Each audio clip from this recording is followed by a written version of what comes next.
Don't you think the realm's been purified? Creatures of darkness are still longing for your foe.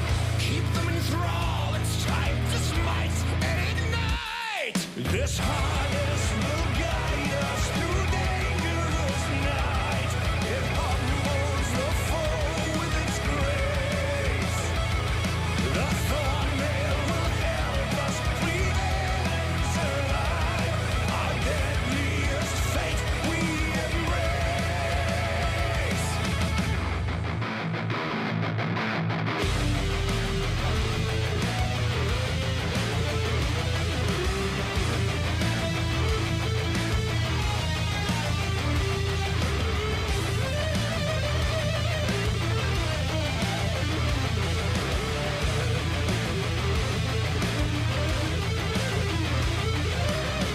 My king, how was I supposed to know? Everyone will falter when you die. This harness will guide us through dangerous night. It humbles the foe with its grace. The thorn mail will help us prevail and survive. Our deadliest fate we embrace. Yeah, my son, smite them all.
Sonic echo that leaves no room for doubt. Hope shines, bring it back to what it's now. Today's matchup. Longzhu Gaming. BBQ Olivers.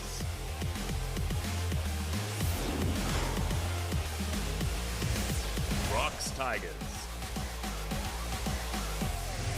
Jin Air GreenWings. 2017 League of Legends Champions Korea Summer Split.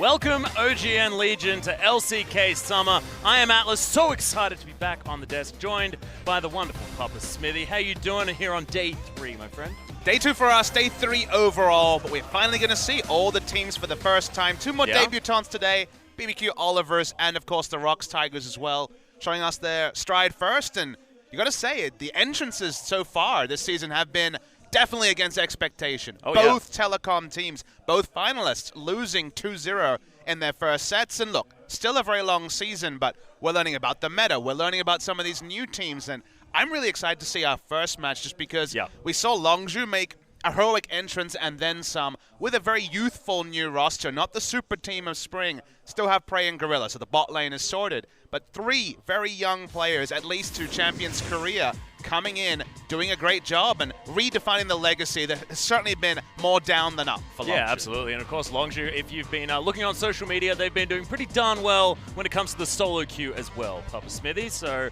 we'll see whether they can make that happen on the Rift against BBQ Olivers, a team that finished just below them on the standings, but as far as how they went in spring, Longzhu was looking a whole lot better. Yeah, BBQ 1 spot safe of the relegation. Longzhu free-falling from 3rd for much of the season into 7th.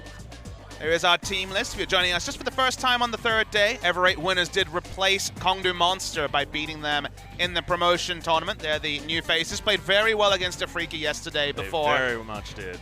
Afrika did some things and won the game, but probably didn't feel too good about it. Otherwise, information, format, everything is basically the same, guys. It's LCK Summer, so the difference is in what's on the line, which is not the money side, it's making it to Worlds. We're all about Worlds qualification in Summer Split, and it's only 3 spots in Korea. And, you know, you think, okay, SKT, KT Samsung. I feel like we're going to have a surprise somewhere in that. I think so too, especially given the fact that KT fell down 0-2. We don't necessarily know where they're going to sit. Longzhu Gaming now to prove that they are certainly the team that is going to put their money where their mouth is as far as results, Papa Smithy, with a victory now against BBQ Olivers. And look, the first round robin has always actually been pretty decent for Longzhu. It's just keeping that for a whole season. Now, it's a very different type of team. They have much younger players, but it's going to be a fun one. BBQ Olivers, will they be the replacement for one of these bottom-tier teams, given that they started strong in spring and really fell away? You know, they felt like they were very much on the same ebb as Jin Air and Kongdu Monster in the bottom of the table. So we'll see how they've used their offseason, because Longzhu, with all the turmoil, you know, everyone has read the stories about all their issues.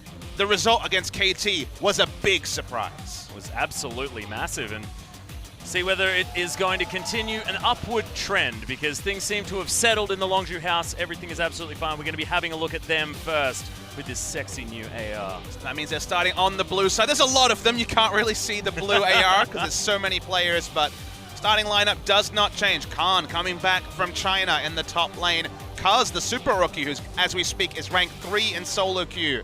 In the jungle, BDD finally back, debuting. Global fans everywhere happy. Prey rank 1 in solo queue, and Gorilla doesn't like to talk about solo queue. He's rank 89. Have you noticed that all the players on Longzhu, at least 3 of them, have renamed themselves Gorilla just to troll Gorilla? Oh, it's absolutely fantastic. And look, Gorilla's got a good sense of humor. He'd be totally okay with it. And speaking of sense of humor, you saw a big grin on Prey's face. We'll see whether he can continue just playing Ashe like he did against KT. It was a great point brought up on the broadcast on the first day of the season that it does feel a little bit like Prey and Gorilla are reinvigorated by having these young players around them. You know, now there's a bit of youth injected into the team.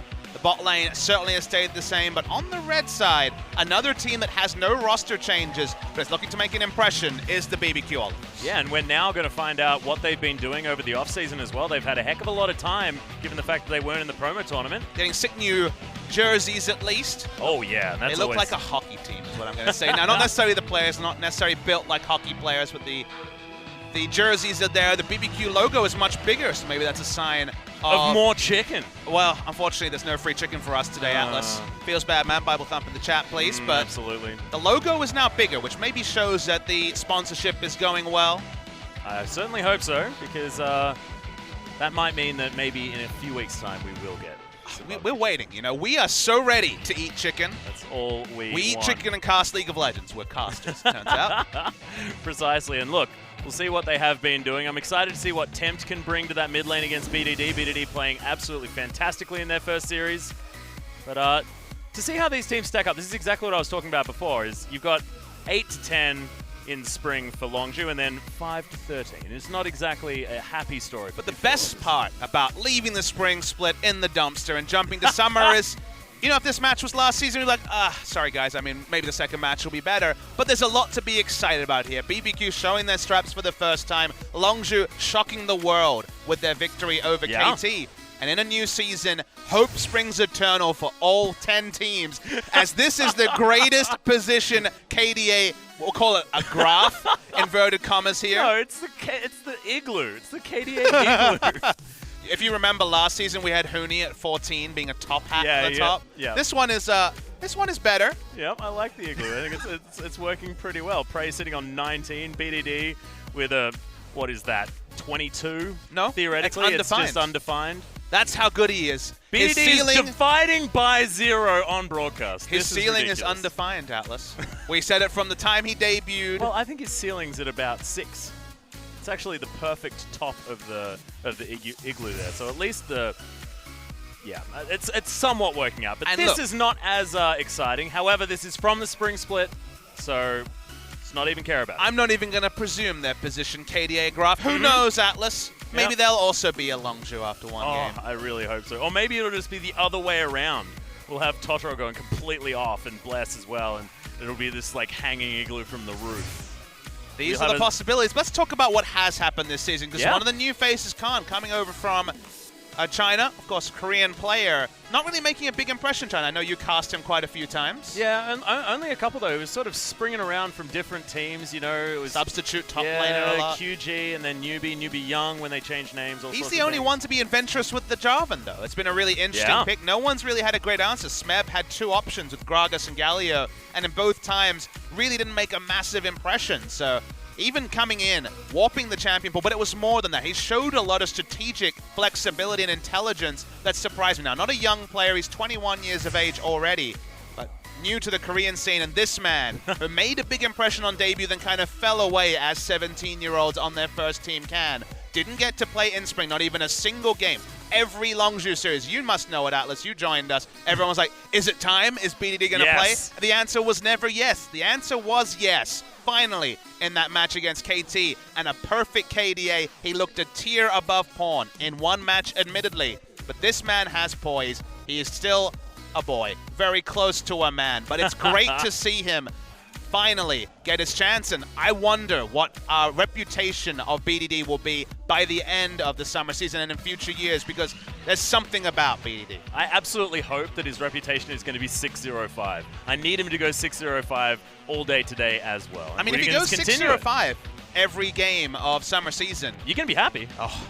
But we're still not going to be able to define his KDA, which is going to be quite frustrating.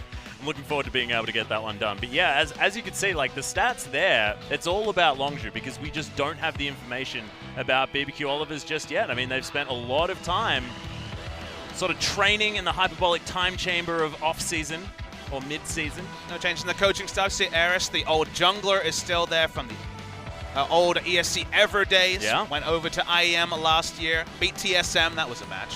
But it's going to be fun to get into it. I'm really excited to see Longzhu with their new lineup. We've said that so many seasons. Longzhu's new lineup, but so many young players. Cuz and BDD, both 1999 births. So lots of young players means that we'll see how the meta shakes out, as BBQ's like, well, I saw your perfect Orianna, no more. Yeah, BDD's going to have to do it on a different champion this time around, and I'm personally quite happy about it. I mean, Papa Smithy, I believe we sat down and you said, well, I just hope we don't see his Orianna again, which we're certainly not going to. I want to see more, you know, I want to see more information about... And it's not that we don't like his Orianna or anything. His Orianna was great. He had swagger and then some, but I want to see the Zed. I want to see the other BDD picks. His assassin side has always been the one that has interested me the most. As I want to see the Ari, things like that. So the bans here are interesting. So Longzhu's banning Kennen on blue side. I thought that the red side must bans would be Kennen and Zac. Feels like those are the champions that no one wants to allow through. But now we get to that interesting point where it's like, hey, how much Zac have you actually played? So do you have to ban it on blue side because you're not willing to first pick it? Longzhu's saying, no, we're confident in playing the Zac, so they'll ban away Jace. Always been a standby of Tempt. We'll see what BBQ want to do. Still a lot available. Certainly is. I think BBQ would be forced into this Zach ban, though, theoretically, because he's pretty silly at the moment, even with the slight touch to that stretching strike. It'd be ridiculous to leave up Zach on this patch. Absolutely I think disgusting. you have to ban it, but they're really considering to the last thank second. Goodness. One of the things that people might not appreciate is that in Korea, jungle Zach, sure, that's a thing, but people here really rate support Zach as well. So it feels like Zach is a true flex pick, at least based on what the Korean pro players are saying. So the fact that it's already oppressively strong, but a flex pick as well, is usually a good indication that you just ban it away. And speaking of impressive picks, Elise has jumped up tiers in Summer Season. It's been contested in basically every game. And we've said in the past, okay, it opens up AD solo laners, it gives you flexibility, but people are taking Elise over every jungle champion short of the Zach. Yeah, and of course, Cuz already playing it in Game 1 against KT as well. I believe the scoreline was something like 4-1 and 3. The guy did very, very well. Still kind of looking for information on Cuz. If you look back on that series, it was kind of BD and Khan both winning lane, and Cuz was just kind of chilling, and that didn't put a lot of impetus on the jungle. So whether BBQ target out Cuz, that was actually done by KT in Game 2 when Elise was banned, or at least look for level 1 action to try and put him on the back foot, because we saw Mowgli, for example, struggle when he was put on the back foot by KT Rolster back in spring on his debut. I feel like Cuz has gotten a free ride so far. We know he's talented, but his performance on the top level is still to be evaluated. Yeah, and of course with laners like Khan and BDD, who are very, very strong laning players just in general. You know, from what we've seen. Yeah, from what we've seen. And of course, Khan has always rated himself as a laning player and can get a little bit emotional as well. I mean, this is he came from the Chinese scene. China is always about, can I dumpster my opponent in lane? That is just how it works. I see someone flashing a champion close to your heart, Atlas. Oh, tempt. I will become a blatant BBQ fan right now. I'm already a blatant BBQ fan. The food's great. No, I'm saying blatant, as in like fully bias every single cast, like horrendousness. That's what we pay you for, Atlas. Thankfully, he's not going to lock away the Mordekaiser. And Bless will jump onto the Lee Sin, which wasn't a huge pick for him back in spring. His Rek'Sai was actually the champion that we saw the most. He was playing Rek'Sai when no one else was. Kha'Zix, Rek'Sai, and Rengar, his big picks. Rengar kind of out of the picture now, so jumping on to the Lee Sin. So far, pretty standard drafts. If you didn't join us the last couple of days, you might be surprised to see Thresh so high, but with the Doran shield changes, feels like Thresh was one of the supports unaffected, and Zyra was one of the ones hit. So Thresh is now higher priority support than Zyra, which, you know, rewind a month and that would be insane to say. Yeah, exactly. And when you're looking at these bottom lanes, you're thinking, oh, well, they got the Varus Zyra priority, you know, but no, that's not what happened at all. BBQ opting in for that bottom lane immediately. And they're banning away the Ashe that Prey was once again completely on point with. We all know how good Prey's Ashe is, specifically his arrows.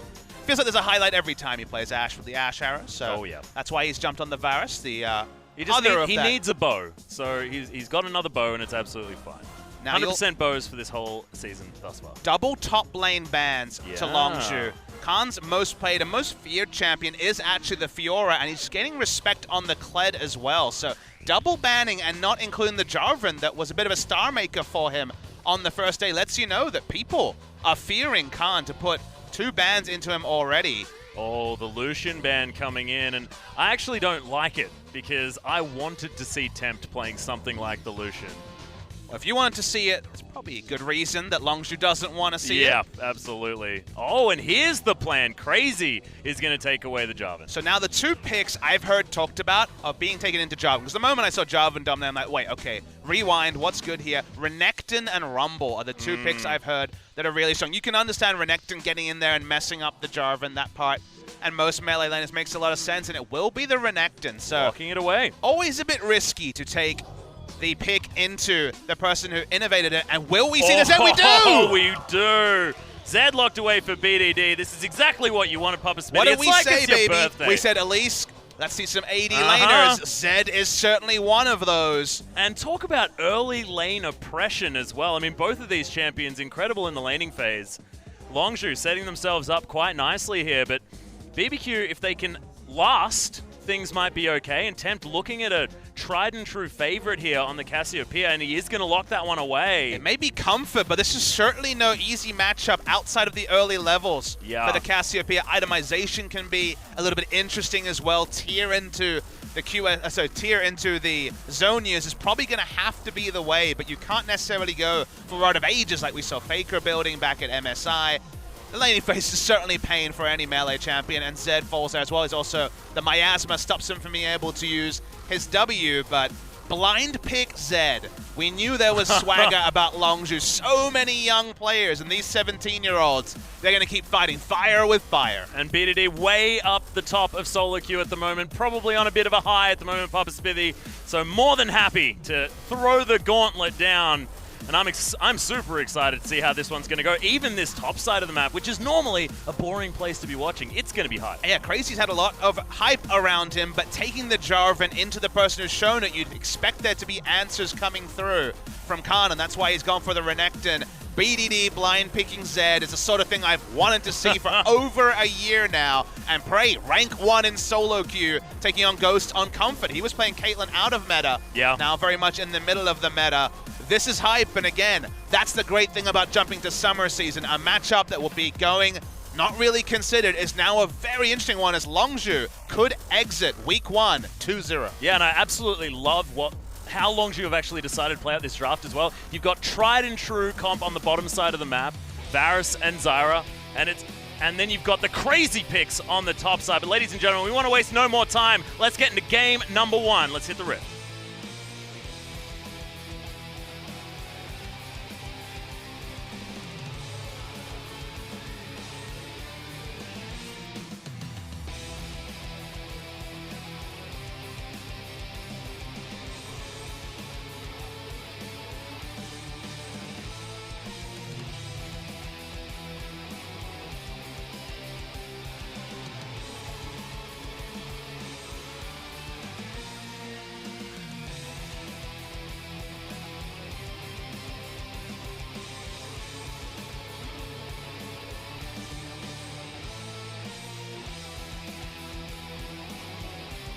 Maybe some issues here as we're still waiting to load in Atlas. We're still working out some of the kinks.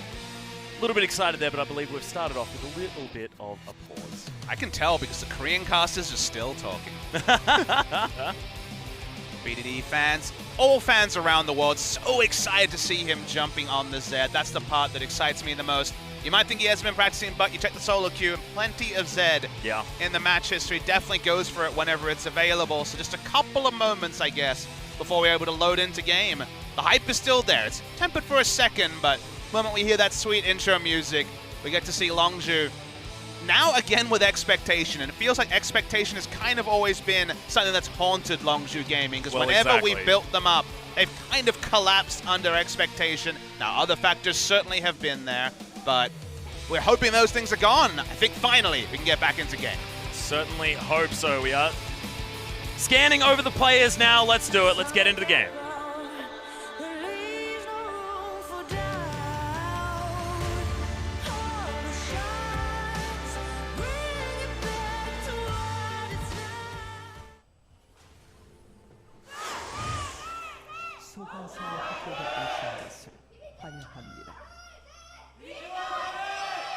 Some passionate fans in the audience for a bit of an early start here today, Papa Smithy. It's a bit of a tough ask, unfortunately. When summer opens up, if you're understandably unaware of the educational calendar, people are still at school, so making a 5 p.m. start on a weekday is a lot to ask. So honestly, it feels like a lot to ask any student to ever come out, ever. Well, theoretically, when they're done with their schooling and they're on holiday, they're a bit more free to make 5 p.m. engagements. True. But we're both professional casters. We know that 5 p.m. is sometimes a bit early, so we start to fill up a little bit later than that. But they're missing out on BDD's Zed, and that's, you know. Well, no, this is the present that you get for turning up on time, Papa Smithy. I'm sure punctuality always pays off. Yeah, I'm sure the OGN Legion's super psyched to see one of those trademark picks for BDD. Ray and Gorilla definitely pushed up in lane and looking like they want to. Well, they're just demonstrating their incredible skin synergy that they have right now. This is one of my favorite skin combinations in the entire game, and certainly wanting to put it on complete display for their opponents. Yeah, BDD uses skins, so he's already set himself apart from some others of our prominent mid laners.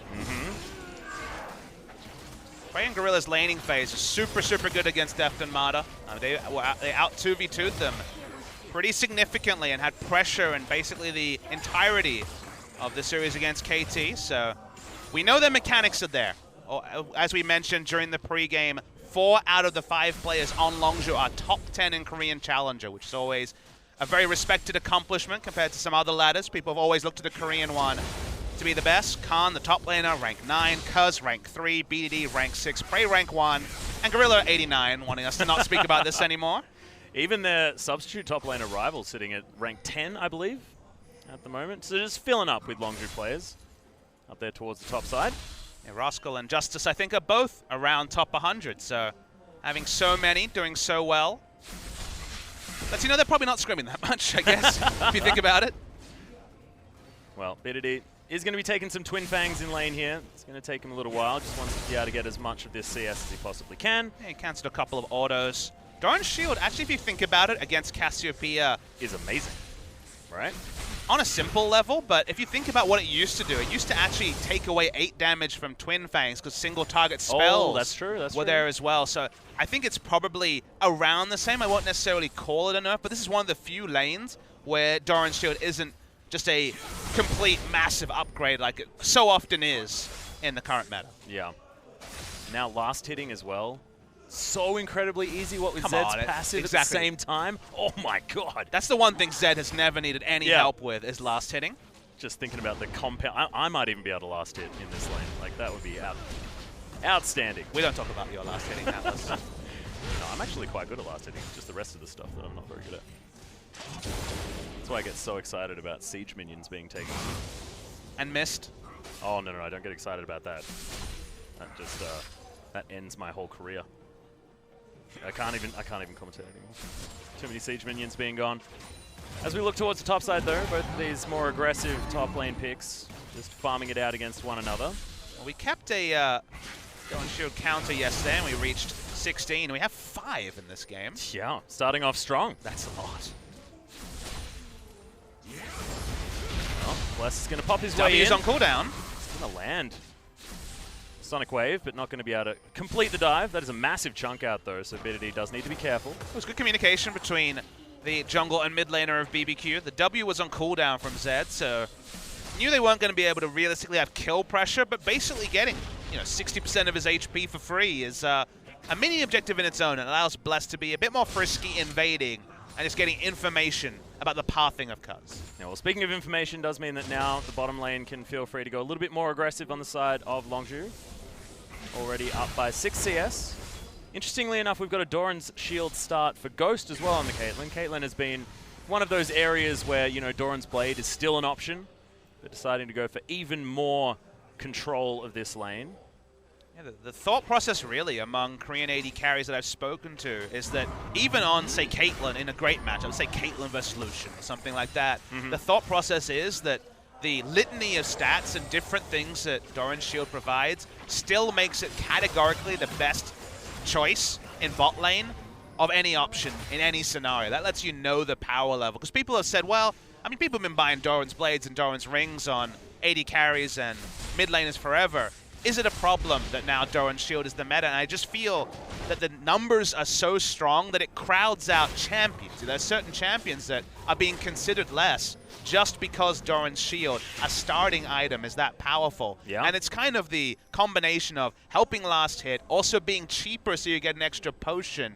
It now feels like you can go scaling in almost any lane because between the Doran's shield passive and also the general health regen it gives and also the extra potion, the risk-reward of harassing in lane is now kind of, well, if you harass, he'll kind of regen back unless you can all in. So you're kind of rewarding people for playing passive. So it feels like too much has kind of been loaded onto Doran's shield and the item made cheaper at the same time.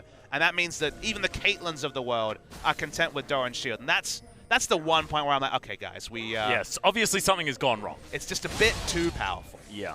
And it rewards you also for going hyper-aggressive as well, because it's, of course, heal over time, but We're not seeing the Leonas. I believe you guys had a conversation about that yesterday. I mean, the problem is you don't really burst people in lane, and you don't really have enough damage when it comes to cooldowns to kill people. You get a 1 full rotation, they get to 30% HP, pop a pot, and also the Doran's passive.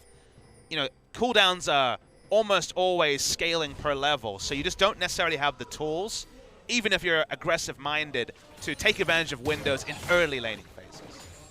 Well, we've got a little bit of early roaming here by Khan, just popped over and grabbed that ward on the red buff. But you can see some very different starts here as Crazy's gone for the Balmy Cinder, so he wants to get that relatively nerfed Sunfire Cape. It's going to have a lot more of an assist as far as the wave clear is concerned. That dueling potential against Khan probably not going to be able to stand up to what he's done with this Phage pickup. It's definitely a different texture of lane for Crazy compared to the lanes that Khan was taking him into. You have to respect Renekton early. Very you can't true. just go Tiamat and say, well, I'll kill him first, because it doesn't happen. Once Renekton hits 6, he has access to extra HP. He will just turn around and kill you, so he has to go defensive. And the defensive itemization, especially for tanks wanting to go health and armor, has been pretty significantly nerfed in this patch. Sunfire Cape, way toned down. It feels like Iceborne Gauntlet is kind of the best of the armor items, and even then, there's no health provided in it. It's more about the offensive capabilities, and you're not looking to go offensive against Renekton, so you're kind of in a bind, and Balmy Cinder might help with last hits, might help with harass a little bit, but definitely doesn't feel great. No. Well, we'll see what Crazy decides to do after that particular pickup. I'd expect something like that Tiamat, just because it works so well with Jarvan. Black Cleaver, Tiamat into Titanic was the build we saw from Khan, and I think in any matchup that's short of a counter matchup like Renekton, that's where you'd be looking to go to. Yeah. We'll see where he goes to next. Everyone just farming things out on the bottom side. Very, very even, though, as Varus being able to keep up with the Caitlyn, despite the range advantage. Just Prey and Gorilla demonstrating their prowess in the laning phase.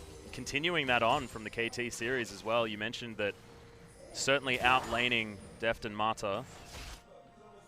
Pretty handedly, and that was kind of a turnaround, because in summer season, it was Deft and Mata getting the better of those exchanges. In spring season, my apologies. Yes. So it was a change in fortune for the Longzhu bot lane. West once again looking for BDD. We've got an ultimate going down on the bottom side of the map. That's going to be first blood, picked up by Gorilla.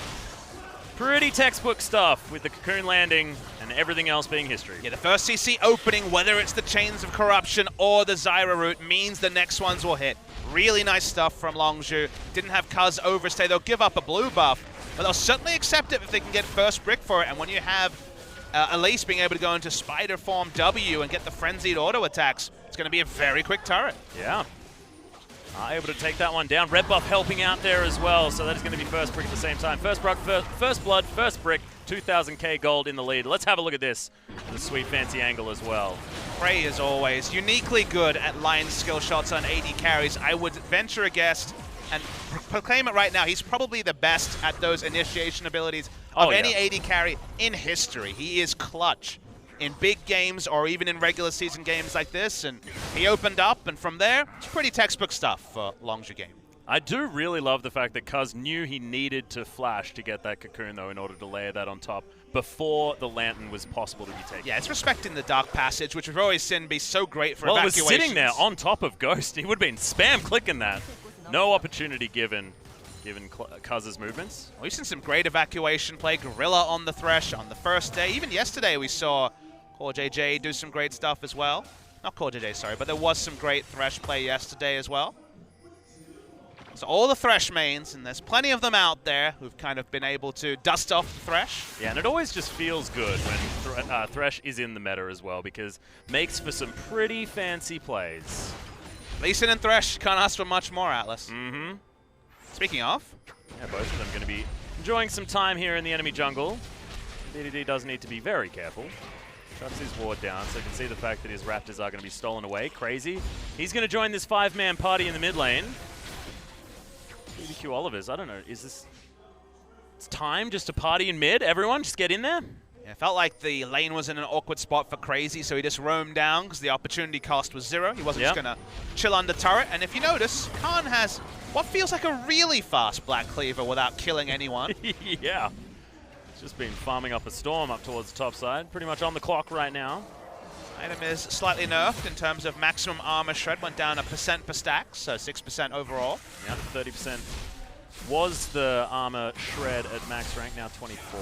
But I think, you know, it still occupies the same spot. No champion is going to drop Black Cleaver from their build unless items have changed elsewhere. So, for example, okay, Lucian may not be going towards the Black Cleaver as much with how strong crit itemization is, but everyone else, specifically the Bruiser, is going to stick with it. Also a bit cheaper as well on the crit front.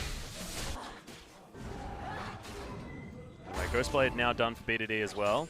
Been a bit quiet in the mid lane, but still just happy to farm things out, trying to get to this 1-3-1 possibility for Longzhu. With that first brick, no lane swap to be instigated here by Longzhu. I thought that they'd want to move towards the top side, have a look at that Rift Herald as well with some added pressure up there, but on a simple level, the lane swap usually happens when the first tower goes down and sticking Zed in the side lane, right? That's always been one of the gold standards. I think they're happy to have Renekton in a short lane against the Jarvan for the longest time possible. Jarvan usually offers more in a team fight, so bullying the Jarvan top lane seems to be the priority, and they're in a great spot for Drake, although BBQ are looking. Yeah, what's going to land here onto Cuz, though? Gets taken down to half health. Prey has been exhausted. It's now crazy. Cocoon lands quite nicely. The knockup does come in. Khan's going to teleport his way through. Has that Dominus available if they need it. That is just going to spell disengage on the side of BBQ. That's with Longzhu already picking up an objective, and sure, Longzhu don't get to get a turret in top lane as well, because they did force the teleport from Khan, but you call that a micro victory at most, and still advantage Longzhu. Oh, most certainly. That early Ocean Drake, the earlier you get them, the better they are, feels like. Although Ocean Drake does get a lot of flack. I just think regen's good. I like to be able to take free damage, Papa Smithy. These solo laners don't have any mana, so you could argue it's one of the lower value Ocean Drakes, and the lower value of the lowest value Drake equals bad. Yeah. It's a bad Drake roll, we'd call it. Well, maybe just not as good as all of the other ones. You're really being glass half full on your first cast. It's just the VOD you're submitting Riot Games when you're applying for Worlds. Yeah. All the Drakes are equally wonderful. Yeah, well, no, look, I'm just an advocate for equality, Papa Smith. I don't know why this has to be a resume. It's not how it needs to be phrased. It's a portfolio, more so. Well, every cast should be considered a portfolio, Papa Smithy. All right, Rod of Ages is done, though. Tempt is just going to ignore what we were suggesting with the Zhonya's Hourglass, and it's just going to be straight in to all of that health stacking. Of course, doesn't take as long to get to their max stacks anymore. Certainly handy. No, be all and end all, though. No Seeker's Arm Guard, so it almost feels like Cassiopeia is waiting for Zed to enter other lanes. Yeah, or just Tempt is happy to play back, right, and wave clear. Well, then you just give Zed free farm, which also is of interesting value, but my read is that they're expecting Zed to enter side lanes, and Cassiopeia wants to stay mid lane because obviously wants access to blue buff and a short lane, and there's not going to be many short lanes on the Rift, given that Longzhu's sending so many people top. So it's almost saying, please leave lane, and it might actually just keep Zed in mid lane for longer than expected because he's not really respecting any sort of counter engage by Tempt. Yeah. Ooh, the Rift Herald. Okay. Let's see if we see some priority. There were no Rift Heralds taken in Longzhu's series yesterday. I tell a lie. KT took one. There was one, and it was woefully handled, I believe. Something to do with Pawn's Fizz dying for free. Oh, Pawn. Not a great time. But look, you see, this is why we love watching Pawn play, because you just never know. You never know which one you're going to get. It's like the variety bucket of mid lane. He can be a complete god, and he can be a complete disaster. Well, I'm waiting to see the god side. Please introduce me to the god Pawn. I believe he played Morgana 2015 MSI. I closed my 2014 VODs page and haven't seen the god side too many times since. Oh, dear. Look, optimism is there for Pawn, but needs to get some runs on the board soon. We're making cricket analogies already. Yeah, we're back there already, Papa Smithy. It's like we never left. Okay, well, the Rift Herald's just being looked at on both sides. They want to get their lanes in the perfect spot here. If Renekton can push in as all this happens. Note that Renekton can't be there, so top lane teleports are down. The Elise can solo, always has actually been able to solo Rift Herald, so it doesn't take any damage from it reliably. They pull it out. It should be. Yeah, first Rift Herald of the night. So, they caught Totoro backing. meaning that Longzhu will have the man advantage, and with Khan having all that pressure on the bottom side, is no worries at all. So, a few minutes, and we will see that crazy angry bug running up a lane. See how many turrets he can smash down with that big old head of his. We haven't seen many top laners be able to pick up Rift Herald and then basically have a team, like bait a team fight on the other side, have the other person complete, and just put down the Rift Herald and take turret turrets. That's something you can do if people are unable to react, but it's been more of just being used when 3 people already grouped. It's been a group and then icing on the cake for a turret rather than necessarily something being used on the other side of the map. So that's kind of the usage I'm waiting to see. This is not going to be the game for that. But you look at Longzhu's side, and the wave clear is pretty heavily gated around the bot lane. So taking turrets with melee champions is always a pretty tricky thing to pull off. So it feels like it's kind of be the insurance for a push rather than necessarily going to be the highly strategic macro use of Rift Herald that I know I'm personally waiting for. Well, I do like what Longzhu have put together to try and mitigate that factor as well, though, with the fact that they want to split push so much. You know, they've got that pick composition available to them with the cocoons, with the R out of Varus as well. The Chains of Corruption. Don't know how I lost Chains of Corruption. Varus is one of my favorite players. It's a good alt name. Varus, my favorite players, my favorite champions. Oh. Varus might be a player. I don't know what he gets up to in his free time. And he's got the Heartseeker skin as well. That's true. So, that's pretty on the nose if you think about it. That's but my question is, Varus. will he and Vayne like or dislike each other because they're both Heartseekers? Ooh, I don't know. Probably What about Ashe? That's a fair question. What about Ashe? Yeah. Well, the headbutt there does a lot of burst damage, as we know, but no one else is really being able to get into range to use this Rift Herald, so this is a bad Rift Herald. Yeah, still does a lot of damage to that mid lane out of turret. But not getting a single turret from Rift Herald is certainly on the poor side. It feels like 1.5 at minimum is what you should expect, so wasn't really well coordinated there. Cuz was kind of the one that had to pull the trigger, and in the end, only got them the chunk out. Probably just felt like that time limit wasn't being too friendly to him, so needed to put it down somewhere fast. But Dragon is going to be coming up. It's going to be a second Ocean Drake here for Longzhu. I'll say it now. I'll say it again, I'm sure. I think Rift Herald is not a buff for junglers. I feel like laners get more value out of it because the jungler is usually going to be stepping over wards as he moves around the map, and there's a degree of obviousness when a jungler takes the Rift Herald about when it's going to be used. I prefer, say, Zed, for example, roaming around and using it, or the laner would teleport. In this case, it was all a bit simple and was well defended in the end by BBQ.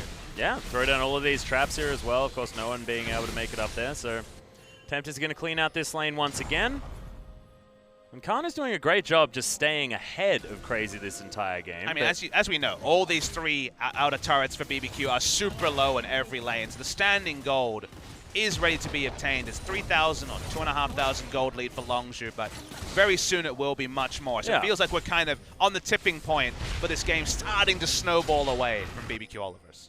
And if it doesn't, BBQ Olivers have a team composition that's going to be able to do fantastic things in the late game. Cassiopeia, everyone knows her damage potential, and Caitlyn being such long range, such high damage when it comes to, you know, 3-4 items. And compared to most Cassiopeia comps, they have initiation. Jarvan, if he does one thing, it's shout about his region and jump in and initiate.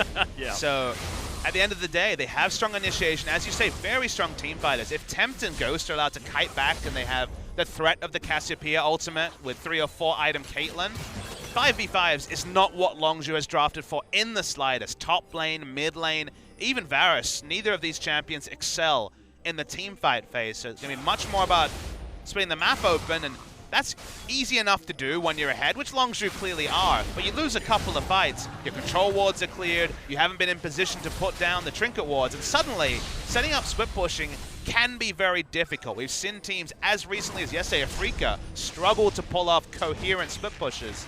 So we will not give Longzhu this game until considerably further in, because the turnaround for BBQ is clear from their drive. Most certainly is. Onus seems to be on Longzhu to make the proactive play, and you saw how much respect they were giving to BBQ underneath that turret. They had a full minion wave shoved up to this outer right here, but with 2 people underneath, a petrifying gaze there ready to stare them down.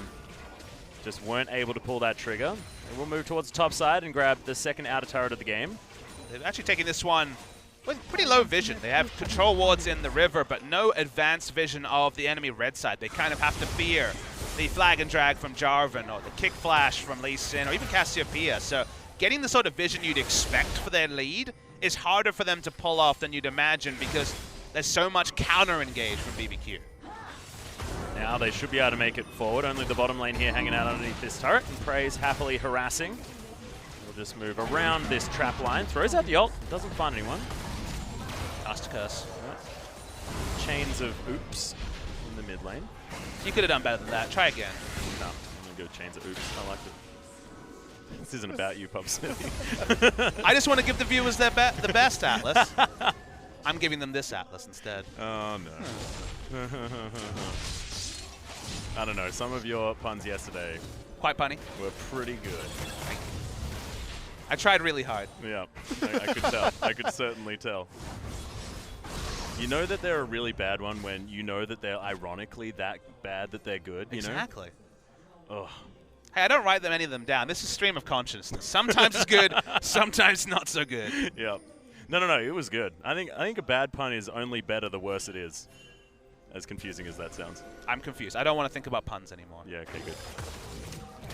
Well, it's just the battle for vision. Everyone trying to gather it towards the top side of the map. Longzhu were able to get rid of some of the control wards, but BBQ able to get some vision down regardless. I thought we built up BDDZ, which we still will hopefully see some cool things from, and so far it's been just farming phase for him. Yeah, sort of everywhere. So we've got a super high damage build coming out from Kuz here as well, going for the Leandri's Torment and those Sorcerer's Shoes as well. Not wanting to go for those mobility boots to get himself around the map faster. Instead, he wants to be able to kill things more easily. But so far, he's only helped do that once this game, and we're at 24 minutes in. I think the theory behind the build, because of course we see tank Elise and this more pick-oriented Elise pretty interchangeably, is we already said they can't team fight. Why buy team fighting tank options?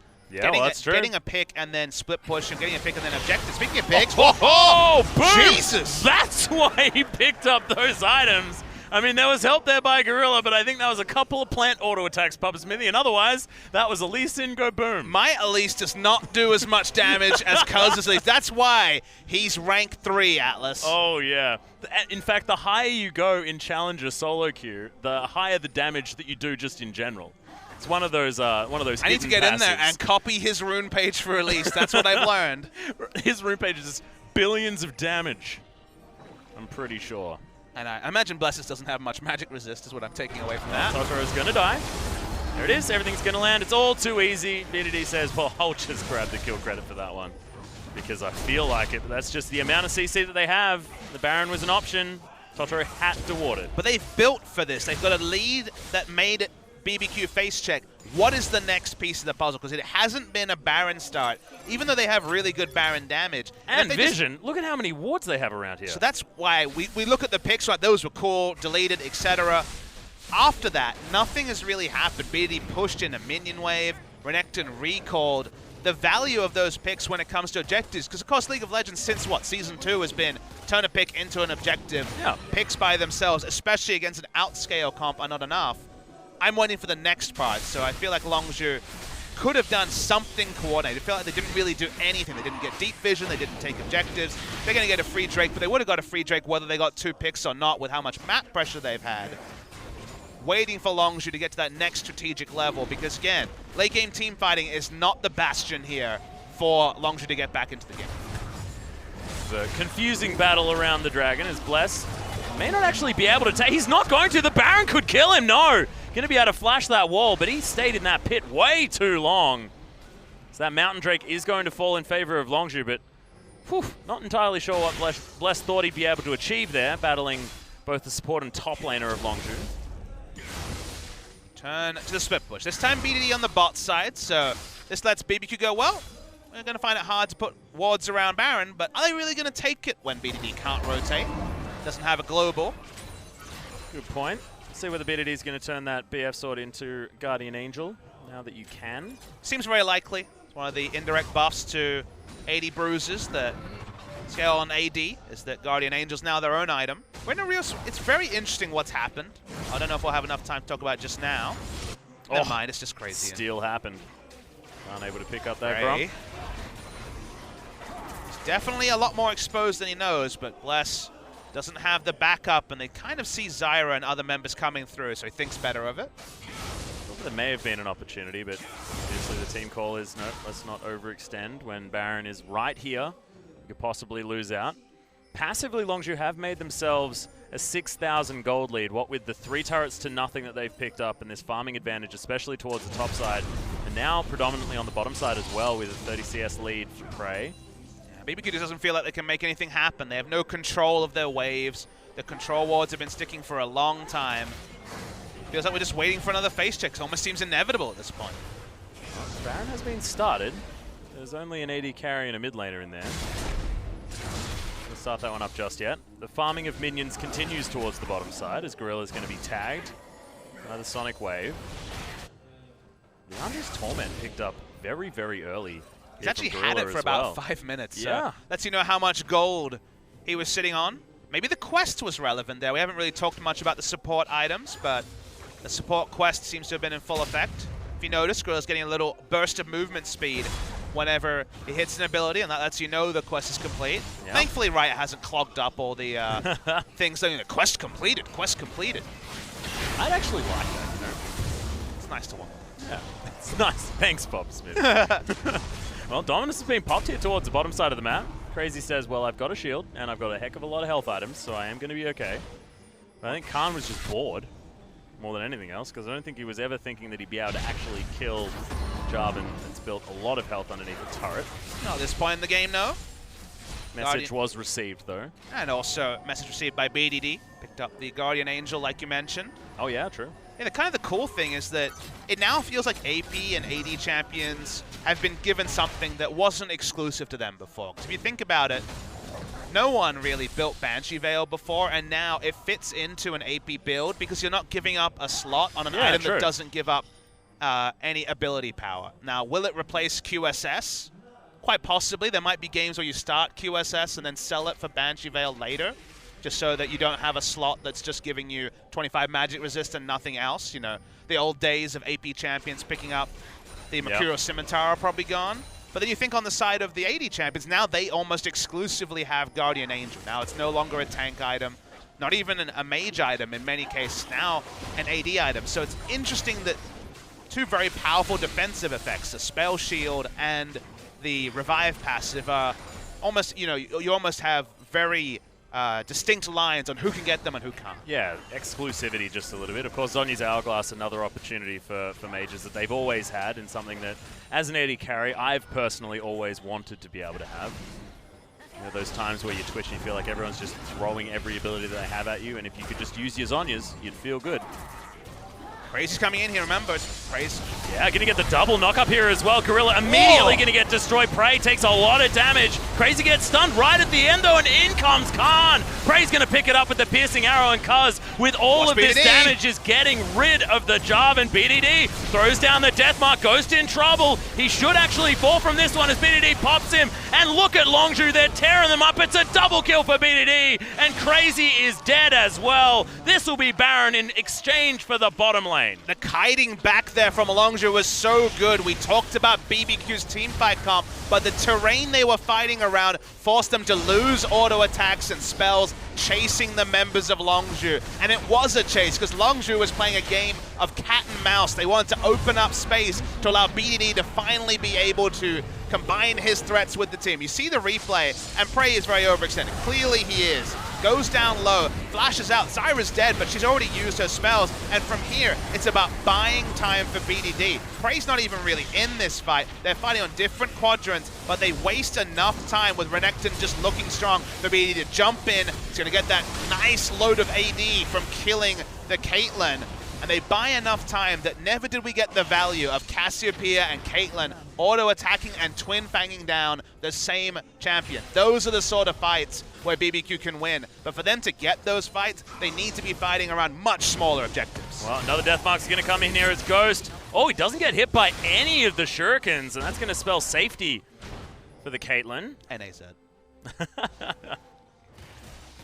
If he hit any ability, she would have died. Yes. Q went wide. Not to be that time. He doesn't have his Duck's Blade yet. As soon as he gets that, I mean, all he needs to do is just one empowered auto attack as well as the Deathmark. of the weird thing to read here, though, is that it actually took BBQ initiating for Longzhu to get a big advantage in this game. We talked so much about what will they do with their advantage, their pressure advantage, etc. And it really took a misplay, or at least a botched play from BBQ to get Longzhu what now feels like the sort of lead they've craved for the last 5 to 6 minutes. No one's going to be sent into lane very reliably against BDD. And they lose all 3 outer turrets in an instant. Absolute instant. A little too easy for Khan as well there on the bottom side. His Spirit Visage completed as well as his Warden's Mail, that newly buffed anti-crit of the Randuin's Omen. See whether it is going to work out or whether he's even going to be able to build it here. This game is looking like it's circling the drain for BBQ. There's no incentive for Longzhu to look for a team fight again. They're going to stay 1-3-1, Renekton pushing in one lane, Zed pushing in the other with Baron buff on both of them. Something has to give. There's not enough wave clear on the BBQ side to survive in all 3 lanes. The chunks are real, and there the base is broken. Yeah, Crazy's just going to blow up another one. That Banshee's Veil, you know, if this was an earlier patch, would have been like, oh, he went for a defensive option. Nope, he most certainly did not. Because I believe they actually, last time he played around, he had went for the Dead Man's Plate build with the Abyssal Scepter there as well. So now newly a tank item. Works actually very, very well on Elise if you're going that tanky route. And it's cool that he's flexible. Yeah, well, exactly. Because you noted the fact that, hey, he's building a lot of damage. They played around him having pick pressure, and he also built to fit a situation where true 5v5 run at BBQ was never in the playbook for Longzhu. So having the understanding of the game to tailor your build to the situation isn't something you can always take for granted, because we don't always see it, even at the highest level. Well, Chance of Corruption are going to land. Zonya's is going to be used right as the Lantern flies out. Hanging around down here as well, and BBQ, if they're going to protect this inhibitor, they're going to need to start a fight. Good hook to start things off for Totoro as he throws down the box. But look at all of the AoE damage coming in. Totoro just, I don't even think he really got hit by anything, but just subsequent damage, and he's down to like no health. Down 2 inhibitors, just clearing away super minions. BBQ did one proactive thing this whole game, it feels like, and that really kind of was the last nail on their coffin, and from there, they've honestly just been onlookers. It's been Longzhu just doing, reliably pushing up, looking for a pick, waiting for a mistake, and I would argue too much, but at the end of the game, the result is so almost inevitably going to be them picking up the match victory as triple Ocean Drake now. Yep, that is a lot of regen. But like you said, a team that doesn't necessarily need regen in the mana department very much. QSS now done for Prey. Wants to make sure he's never going to get picked off in any way. Bless, quite possibly dead. Lands a couple of shurikens that time around, but pop, not enough at all. Once again, didn't hit. Either of his spells had already used full rotation before, and well, there's not that much armor on the side of Bless. The health quotient was enough for him not to go down. Yeah, Ninja Tabi is still just good enough. This Khan misses the slice. BD will have better Zed games than this, but Longzhu's Zed game and playing around pressure lanes is kind of the bigger takeaway, is that even with BDD doing decently, grouping when he needed to, and largely just farming, 0-0-0 for the first 25 minutes, it's Longzhu's ability to play around a pressure comp is the bigger takeaway for this game. It's what you'll remember over, sadly for us, a sick outplay from the Zed. Yeah. And I mean, in a 1v1 against a jungler at full health, built fair few survivability items. BDD now hunting underneath this turret. Not a lot of cooldown on that ultimate when he has 40% CDR. Yeah, Gorilla's got himself Banshee's Veil as well, Pop Smithy. The watch completed, so that's a lot of damage coming out of the Zyra. In fact, you see this as a sort of triple AD composition. Oh, they're not going to have much magic damage. Turns out they've actually got a hell of a lot of magic damage. At least Zyra is at least 1.5 AP carries. Oh, yeah. And when you do well in lane, with how early the Andres was there, the base values are huge. Chance of Corruption are going to land. That's a lot of damage. Good hook to stop BDD, but it's not going to. He just gets destroyed. Totoro in trouble as well as Khan makes his way in. He picks up a kill for his trouble. And Petrifying Gaze is only on the Renekton, who just seems unkillable right now. Spirit Visage keeping him alive for a very long time is Tempt. He's in trouble. BDD needs to actually find an ace here if he wants to get to his 6-0-5 scoreline, but I don't think it's going to happen. He's still undefined as he's unkilled throughout the summer split so far, and Longzhu Gaming continue their onslaught. As you say, BDD has not died in 3 games. Longzhu have not dropped a game either.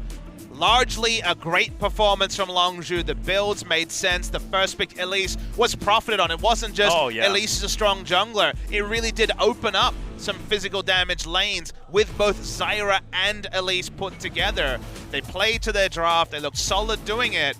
And Longzhu Gaming, the fans are going to continue to smile. The converts are going to start coming through because Longzhu Gaming, more and more, are looking like a complete package. Yeah, this is the team that we wanted to see back up their performance against KT because like you said, when expectations are on them, it can get difficult. However, hasn't looked like it so far. However, it's only game number 1 and you know that things can change. And honestly, what you have to hope for is the off-the-field issues for Longzhu are finally over. There's been so many splits now where it's turned out something went awry, left or right, and things fell apart. This may still happen in the summer season, but I, for one, are hoping we get a full split of them focusing on the game, really bringing their next level play because they looked really, really accomplished in this series, and I want them to build on it consistently over time. Yeah, and it's accomplished not necessarily in the ways that you'd expect from these younger players on the top side of the map, where, you know, their laning phase is very strong, they're making the flashy plays. No, it was about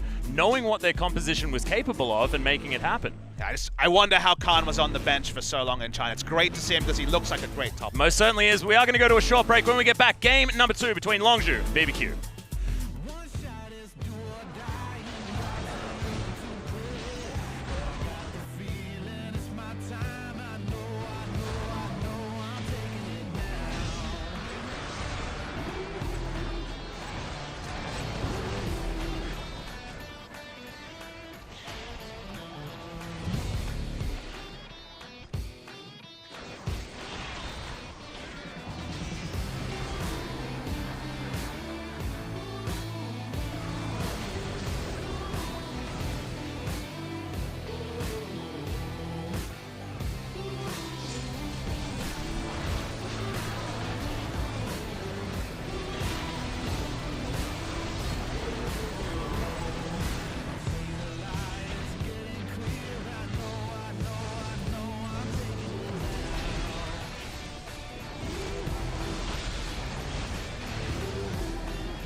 Sonic echo that leaves no room for doubt. Hope shines, bring it back to what it's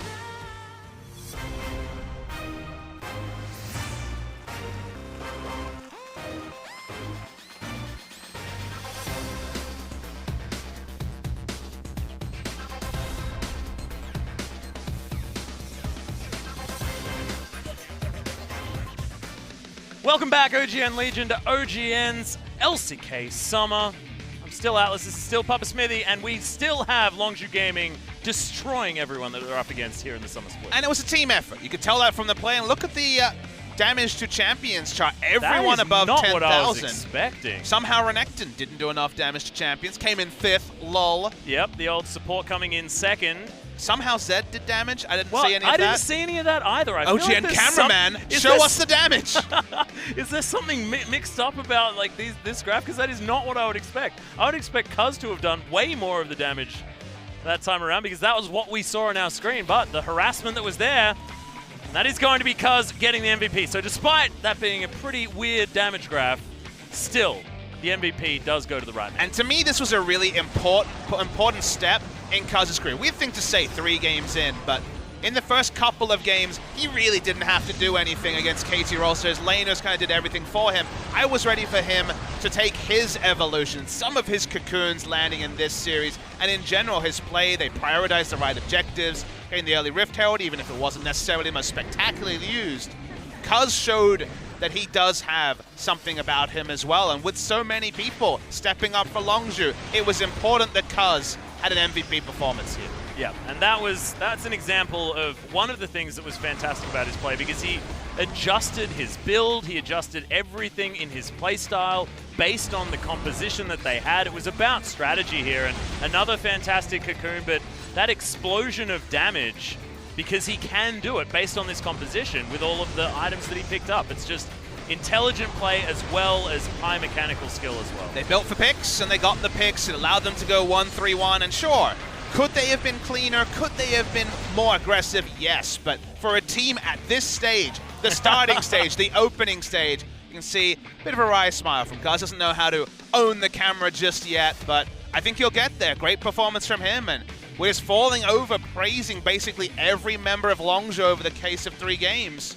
Good time to be a Longzhu fan. Most certainly is, and look, Prey and Gorilla still sitting towards the bottom side of the map, comfortably just chilling in their lane, didn't get overly oppressed by the powerful lane on 7.10 that is the Thresh and Caitlyn.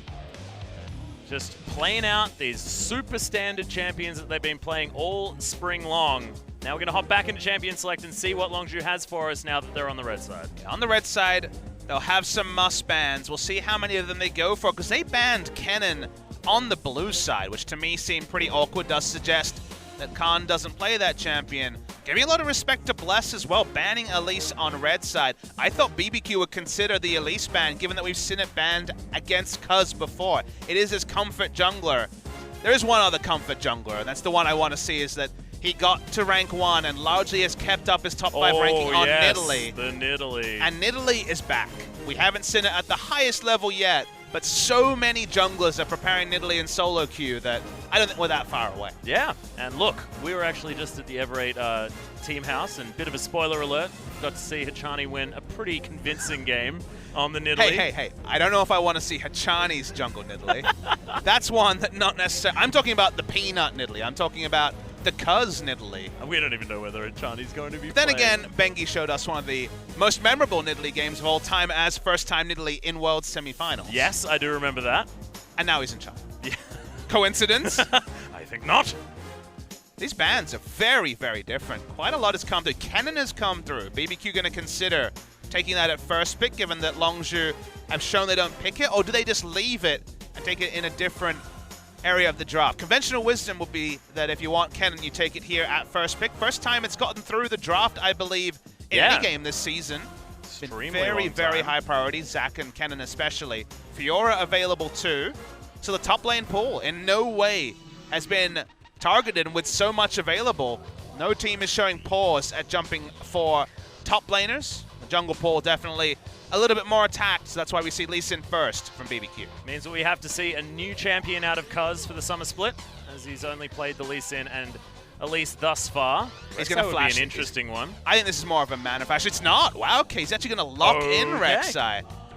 This is the Bless only champion. This is the thing, it's the Bless special. He's like, I can beat you on your champion. And people have heard that Rek'Sai will be reworked in future patches, and this is the old Rek'Sai, so still has the global, still is the pressure jungle, but I don't know if this is cuz thinking that Rek'Sai is strong or if it's a bit of a mana pick, just because, again, Bless was literally our only Rek'Sai player of any repute last season. And remember, this is the very start of a very different patch for the Summer Split, Papa Smithy.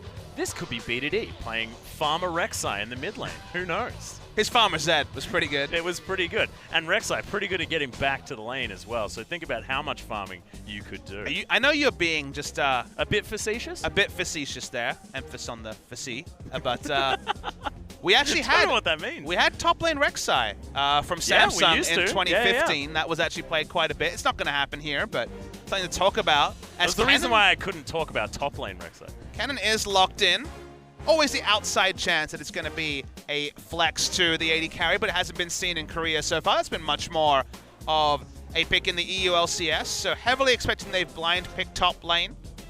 Yeah, I haven't actually written down the cannon, so making sure that I'm going to wait until they decide exactly where that is going to go, Papa Smithy. I'm good at this, keeping the notes, that it is going to be Gorilla's Zyra once again, as they look for their first ban. It is the answer to Thresh. It's sort of lane where you can interrupt the hooks with the plant, so you can understand why it is being taken in this case, and it's just a pressure lane in its own right. No mid laners selected so far. 2 banned. LeBlanc, the first one coming through from Longzhu, and the Syndra in the first rotation. Something like Talia is very high priority for the mid lane champion pool. Certainly is. Still, making sure that they ride this time down as much as possible to make up their mind. Jace is going to be it in the end. They're probably going to double ban top lane to try and get the Kennen a good matchup. Now, he kind of has an innately strong matchup against almost every champion. Yeah. So where Khan will go here will be intriguing. In the longest time ago, we're talking maybe Season 3, Season 4, one of the few counters to Kennen when he was strong was actually Jarvan. Jarvan top lane was seen as a very strong pick into Kennen. Just kill pressure, EQ, ult, and that was going to do 3/4 of the health of an AP Kennen at the time. So returning to Kennen duty here is possible, even though on a simple level, you're going to be taking a lot of auto attacks. Well, final ban to now come in from BBQ. Orianna is another potential ban here. Ooh, well, Orianna was already banned, but it was the Lucian taken away the last time around, so Longzhu can opt in for that one if they'd like to. Interesting. So, like you say, a double 80 carry comp is perfect. I looked at the Rek'Sai and I was like, of course Orianna, but that was banned, as you say, respect banned way earlier in the draft, and the Jarvan available, and like I say, is kind of a legacy good pick into Kennen. Going to be moused over for now. Will be locked in. Okay, there it is. So J4 now to be picked up by the J4 man himself in Khan on the top side of the map. See whether he's going to be able to create the same magic that he created against KT. Oh, Tempt. Flashing that Corki that he played to such great effect. On a team that didn't pick up too many victories in the spring split, he still had a 71% win rate on the Corki. So pretty impressive. As Ghost is going to lock away the Kalista. I love it. I really thought we would see Kalista tonight, but I thought it was going to be in our second match just because Samyun has been completely spamming Kalista to great effect. Going to be taken much earlier, and it is that famed Kalista Thresh lane. So hard to gank after level 6, given the difficult choices when it comes to lockdown. And for a blind pick mid laner, BBQ thinking of a couple of options. They look like they might actually be going with the Vladimir. Very interesting to see as a blind pick. We saw a little bit of that from Jin Air at the end of last season when Vlad got his last buffs. Ooh, BDD actually, at least Gorilla was mousing over the Kassadin very, very quickly. Still having to think about it. We'll see whether we are going to see the Kassadin in the mid lane. Of course, Force Pulse working a little bit better, and it is going to be locked in. Oh, God. Kassadin versus Vlad. It's been a long time since this was meta, Papa Smithy. And it's one of those lanes that doesn't have the highest harass early. Whenever we are looking for color points on a Vladimir, it's about get to level 9, get through the laning phase. Well, guess what? Giving Kassadin a free ride to level 9 is no fun either. And I was talking pretty extensively about Kassadin yesterday, about Kuro playing it extensively, about people talking about its great picking to Talia and other lanes. Kassadin's been buffed a couple of times, and that usually rears its ugly head into a Kassadin meta, as you and I have casted through multiple times. And our first Kassadin of the season will be locked in for Longzhu. And it's going to be BDD playing it as well, so it could be any levels of excitement. Could just be farming things out. Who knows what's going to happen, but on the top side of the map, Khan's got his hands back on that Jarvan 4. The Crazy has the coveted cannon. First time we've seen it get through, and we'll see whether this is going to be able to bring us to a game 3. So the Doran Shield does, trying to shut down those auto attacks. Rek'Sai also is a very intriguing choice. Yeah. Kassadin versus Vladimir. Not what I expected for week 1, but both picks certainly in the meta, and the new picks are kind of in every lane because the Kalista has been played sparingly in the past 6 months, but it feels like now Kalista Thresh, just like the Zion Rakan, are almost an exclusive duo where together they produce the best results. Yeah, they most certainly do. And yeah, Kalista was flirted with for a little while, but wasn't necessarily locked in as that standard pickup that she once was. I mean, just look at this overview. It's kind of innovation for new picks in every lane. Fun stuff. Yeah, we'll see what's going to happen as we hop into game number 2. Sonic echo, there leaves no room for doubt. All the shines bring it back to what it's now.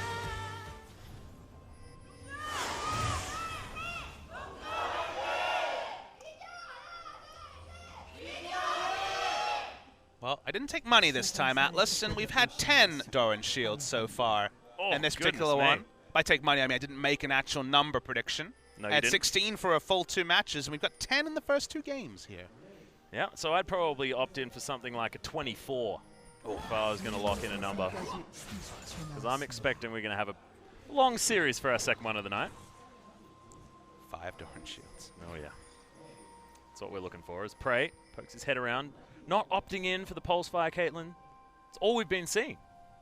Still just sticking for the tried and true. And Prey's famous Caitlyn skin, as we see some global fans on the screen, has been the pink Caitlyn. That's the one he loves. Yeah. I like that one too. I was complaining bitterly on yesterday's cast. You that were. It doesn't remember the chroma choice when you pull out the hats on the recall of Pulse Fire, Caitlyn. Where is the technology, Riot? Yep. Please, fix it. It's alright, we'll get there. There'll be a hot fix. Oh, Hawk's going to land very early on here. Right. Totra going aggressive. That has to be the exhaust coming down as well. Still, pretty even trade when it comes to these summoner spells.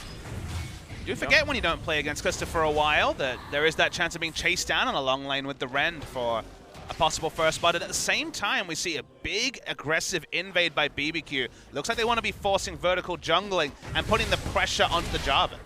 Well, actually, Bless and Cuz smacking on with one another. Cuz is going to be able to eat up that rage to get a bit of that health back, but with the wards down, the vision available, Khan's going aggressive onto Crazy here as well. The fight continues because they do not want to give Longzhu here up the top side of the map. That means they'll have much more risky time having Jarvan look for all-in trades against the cannon like he needs to. So they don't want to opt in for vertical jungling, and that means we might have a smite battle.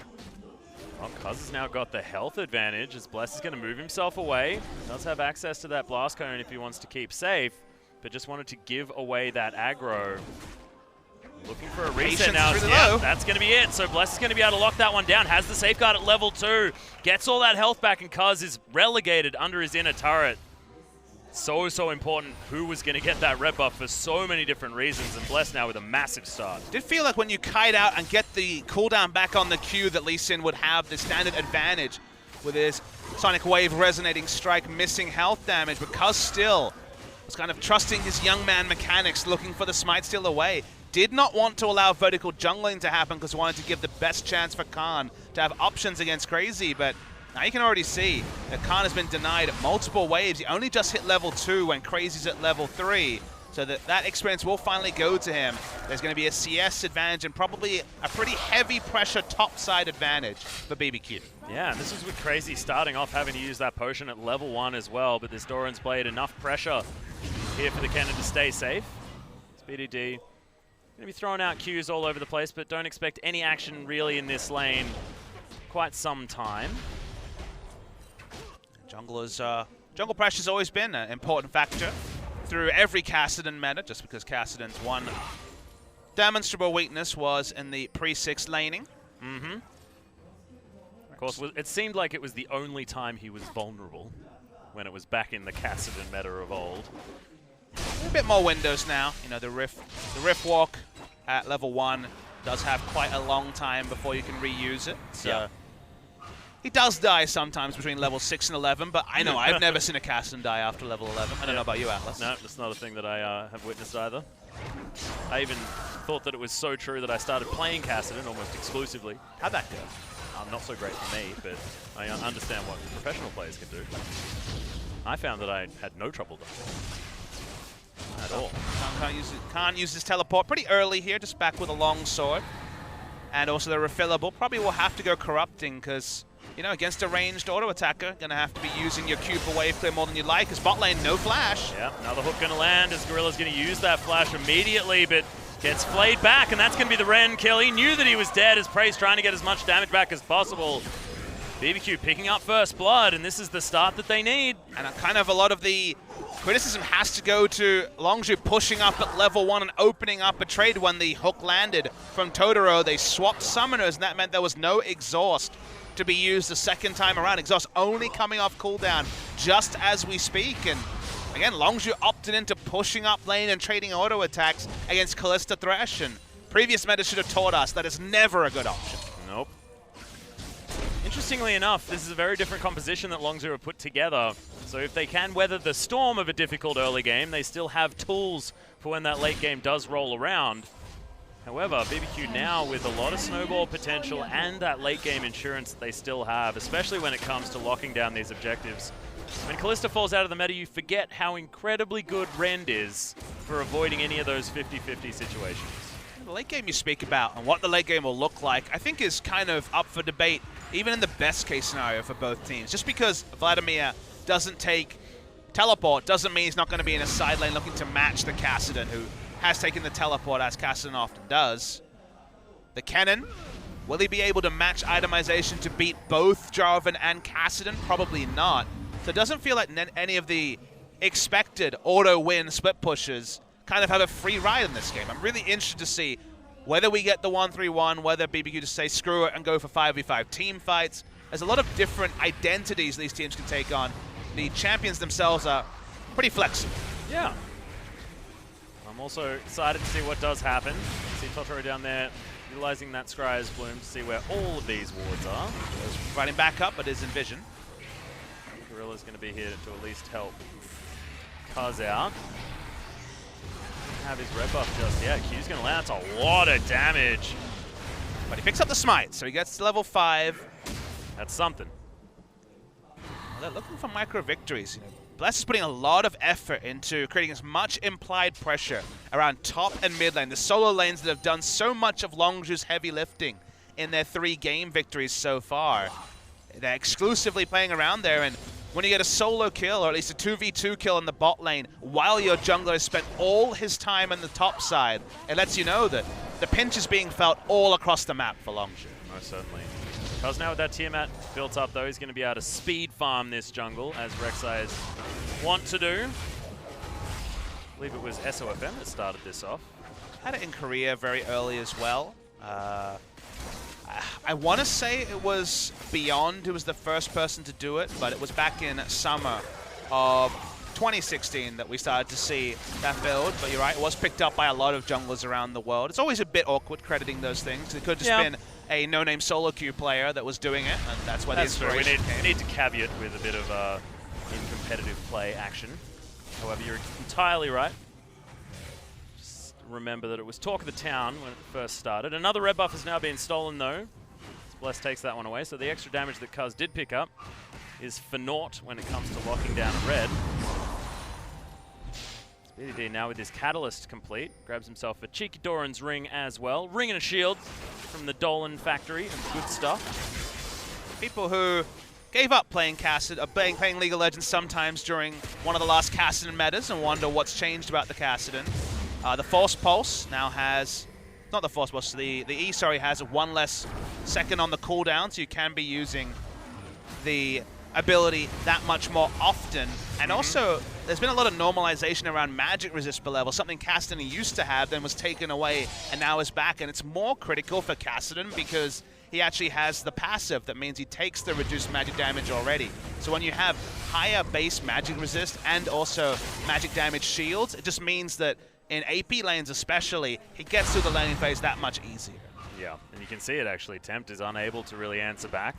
Vladimir, it's always a difficult question when you ask him how he feels in lane, because he could be at half health, he just doesn't seem to care. Transfusion pretty strong, but as you can see, that Force Pulse is tearing him up. And you were right, Papa Smithy, you just got to believe in yourself. Null Sphere, Force Pulse, Cast and Spell Knives. We haven't had much and Cast Netherblade, I believe, is his W that no one ever says because it doesn't really do much. It gets some mana back. It's just an auto so attack. that it can Force Pulse more. And it also means that you build Lich Bane in a fun way. Because having an auto attack reset makes Sheen fun. And you do a lot of damage. BDD is going to go aggressive. In comes Bless to try and capitalize. Good Rift Walk. He actually flashed out of the way. ultimate as well. Now, Flash got a lot of value. It means he doesn't even take any damage. Cuz has the drop on Bless. And he's going to grab that knock up there as well. The kick is going to kick him back, but we got a very confusing animation. I couldn't tell if it was no displacement because of where it was, or just a bit of visual lag as it ended up being. The end result was no Flash having to be blown by Bless. That was League of Legends trying to work out where he was supposed to go during that time, and it's taken a little bit. I like to think Vel'Koz was somewhere trying to work out the geometry there. Oh, someone needs to make that picture. Just Vel'Koz with a lab coat. Yep. Doing the calculations. Oh, man. Anything that can bring Vel'Koz talk into LCK is a value add. Super good. We lost Sarsen. He retired, so he was a noted Vel'Koz player, and Faker plays it once a year. Yeah, we'll have to talk to Max. I reckon he'll play Vel'Koz support That's if we true. ask him. He's played it a couple of times. You're right. I was thinking more of the mid lane Vel'Koz. Yep, true. Got it. Thankfully, Max does exist. His Cuz is like, maybe there'll be a red buff over here. There is. Haven't found one. He just can't get near it. Yep. That's exactly what's going on as well. Given his tremor sense, but Bless says, you're not ever going to get a red buff, my friend. Crazy went for Blade the Ruin King first, not against Rumble, so Wit's End, while it'll be useful against the cannon later. This is the all-in I was talking about. Yeah, that's a lot of damage as well. Slicing Maelstrom has to come out. Flash gained with the Cataclysm from Khan. Crazy says, well, it looks like I actually can't really lane against this guy now. That's a problem.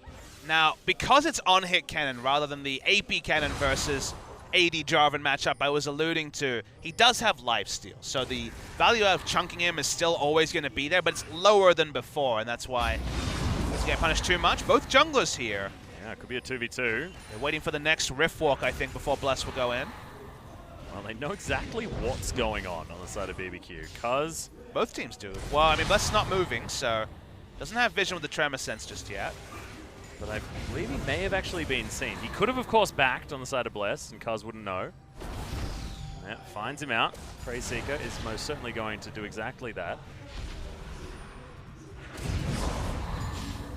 Now, if both teams run at each other 5v5, it's really interesting to work out who wins from that.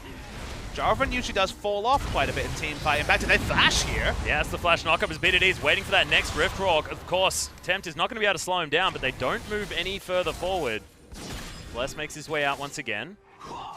Doesn't have to use the Dragon Rage or that flash, so gank's still very, very potent from the Lee Sin. First Instinct is slight advantage to Longzhu in the late game. They have a lot more AoE damage compared to just the Hurricane That was bolts. my first impression and as well.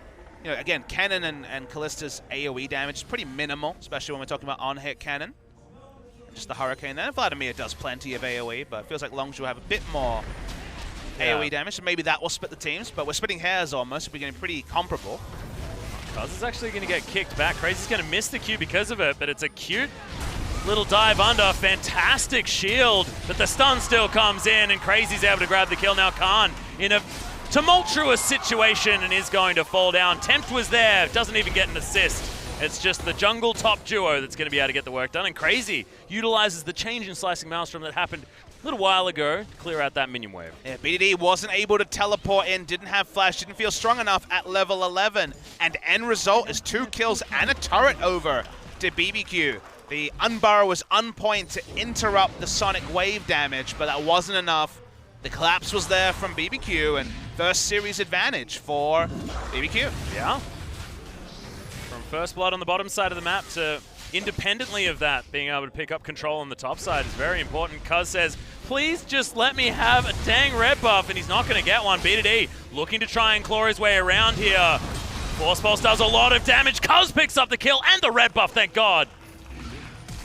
Oh, and there's the flash. Cataclysm. Not a lot of flashes here in this pit as BDD is going to be able to jump on top. Is that going to be enough? Hemoplague does get the kill as Tempt is running super fast. Gorilla's there. Protobelt's away. Protobelt from Tempt and avoids the knockup, but can you run away from a Kassadin? No, you can't, nor can you run away from the auto attacks of Azara. Yeah, Gorilla coming in to try and help clean up. They do get the kill advantage. They're picking up 3 for 1 to BBQ. But at the same time, they give up complete control in the bot lane. Prey's going to have Dancing Feet to not get dove in the bot lane. Kassadin with flashback up didn't have to use it and started to clean up. With 2 late game insurances on either side in the mid laners here. Feels like the side advantage does go over to BD, even though I was very impressed with the sideways Protobelt from Tempt. Yeah, that was some fancy footwork from Tempt to try and get himself out of the way. Wasn't going to work out though, and this is what happens when you don't cast Kassadin for a little while, is you think that someone's going to escape from something, and really, it's largely impossible unless they can get towards their nexus relatively easily. Because that Rift Walk is very, very difficult to overcome. And that's going to be Rod of Ages done, and I was talking about the Lichbane.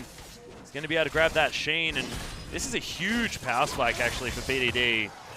His burst damage potential is huge. And it's a very split push orientated build.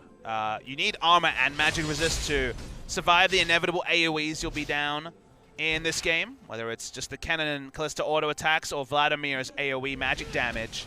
So it feels like going Lichbane clearly will provide burst, but it's more about really getting the most out of the teleport. Yeah. So as a second item, it lets you know that the first thought for Longzhu is split push. I like it as well, giving him that 10% CDR. Kassadin does love himself some CDR if he can get it, especially with that mana pool being built up by that Rod of Ages. Tempt takes that burst. Khan knows the flash is still down for Tempt. Took the Ignite as well, did Tempt. Normally used to seeing things like the Ghost on the Vladimir, just going for a very aggressive lane against the Kassadin. It's one of those things where you take the Ignite for kill pressure, but also for a bit of insurance in terms of laning phase. You want to have... It's almost a defensive Ignite choice where it gives you lane control, but isn't always for securing kills. Yeah. But it's a 2.3 thousand gold lead for BBQ at the moment, but only 1 turret to be taken. Longzhu haven't been able to grab anything just yet. BDD grabs himself his blue buff. Longzhu are still just looking for an opportunity to shove these waves back. Caitlyn, remember, in the early game, is happiest when she's shooting a structure. Doesn't really like shooting champions. I mean, she does in lane, you know, for the harassment with her extra long range, but that's not necessarily what she's good at until she has a few items to back it up. BBQ. Yeah, looking for it. They've invested so much time in controlling red buff from level 1 and the top side jungle. They like where the lane pressure has been for the majority of this game. This shows you visually that the big change with Rift Herald is that soloing it is a lot easier than before. Cuz will get information with Tremor Sense. Oh wow, BDD's here as well. They come around at exactly the right time. Crazy's in there. Cuz really wants to be able to lock this down, but doesn't get it. It's Blessed that grabs the Rift Herald.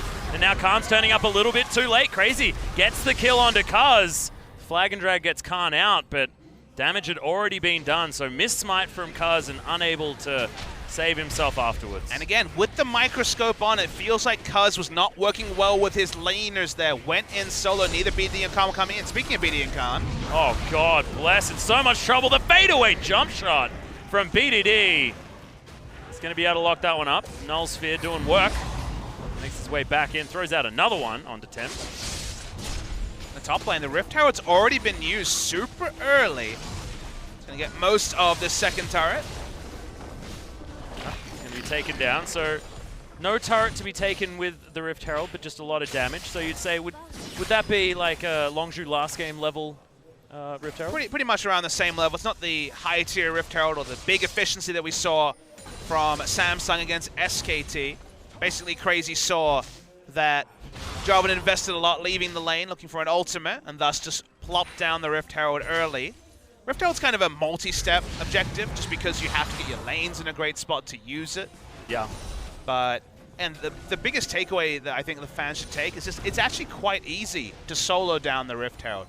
The previous Rift Herald, almost impossible, but if you get a jungle enchant and then, you know, a Ruby Crystal on top, maybe even boots too, most junglers can actually solo down the objective and stay at high health doing it. One of the reasons we didn't see it much at all previously was that it took 2 people leaving and giving up basically their whole health bar to claim, whereas now it's a much easier to take objective. You don't need to recall after picking up Rift. Yeah, and it was always very telegraphed as well. You saw that there were 2 people missing, and it just gave a heck of a lot of map pressure over to the opposite side when you just didn't really need to. There's Khan. Oh man, that's frustrating for Cuz. Can't get any red buffs. Even his top lane is stealing them from him. I'm going to go with probably some communication there, but we can always assume it was the worst case scenario. Yeah. Oh, Gorilla pushing forward with Prey. Finally, feels like pressure has been in favor of BBQ in this bottom lane for the entire game. Thankfully, Prey is incredibly good at hitting minions the last time. So he's going to stay within touching distance of that CS, despite that early start being not so good. BDD has no cares now, hitting level 13 and has flashback up. Basically trading farm with the Vlad, daring us into a late game team fight scenario. Oh god, yeah, and BDD still hasn't died. That KDA is getting ever higher. I want him to die once so that it's an actual number, Papa Smithy. Want it to be quantifiable? Yes, please. That's crazy. Oop, gets out of the way of Cataclysm range. You know Khan was going to pull that trigger. Oh, that's cute. One of the problems, though, when you go this Jarvan build is that if you use your EQ for gap close, you don't actually do that much damage. You ult and show it's a decent 500 damage burst, but it's all about being face-checked when you're full AD Jarvan, because then you can actually use your first EQ for damage, then ultimate. Yeah. Have the armor shred already down. And when Rek'Sai's the follow-up damage, every point of damage does actually matter against someone like the Cannon. So would have been able to levers, yeah. He would have been able to flash away and get out in that scenario, but didn't have to blow a flash at all. Pure laning build, Atlas, from the Cannon. It's gone Phantom Dancer second, not a Frozen Mallet or a Hurricane. It's just purely about trying to win the duels against J4. Oh god, BDD. Lots of damage here on Attempt. Holds onto the pool though. Wasn't in too much of a risk of dying, but yeah, I like what you're talking about here with the Phantom Dancer being picked up second. Just knows that he's going to be dueling throughout most of this game. Khan wants to be in that split push scenario. Not now, though. He's just going to be able to take down this turret if he can. Tempt is going to get blown up. Hemoplague does nothing. I don't know what that was. Rush of blood to the head or something, but Tempt was on a different wavelength to the rest of his team. I mean, the theory there was Cannon was coming down. He thought that he could buy enough time and bait in enough with the pull and flash to actually turn around and fly, but he was just too late. He was surprised by the burst damage coming through from the Force Pulse and the EQ from Khan and just died instantly. And now we see once again the follow-on effect when you make a kind of solo mistake like this is that nothing to respect for Prey and Gorilla, happy to push up in the bot lane. And for once, it's actually Cuz and Longzhu having the eyes on a red buff take from BBQ and not the other way around. Well, thankfully we were looking towards the top side to see the turret health, but we should be looking at Crazy's health because it's no longer there. The gank from BDD was most certainly successful, showing off his shiny new Lichbane. And shiny new Lichbane is bevied by a 4-0-2 scoreline. This is all of a sudden looking like a very difficult game for BBQ. We don't have a player of the week, but if he goes deathless in a week and Longzhu go 4-0, I think you can give it over to BDD. I almost said BBQ, but BDD. Yep, no, look, I can't argue with that. Nor would I ever want to, Papa Smithy. The other thing that I love is the fact that he even picked this Kassadin, because I hadn't thought about it before, but Kassadin into Kalista is a beautiful idea. The fact that you can't just bounce around away from it as Fate's Call going to be used. Pops the damage from the Caitlyn ultimate, you'll notice. Took no damage there, of course. Cute. All these interactions that, you know, with how the meta was, which at some points in, especially the start you don't of get spring, to talk about it. It was pretty stale meta at the start of spring with the auto-ban champions. Now it feels like there's a bit of a large amount of champion pool available. Pocket picks coming out, new power picks coming out. I swear, when I think about like the excitingness of a meta, I look at the top lane. And right now we've got Kennen versus Jarvan. So I like this meta, Papa Smithy. I'm having a good time. No more of these wet noodles. We're not seeing Maokai versus Nautilus every goddamn game. I feel like you stepped away as, you know, the game was like pretty settled and pretty stale, and you jumped back in just as the patches started to open up some of the fun in the top lane. That's what I did. I wasn't in Visa Purgatory. No. I was just like, no, this meta is not for me. I don't know why I had to be French, but I did. That sounded almost Italian. Really? Oh, maybe my it's the Australian. I think you were kind of straddling really the line between the two there. I often do that. Well, I speak French, and it doesn't sound like French to me. You do actually, don't you? Un petit peu. Little bit of French. Oui, oui. I don't know whether you need to go to the bathroom or whether you're speaking French. I don't look alarmed on my face. If I needed to, I would have looked really worried. Well, BDD going for the Zhonya's Hourglass for item number 3 and for 30% CDR as well. But right now he's sitting on 40 because he's got that blue buff ready-made at level 15. Feeling real good. Everyone having to back away from BDD whenever he turns up. And it's this awkward spot where, sure, Crazy's pretty strong against Jarvan, but it's going to be Jarvan plus X, Jarvan plus Rek'Sai, Jarvan plus Kassadin especially. Yeah. And then the laning build there doesn't actually give him that much. So would it have been better going Frozen Mallet? Would it have been better going something more teamfight oriented, or starting to build a Hex Drinker, then go the full Phantom Dancer? It's a very unenviable spot. It's actually quite a hard one to work out what the zero-sum build for Crazy should have been. But there's a lot of play, a counterplay through Longzhu's rotations available against the Cannon, like I said, because you can't build against Khan and BDD at the same time on a budget. It's just impossible. Yeah, feels real difficult. The other thing as well, I mean, we were talking about Longzhu in the late game, and I've still been thinking about this, trying to work out who has it, because you've got fantastic wombo potential out of BBQ. Their team fight, front to back, feels good, you know, with the strategy they're going for. Hemo Plague down, all of the AoE damage shoved in, and then Ren gets a pentakill instantly, you know, that sort of thing, if in an ideal world. But what does it look like? How does the fight start? Yeah, exactly right. With triple global on the side of Longzhu, they never need to opt into that. And if there's ever a Baron gone for or anything like that, 3 people can turn up from the other side of the map after providing pressure. This feels like BBQ aren't going to get the options that they're looking for. And also initiation-wise, on the side of BBQ is another trade happening. Crazy looking for Khan, who's going to back away. Always dangerous as he gets stunned once again. Thankfully, the turret still alive. Phantom Dancer Ninja Tabi working out pretty well there. Oh, yeah.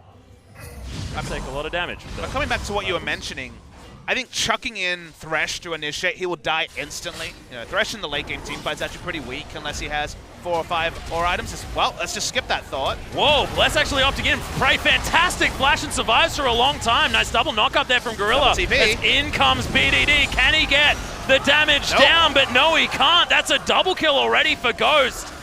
And this is exactly what we're talking about. If they can get these 5v5 fights happening, they might be able to turn it on its head, and that is 4 kills and probably a Baron for BBQ. Yeah, the true 5v5 wasn't necessary. It was very much about the disconnect between the members of Longzhu. By the time the teleports had come through, Prey was already dead. A lot of those Callista Spears in should be a very easy claim on the Baron. And BBQ, you know, we were just waffling on about what ifs, and then they just turned on the style. Yeah, I certainly did. And didn't even need to hit that Fate's Call. There was a triple knockup with the Stranglethorns. Buying time was working, but just looks like a more coordinated BBQ. And it was front to back, like you mentioned, because Prey was dead, and there was no real frontline, backline issues going on the side of Longzhu. It was just free target acquisition for Ghost, no threat onto him after the Caitlyn was already dispatched. So perfect stuff from BBQ. Gets them there, once again, a lead in this particular game. They started off well, things kind of started going away from them, but now, with the 1-3-1 possibilities, they're in a good spot. Most certainly are able to grab a lot of vision towards that top side of the map as well, and it's now to see which turrets they can take down. This bottom one is a freebie. Ghost just needs one little stick to throw into that. Should be absolutely fine. BDD there to defend the inner turret, so they're not going to lose that one, but this outer in the mid lane should come under fire relatively soon. Prey knows that there are people around, given the purpleness of these minions. However, they are going to back away. Looks like BBQ are going to commit to at least shoving this minion wave towards the bottom inner turret. Take 2 to wave clear. Kassadin not known for much in that way, and also match damage, getting reduced returns against the Baroned up minions. I just want to point out that thankfully in that last almost ace, it was BDD that survived, so it's still undefined. I see you're big on statistics. Yeah, I'm just big on having a real number. Just want a real number. One day. So TM. Tempter's got that Banshee's Veil completed. A bit of added safety against BDD, but not a heck of a lot. Losing the minimum when you have 2 melee range solo laners is a very tricky thing for Longzhu to do against a Baron buff. Yeah. Last objective they would ever want to surrender, given their comp does a lot of things, but again, repelling Baron buff minions is not one. Well, Prey's still having a decent time doing it now that he's got the double zeal as well as the Infinity Edge complete. Still down by 40 CS though. Ghost feeling quite comfortable. Oop, like ships in the night. Crazy and BDD pass one another. Bless in the end is able to take down this outer turret. That is going to spell a pretty disastrous lead in favor of BBQ. But power play, not quantified, but certainly a bigger one. We've already seen multiple turrets go down, and could be another one very soon. And they were set up for this as well, given the amount of damage that all of the outer turrets had sustained before that Baron was even taken. Just feels like the ideal scenario for BBQ. Rift Herald did a lot of the work in top lane before, and a couple of auto attacks from Crazy needed afterwards. Still, not over yet. Base is not broken. Still a lot of tools available here for Longzhu. There's Double Cloud Drake going to be picked up by Ghost. Josh Wren does a heck of a lot of damage to get a lot of sticks into your target.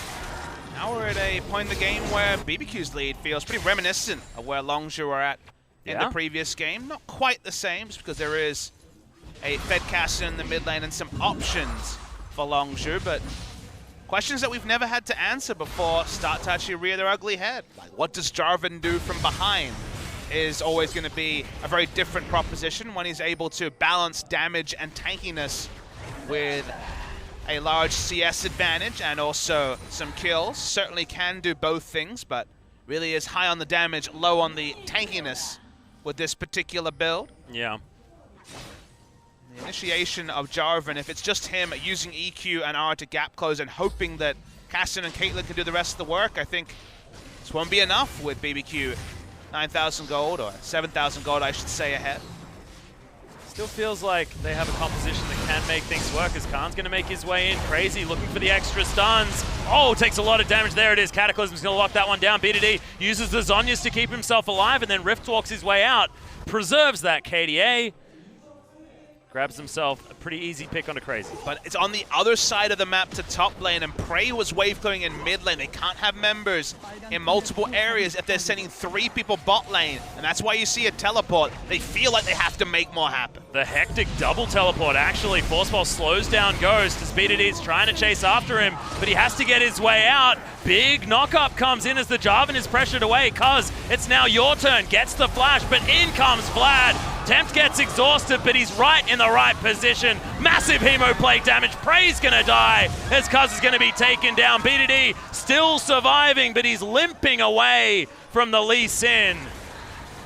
And this should spell a broken base for BBQ.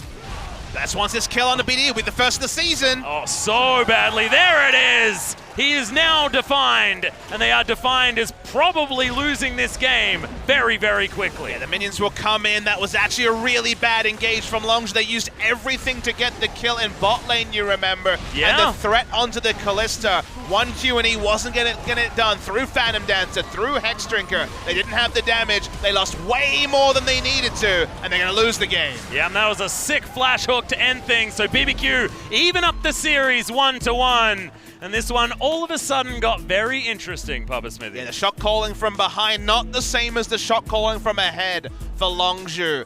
Going in for that fight without enough tools. You saw an EQ from Jarvan, a Rift Walk, and Force Pulse from Caster, and then they're like, wait, we don't have any more. We have to start walking away, because Lista turned around, started pumping the Ren stacks in, and they didn't have ultimates, ignites, or any other tools to kill the Kalista. Yeah. And anytime the Kalista is one of the first people to live and one of the first people to turn around and put in damage, Longzhu were not going to win a team fight. In fact, lost the game off that botched attempt. They were 5v4, had the potential to send all the members with the double teleport. But without the ultimates, the 4 looked much more powerful. Yeah, and it was just those 2 team fights that BBQ were able to lock down. The first one leading towards the Baron. Didn't matter where they were up to in that game, because like we were talking about, their composition works a certain way, and if they can make it work that way, then it does fantastic things. It was about Longzhu not being able to play their style of League of Legends based on their composition, and BBQ finding the openings to get theirs working. It was beautiful to see. Yeah, they pushed up too far in that one fight. Prey died first before the double teleport came in. Yeah. They got rolled over. Baron went down from there. And like you say, a second hard engage attempt, this time coming through from Longzhu, was what really was the ending of the game. It kind of hastened the ending. It looked like BBQ had enough of an advantage to take it over in more conventional fashion. But Longzhu thought, kill the Kalista. We got one pick, turn it into more. The more never came. Instead, the end of the game. And now we're, amazingly, given what's happened so far, finally poised between Longzhu and BBQ. Yeah, and the question now is, what does Longzhu change moving into the next game? We are going to go to a short break, ladies and gentlemen. When we come back, BBQ try and get another one on the board and take down Longzhu, and Longzhu try and hold on. We'll see what happens when we get back. One shot is do or die, and the odds ain't looking too pretty. But I got the feeling it's my time. I know I'm taking it now.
This harness will guide us through dangerous night. It humbles the foe with its grace. The thorn mail will help us prevail and survive. Our deadliest fate we embrace.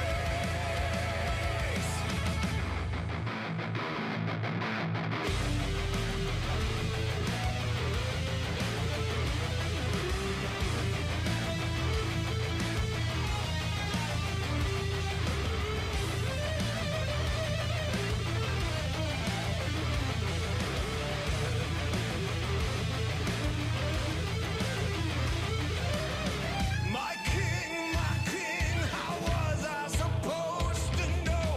Everyone will falter when you die. This harness will guide us through dangerous night. It humbles the foe with its grace. The thorn mail will help us prevail and survive. Our deadliest fate we embrace. Yeah, my son, smite them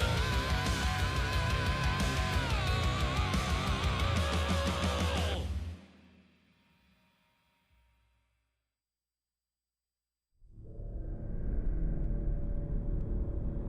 The era of metal has begun, and metal shall prevail.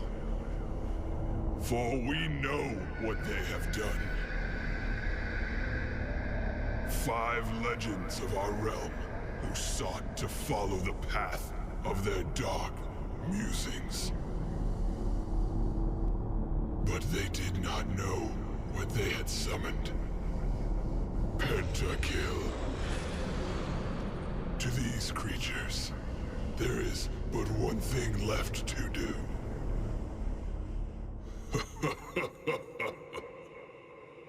Heavy metal.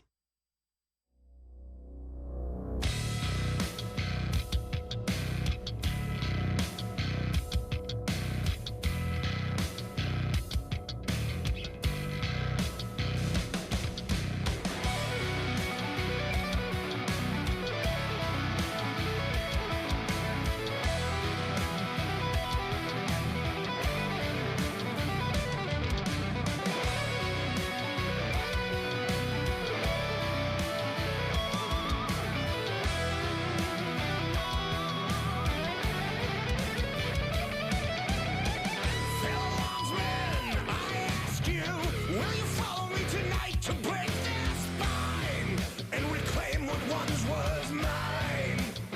Those cravens backstabbed me, deceived me. Never shall I tolerate their crimes again. Now let the hunt begin. Yeah.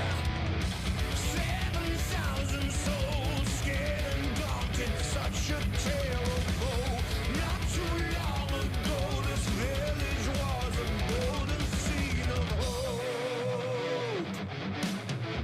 Call down the reckoning to bring back hope and peace, restore our glory to live forever.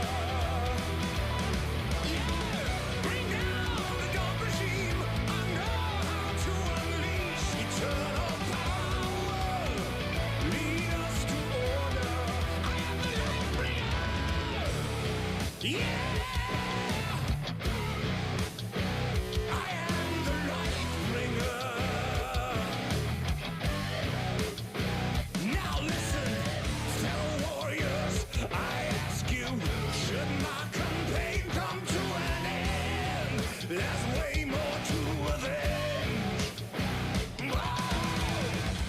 50 million souls living in this realm without much hope.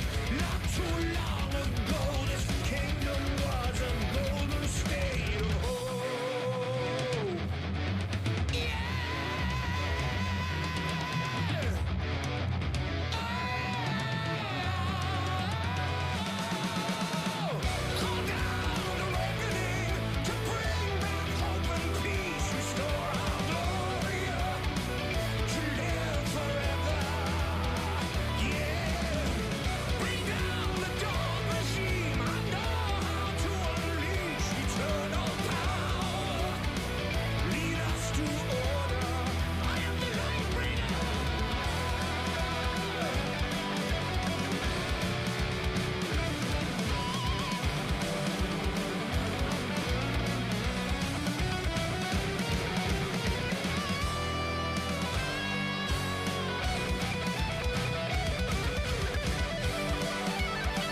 Welcome back, OGN Legion, to LCK Summer. We had BBQ evening things out here against Longzhu, bringing us to a game number 3. Pretty emphatic style, to be honest, Papa Smithy, even though BDD did an absurd amount of damage. Yeah, the damage was mostly empty damage, sure.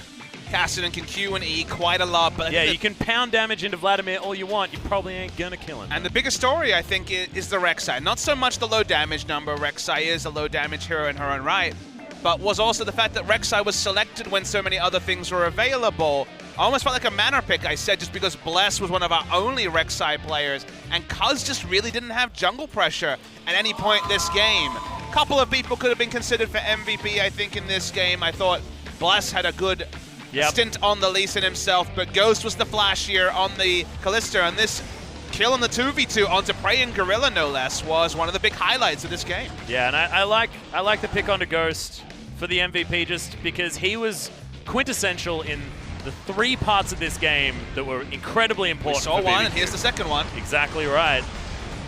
This team fight was just everything for BBQ. Got them about an 8,000k, an 8,000 gold lead, and the Baron allowed them just to pick up so much control. This is when Longzhu did not have ultimates take down BDD. He started lifestealing, he started turning around, and everyone on Longzhu was on a extended walk of shame here. Even knockups were not going to be enough. There was no damage behind.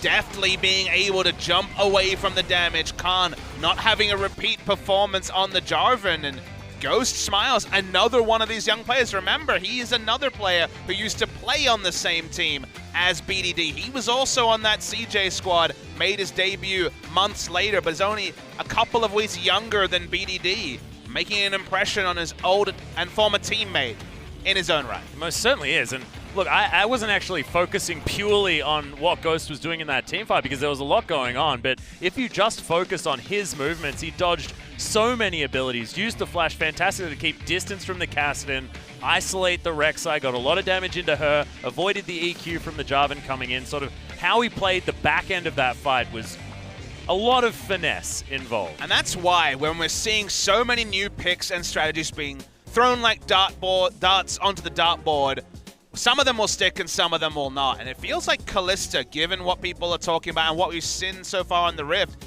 may actually be one of the new strategies and new picks that really do permeate the meta rather than fall away like perhaps the Cassidy will. Yeah. I don't know if we're going to see Cassidy at least in Game 2. BBQ have decided we are certainly not going to see Prey on Ashe at any point this series. That's certainly not happening, but Cannon was removed, and that is a good thing. Longzhu now on the blue side, a little bit more flexibility with the bans. Does feel like they could have banned the Cannon quite freely on red side last game and chose to overlook it. Let's see if Longzhu can get access to Elise, because that is the pick I think that they really need. Elise or Zac for the jungle would be big for them. BBQ, if they ban away the Zac, as the tier list would suggest, would leave Elise first pick. And they actually open up the Zac for the first time all season. The gauntlet has been thrown. This is the ultimate, do you play Zac or do you not? Yeah. I'm going to go with they probably play Zac. And like I said in the Game 1 drop, this is a flex pick. Korea is loving support Zac as well.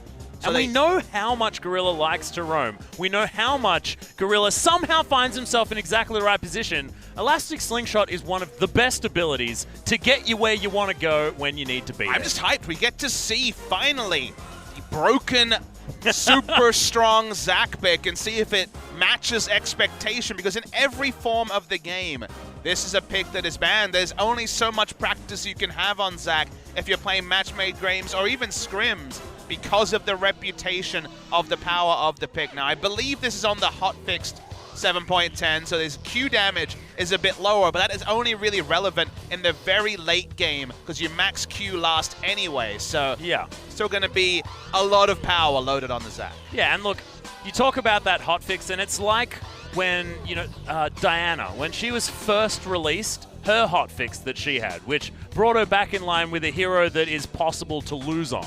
You know, when she was released, it was broken as all hell. And that's exactly what Zac was. And I just don't feel like the nerfs have necessarily come in quite enough. But Jarvan going to be picked up very quickly here by BBQ. I mean, Riot always has to be pretty small on hot fixes because you can't change everything about a champion mid-patch cycle. Oh, when absolutely. People aren't going to see a lot. Not It is- condemning anything. It is a lot of Smith. late game damage taken away, but it doesn't affect early and mid where Zac is very powerful. Twitch locked in. Twitch versus Caitlyn. Last season, no one wanted to do that, but with Yep. Doran's shield, they'll try and make it work. And we're going to see kind of the best of the rest of picks that have been overlooked Oh, so far this wow. series, as Khan on his famous Fiora is going to blind pick it very early. Well, theoretically blind pick because, like you said, I mean, the Jarvan was picked up, but Bless could be playing that one in the jungle. They could flex this one around. Yeah, like you say, maybe it's not a blind pick. Maybe it's just a reaction to the Jarvan. But that is an all-in matchup. We've seen Riven versus Fiora. We've seen yeah. other Fiora, Renekton versus Fiora. The Jarvan versus Fiora one, the value of the riposte there could be insane if timed at the right time. BBQ may have chosen both solo lanes. We're waiting to get the full confirmation on that, but we'll just go for the Taliyah super early. Yeah, saving their utility to last potentially. Plus Orianna one's- probably going to be banned here. would make some sense. Even though Taliyah does well into Orianna, I think BDD on comfort is probably not a thing you want. Now, you can't ban both Zed and the Orianna after already seeing the LeBlanc banned, and it's worth noting that Zac is still sort of a magic damage jungler. He's not Elise when it comes to the amount of damage, but does almost purely magic damage. So while it's not Elise Zyra to open up a physical damage mid laner, it is still a remote possibility that something like the Zed could be picked. Yep, that Zyra could also come in if they want to take Zac into the jungle, like you were talking about. Very flexible. The only thing we know about Longzhu is top lane Fiora. Yes. Yeah. That's. I have written Twitch down as well. That's true. Pretty sure about that one. Hey, Twitch jungle. You've played some Korean solo queue. You know about it, Max. Yeah, well, that's in all of the solo queue. You know, there's always that time where there's a Twitch jungle, and it's always when I'm playing mid lane and I'm playing someone easily gankable and I die level 1. It's a really beautiful feeling. Red buff Twitch. With Yeah. invisibility. Oh, just really not toxic at all. Well, Olaf is going to be banned away, so Longzhu going well deep into the fact that that is going to be a J4 top lane. Bit curious though, because Lee Sin is still available after all of these bans. Yeah. You wouldn't think so. You kind of look past it when you see double jungle ban of Nidalee and Olaf, but Lee Sin and Rek'Sai are both available to be selected. A mouse over the Rek'Sai, that's a blessed staple, but the Lee Sin certainly, on terms of power level, is the more comfortable pick, and they will take Lee Sin. And he also looked very, very comfortable on it in the last game as well, really bullying Cuz around. This would be confirmation of the Zac being the jungle selection if Thresh was to be taken to paired with Twitch. Makes a bit more sense, as the Zac Twitch lane sounds like it's a bit too all-in. Yeah. Twitch usually needs something to help him out, and if it's not going to be healing, then it's going to have to be the Dark Passage. J4 confirmed for the top lane though, so at least Longzhu made the right call on where they were throwing their bans at. It was very interesting leaving that Lee Sin available though, as Gorilla thinking about the Kassadin to be locked in, and it is going to be taken away, so that's going to be the Longzhu composition. Twitch Thresh has seen a lot of success, especially now with that Doran shield being the way it is. Now to see what Totoro wants to play towards the bottom side. Now, Kassadin is really strong against Taliyah post level 6 because the gap close and the ability to get on top of the Taliyah and assassinate her is very possible. Also, in no way is going to be halted by the Weaver's Wall because he can just pop over it with the Rift Walk, but very, very weak to the Taliyah pre-6, will be heavily shoved in. So it feels like the jungler has to do significant work to ensure the Kassadin, but then you look at the comp and you're like, well, Fiora's a bit of a snowball lane. Well, Kassadin's a bit of a snowball lane. It's Caitlyn versus Twitch. Yeah. There's a lot of places that Cuz needs to be. That hasn't necessarily been the way that Longzhu has won matches so far, so it's going to take some individual brilliance and Cuz being on point to get them through what is one of the most risky early game comps we've seen so far from a team. Yeah, we need to bring it back to game 1 Cuz, who is so incredibly good on that Elise, getting around the map, being where he needed to be, getting the flash cocoons where he wanted them, and really snowballing that victory. Might be difficult this time, but their late game team fight looks well and truly filthy on the side of Longzhu Gaming. So if they make it there, things could be very, very difficult. I mean, Let's Bounce is silly now. It is hilariously silly. And it's not just team fight, because sure, Kassadin and Fiora can get in there and mess people up, Twitch can open Well, up with yeah, that's stealth, true. but this could be two split push champions with pressure and a twitch coming in from stealth. So I feel like late game, Longzhu have an insane amount of flexibility, if not just straight up winning 5v5s, being able to do so many other things and come close in 5v5s that they have the advantage. But the early game is about as one-sidedly the side of BBQ as can be. Yeah, and the pick ability on the side of Longzhu is most certainly their flavor with this composition as well. We'll see whether they can turn around the victory that BBQ were able to pick up in game 2, or whether BBQ are going to be able to answer back. Let's hit the rift. Sonic echo, there leaves no room for doubt. All the shots bring it back to what it's like.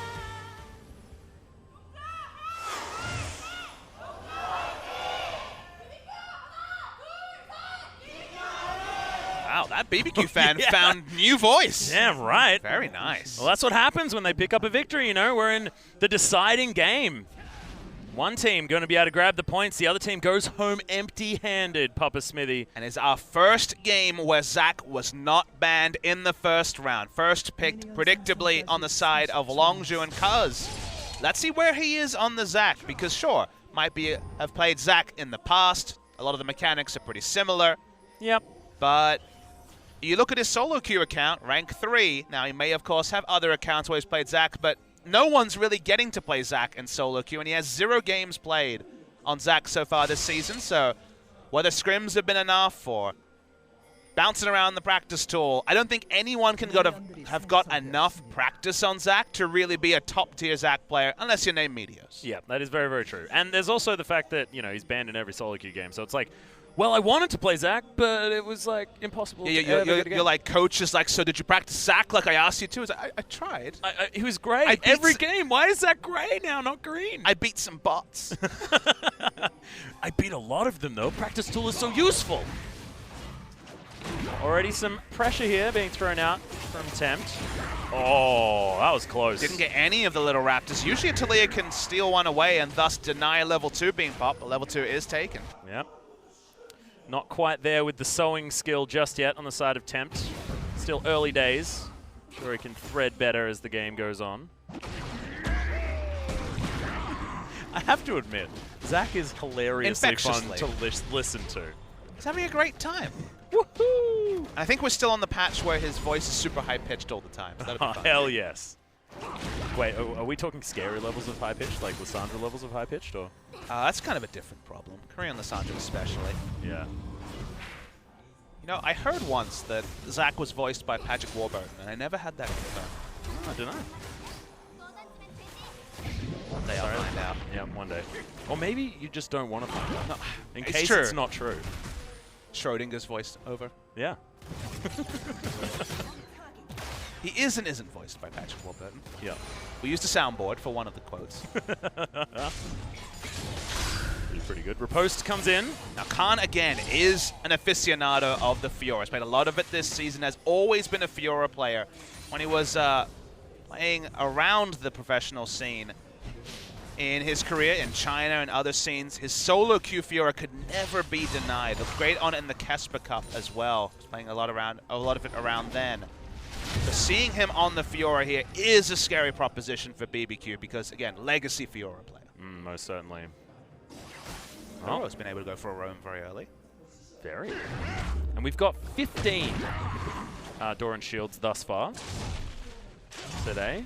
My number of 24 might actually be off. Might not. I may have underestimated the amount of Doran shields that we could have tonight, Papa Smithy. Hard thing to do. I know. Because you had a pretty good estimate there. Yeah, 24 was a big one. But, whoa. Maybe they listened to the cast yesterday. Yeah. My rambunctious enthusiasm. It was very rambunctious. What a fun word. Oh, such a fun word. I was hoping someone would mention it. As Tempt heads back to the lane with blue buff in hand. Matches his outfit as well. Wonderful. Has there ever been a word that you've like spent multiple casts trying to work it in? Not just like a reference, because everyone has like some reference like this will be good someday. Has there ever been a word that you're like, I just never worked that into a cast? Yeah, there's been lots of them. However, I haven't worked any of them into a cast because they're so severely irrelevant. Kaz has missed a lot of experience. He's still one creep away from 4, plus he's about half a level ahead. The E is not going to be the largest range, but it doesn't matter. Yep, connects with the stretching strike. That's an easy flash. Only a single point into his elastic slingshot, and yet still had enough range. Zach is one of the few champions where, especially when you get to level 9 and have 5 points in elastic slingshot, people will consistently underestimate the amount of gap close he has on that fully charged slingshot. Yeah. Even half charged, you know, you see him charging the thing up and you're like, I'm safe, I'm safe, I'm safe. Oh wait, hang on, no, definitely wasn't safe. It's pretty scary. But Praying Gorilla doing very, very well down here towards the bottom side. Only losing out on a couple of creeps, but that should even out as these ones are picked up. At some point, this game could get to a point where you're BBQ trying to put down a ward and you have to respect elastic slingshot, a Twitch coming out of stealth, and a rift walk Cassidy over jumping a wall. on you, and then a hook over a wall. Oh god. So pretty much everything. Yep. Khan could have teleported on top of you as well. Who Probably knows? not. I mean, you probably have to respect him split pushing your inhibitor as well. Yeah, no, it's sort of like one of those meanwhile questions. It's like, respect 4 people, and also you need to watch out for your Nexus. That's all predicated on this early game that we've talked about. Now, so far it's been quiet. Smooth sailing for BBQ, but it only led to about a 600 gold lead, which you'll accept if you're Longzhu. Not giving up any deaths or early turret takes is just fine from a Longzhu perspective, given how much gambling they've done in the draft. Khan yet to hit level 6, and Bless makes his way in here. Teleport comes down. There's the Cataclysm. But Khan, he's held on to the... No, he hasn't! Bless is going to fall. BDD says, thank you very much. And I'm looking for a second one as he's chasing after Crazy. Riftwalk goes in. No mana left for this Jarvan, and he doesn't have a flash. The elastic slingshot comes in. Weaver's Wall's not enough, and Tempt now might be in the wrong spot. Well, he is going to be able to back away, but that is an assist and a kill for a Kassadin, and that's a bad news story for BBQ. They tried to make a play on a team with double teleport. That meant the Kassadin was there. He was also level 6. It was basically instant level 6s and full action in every lane. Bless the only person involved. And Kaz as well, who was short of having their ultimate. The turnaround from Longzhu is an important one, but it'll be the second game in a row where you disrespect to Kassadin, and BD gets going very early on this pick. Yep. Sort of like one of those things, if you disrespect Kassadin, you are going to be made pay for it. One of those situations. However, BBQ were able to overcome that pressure in the last game, despite BDD being incredibly fed. And this time, Tempt is on comfort, as well as with a large CS advantage and a pocket jungler here in the mid lane. Yeah, Bless has a good read. BDD in the previous game, you'll remember, was rift walking in for harass trades a lot. And also, that's just the play pattern against Talia, because he's now gone past level 6 as the Kassadin. Bless easily able to lock down that red buff, deny level 6 from Cuz even further. Bless has been definitely bullying around Cuz this game and last. Oh yeah, he's going to make his way in here. Cuz may get brought down to that passive. Stretching Strike is just going to grasp on to what was left of his Raptor. Still going to be denied. Bless smites that one away as well. The end result is CS leads in every lane, but when it's Kassadin, Fiora, and Twitch, it's always a question of, is it enough? And if you look in the top lane, the 4 CS, you definitely say no. The mid lane's probably pretty on point, and 10 CS in bot lane also. It's kind of just the reality of the Doran Shield meta, is that with double health pot and also the Doran Shield regen, been able to get down about 10 to 15 CS behind, which is just fine from the side of Twitch. So all in all, given they picked up a couple of kills and kill involvements on their mid laner, early game's gone better than expected for Longzhu. Well, level 6 is now being gained by Cuz. We'll see what he buys when he goes back. Probably just that Balmy Cinder, unless he can complete something like a Cinder Hulk. Flag and drag, not going to get any knockups onto Khan. Bless says, well, if you can't hit your moves, I'm not going to come in. At least that's what my solo queue jungler would have said. Always a lot of gamesmanship on the use of the riposte in matchups like this, but Jarvan's pretty transparent. You know, you can very clearly see if the flag and drag is going to hit, and then use riposte accordingly. Yeah. Well, attempt to BBQ. BDD just facing off. BDD happy to be a little bit further behind. He gets seismically shoved back. My apologies, Pop Smithy. I know you don't like that one. I mean, shoved back is fine. Okay, good.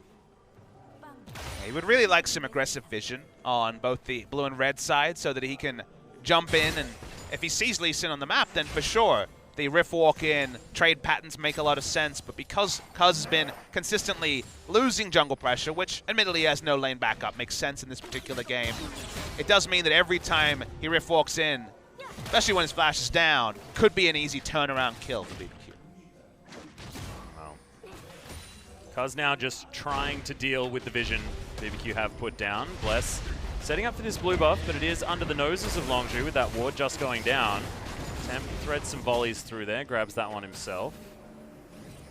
No answer here from Longzhu just yet, but a lot of information gained.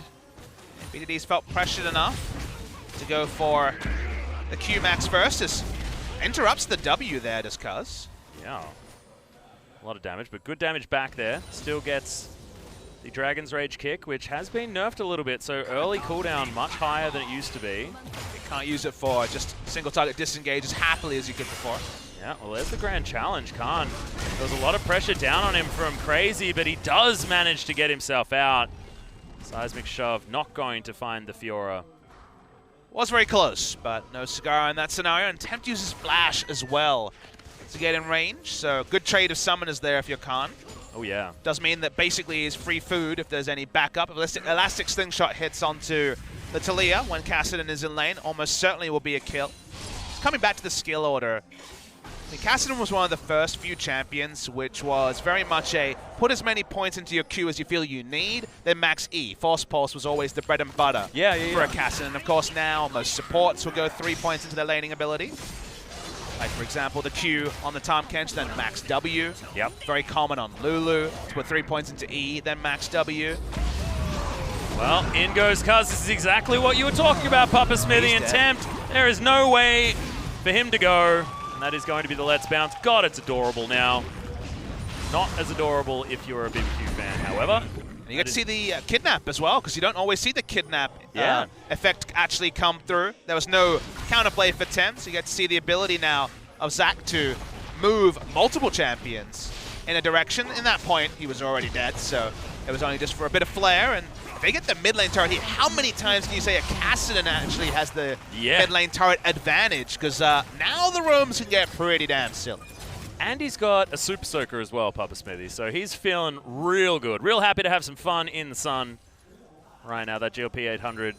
An adaptation of the build, wanting to go a little bit more early power. I like it. I think in this scenario, it's one of the few times where I do like it, as we're going to see a bit of a champion spotlight for Zach. So the E is a 1 second stun, then you're kidnapped when you get through the Let's Bounce. So you charge it up for a minimum of 0.5 seconds, and then you see that as apparently miss more kills. Yeah, BDD is going to get flashed on, and Bless is going to kill him. Can this be a double, actually, as Cuz looking to go aggressive? That passive will go down, and will the minions actually be able to kill him in time? Oh my goodness, gets in there. There's the play, there's the kill. And Cuz is still alive. Totoro wants to try and get this kill, but it feels like desperation. See you later, says Cuz. He'll make it out as a tiny little Zac trying to escape, and does so effectively. I mean, Gorilla was famous for being the first person to pull the trigger on their own from the entirety of 2016. We're going to actually see this kill that we were denied, and every time Tempt flashes down, this will happen again and again. There's no counterplay here. Even with double wards down, he probably would have died to this gank. But this time, Bless was there. Got the kick into turret and even the flash out of BDD. And it would have been a double kill, but look how much faster Gorilla is pulling the trigger on the roam. It's why when he spent the entirety of spring season in lane, you kind of felt you were denied the old Alistair roams that we saw from Gorilla for the majority of 2016. And Thresh being in the meta means we get to see this guy unchained from the bot lane and making things happen. Unchained from the bot lane. Gorilla Unchained. I think there was a song has those lyrics. Gorilla Unchained works Alistair as well. Real good. Well, Infernal Drake going to go over to BBQ. A little bit too late is Cuz trying to get in there to try and contest, but always very difficult to try and steal away from a resonating strike and a smite. There's so much action that I felt like there's multiple different things I want to talk about that have been denied, so yeah, I'm just going to totally derail the conversation and go not talk for about something this. else, man. The GOP, I think, is one of the most interesting ones. Rite of Ages for longest time has been the core Oh, yeah. on Kassadin. But the reason why he's gone for it is, what did we talk about in the draft? Snowball lane, snowball lane, snowball lane. Well, getting a bit of early power on the Cassidy and not putting so much of the item efficiency into 10 minutes from now, 25 minutes, means that when he does teleport in, he's got more tools early and more power early to help the other lanes get ahead. So I think it's just someone has to take something for the team, otherwise we're putting too much into scaling in multiple lanes, and going GOP over Rod of Ages gets them that extra oomph while they're still scaling up at 15 minutes. So Yeah, I like it. I do think that's cool to see. Also, if you want to be snowballing, having something that shoots ice balls out of it is pretty handy. I knew you were super literal on that one. Yeah, had to have it. Okay, you can hear the pure disappointment in your voice as well. It's disdain, to be clear. Well, just going to be a whole bunch of jungle being stolen away side of Longzhu with that mid lane outer turret being taken. Just gives them so much room to move, especially with a 2, 1, and 3 Cassidy that just has to be respected. We're talking about the fact that BBQ will need to respect the amount of options Longzhu have for jumping on top of you. It feels like that's happened even earlier this time around, given all of the kills, given the 2-0-2 Zach who's running around the map. And look at how big he is now. Being able to build up a whole bunch of health. Actually matching points between Q and W. Would have expected just the unstable matter, the W max second, because that's just a bit more flexible and has shorter cooldown, does percentage health damage, but Q's new functionality I think is super cool. You know, it used to be just a line wave clear spell that you maxed first if you were top lane. Yeah, got you a bit of a slow. Oh, there's the kickback. Khan can't get enough done with all of the lifesteal that he had, and Bless making this Lee Sin work beautifully thus far. Yeah, surprising Khan as well. Going to be a lot of threat onto the turret. Khan's just waiting for the minion wave to come in so that he can slingshot on top of it. BDD's been pinged out. Cuz will make it in there in time. Knock up, going to come in a little bit late. Seems like nothing can interrupt Flag and Drag ever. Feels like we're pretty... It feels like the rules for knock-ups and interrupts are always a little bit situational. That this can interrupt this, but not this, and sometimes this. And I'm pretty sure Flag and Drag can just never be interrupted. You could be dead, and I think you'll still follow that flag. What about Malphite ult? Oh, that's unstoppable. Don't know. Some testing to be done there. It's Crazy's open onto. Yeah, speaking of testing, Prey just testing his little gun out. Crazy should make it underneath this turret. Got the knockback because he actually used his auto attack on the second side of the stretching strike onto a minion. If it's on a different target, does pull the two together. So that's what happened there. Cool little interaction. Liked it. Longzhu now looking for this Rift Herald. Cuz pretty much able to stay alive forever. I have a feeling that that'll be a Spirit Visage being picked up, and now with extra healing on that item, as well as Zach just being silly at the moment. Feels like a pretty easy 1-2 punch itemization-wise. Yeah, 30% healing, like you say, from 25% the old number. Means that even more value for the Spirit Visage users. Somewhere Marin is putting his hands together and thinking about his Dr. Mundo. I believe there is a Papa Smithy GIF that could work out exactly the same way on the internet. He's just waiting for someone to pick Rumble against him. Oh, yeah. Oh, God. For him to lose lane. Yeah, exactly. Was it Marin or Looper in the LPL that decided that the Gnar counter was Annie? It was Looper. That was Looper. I knew there was a world champion top laner that had made a pretty awful error towards the top side of the map. I'm waiting for Duke to have his own pocket pick that doesn't make sense. Yeah. He's going to land here from Bless onto Gorilla, but there's the hook back. Kotaro does need to be very careful, as Cuz just says, no, I think I'll back away from that one. There's a Talia coming. Yeah, Prey's not interested in being one shot by Crazy. One shot's perhaps strong when he only has a Tiamat. I didn't fully grasp that he's gone nowhere near a Black Cleave or other offensive itemization Crazy this time around. I actually decided to go for Tiamat first because he was doing well in lane, and then goes for that sort of tanky choice, opting in for more of a team fight oriented build. Khan wants nothing to do with that at all. Going for his Black Cleaver second, and Ravenous Hydra straight out. That's item number 1. Just going for the Leisharino. Yep. Thankfully, Cinderhawk can't steal a blue buff. Yeah, Cinderhawk buffed on this patch as well. Now it does the same damage to champions that Sunfire Cape does. Yeah. It's actually a pretty big buff there. It doesn't have the extra damage to minions that Sunfire Cape does. So Sunfire Cape's definitely better for pushing, but Cinderhawk got a straight up buff that was kind of lost in the Yeah, lost in the notes a little bit. But There were a lot of them. It was most certainly a compendium. It did feel like our cast this week would be a bit of a test, you know. Yeah, an exam. I know. I feel like I don't know whether I crammed necessarily enough. As Rift Herald going on a merry walk. Goes to the closest lane, which is where Zach channeled it from, was bot lane. That's why you see a double recall. They know Abyssal Voyage is down, so this is actually a fun window to exploit here. They will for sure get the turret. Well, Prey just says, I'm going to go invisible, and I'm still going to take the turret, despite your Weaver's Wall. And in fact, I'm going to try and start a fight here as Prey, good positioning, does wear out a little bit too quickly. Nice knock-up comes in as Cuz. He's going to relegate himself to the Cataclysm as he jumps himself out. Crazy delivered to the team. Cuz is still alive. Can the Contaminate grab the kill? No, it can't. As Bless is going to kick away the Rat, try and keep himself up. And Tempt offers the support. No one dead, but some really fancy play coming out from both teams. Yeah, Blast needed to use the kick to actually interrupt the Let's Bounce channel. Didn't use it, held onto it. Maybe too greedy there. And he actually kidnapped the Thresher, the support out there, the Tom Kench, out of the fight and potentially into his death. So really nice escape. You normally, when you think about Zach, you consider, okay, Elastic Slingshot is down. No way for him to get over a wall. But now with the new Let's Bounce, able to make that grand escape. Yeah. If you're happy to bring your opponents with you, you can certainly make that escape. Like it a lot. Khan just going to riposte the Baron, meaning that he takes even more damage. Probably didn't even need to use that. I think it was Seismic Shove over the wall. Just a kind of a prediction coming through there. And yes. ended up taking Baron and also Q damage from the Talia. All in all, bit of a negative. Khan's been having a decent time, just trying to get to that beastly split push mode. Yeah, as long as you're keeping the CS values up, even if you're not getting early solo kills, there is an air of inevitability about 2-item Fiora coming online soon. Well, Ghost is going to move his way up, sees the pink ward, knows that Longzhu have full vision of where he is, but there are 5 people making their way up. Abyssal Voyage is going to deliver a Talia right behind as Gorilla offers a lantern, but it's still dangerous. The flash comes in. Gorilla still alive somehow, but probably not for long as the grand challenge comes in. Gorilla, how are you still up? The heal comes in to save him as Khan is running so quickly. Gorilla survives. Khan is most certainly dead. However, losing only 1 for that massive collapse is weird.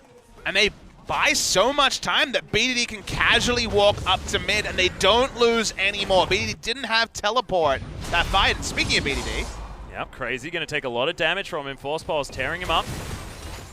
We've got Azoni's Hourglass actually completed by BDD, so a lot more flexibility in these fights. BBQ do decide to engage on the Kassadin. But you get a quick pick there. You know, Thresh dies instantly, and turning on to Baron, turning on to other objectives was a possibility for BBQ. But because he bought so much time, by the time they actually cemented that kill onto the Fiora, BDD was there to react even without teleport, and the chance for an objective was over. So credit to Longzhu buying so much time after being caught with their pants down a little bit to actually stop there from being any objective snope. Yeah.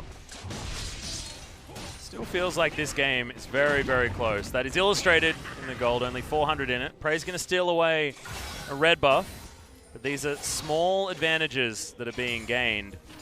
Both teams actually going for plays, making them work, but it seems like what is responded to by BBQ is then responded once again from Longzhu afterwards. It's like a game of take it in turns to make the plays. And they have been successful on both sides.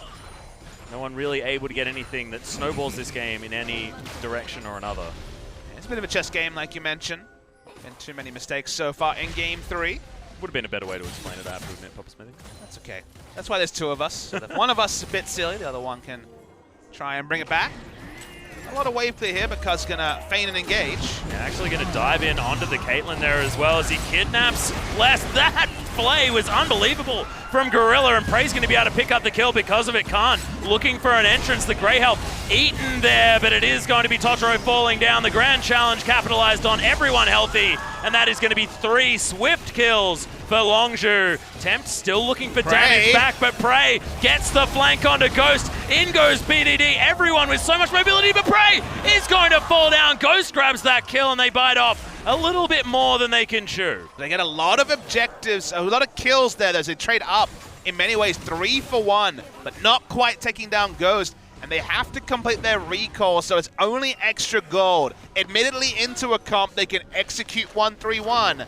But we start to see once again the threat of Zach. The range on the engage here, it's impossible to get. Great Wars in that spot, and the kidnap, the Let's Bounce second part goes onto the Lee Sin, who dies for basically no value in the fight. But the cool thing to me was seeing Prey back on his trademark Twitch. He goes back in. The healing field on the Blobless was amusing in its own. Yes. But a lot of people would have thought the fight was over after the first 2 kills came down, but Prey had other ideas, went aggressive like we've seen him do on Ashe and other carries, where a lot of people have defensive mindedness about fights. Prey is always pushing the limit of what you can do on these AD carries. Frontline AD carry was a meme for a long time. A lot of players have been called frontline AD carries, and not in a nice way. Maybe Prey is one of the few that is said affectionately about. Well, Tempt once again, he's going to get pulled back by that stretching strike. Cuz is going to grab that kill, but Prey was there for a lot of that damage. The damage is only going to go up. He's gone pretty low damage if you think about it. There's no Infinity Edge here. Yeah, not yet. No second Zeal item. Went Last Whisper to try and deal with the Jarvan in the front line. Damage only going to get more severe from the Twitch. And the moment we see 2 items on Fiora, BBQ have to be so careful in their macro choices, because now Fiora is going to have pressure on the Jarvan. Now, Teleport is up on BDD, and he's working towards his 3rd item, which will be that Lich Bane, and that's not even putting into play Prey coming in and opening up. So there's so much map pressure that keeping a control ward line to get any sort of idea. Wards here are so important for BBQ, because if you're in a 1v1 in top or bot lane, you could be outnumbered by Zac, Thresh, Twitch, and the rest coming in an instant. Yeah, absolutely. And we did compliment BBQ on their decision-making in the second game. They were able to get the engages that they wanted in the way that they wanted. But now, with everything that you just illustrated, Papa Smithy, they need to be thinking about so much in order to make the right call. And it feels like Longzhu, it's just a matter of time before they can get BBQ into one of those impossible decision scenarios where they will be able to take something just based on how their composition works and the amount of money that they've accrued on their incredibly powerful champions. Still no inevitability about this game. It felt like we kind of knew the way that the second game would flow, and it went against expectation. A lot of the power from Longzhu is in the pick, is in playing around split pushes. So, still if it's true 5v5, BBQ do have good tools in that scenario. But a single pick can happen in an instant with the amount of damage there is on the side of Longzhu. So, while it's a seesaw, advantage on the seesaw is definitely towards Longzhu. Yeah. And, you know, you're right. BBQ have started to build up some items. You've got double Black Cleaver to try and buff up this Caitlyn, who's just completed her 3rd item, which is always a pivotal breakpoint, double Zeal, as well as that Infinity Edge. You've got a massive amount of crit chance. Will be able to shred through a lot of these squishies. Does still need that Last Whisper if he wants to try and get through Cuz, but Khan not building very defensively at all, so is still going to be susceptible to the Caitlyn damage. And Cuz knows that his job in these fights is to go for the engage, which was always the way with Zac, and then not die to Caitlyn as he kind of walks out of the fight. Because that's why he's going for the Randuin's. New build path is being shown here. Double Ruby Crystal and the Warden's Mail. Oh, that's going to deny a red buff from the Caitlyn, so that is very, very important. Well, not very important, but still good. The longer that Cuz can absorb damage from the Caitlyn critical strikes, the better. The buff on this patch to the critical strike reduction was from 10% to 20%, so in a game where there is a lot more crit, where you're getting Infinity Edge and your Zeal items earlier because of the reduced cost on the Infinity Edge, crit reduction can be very, very powerful.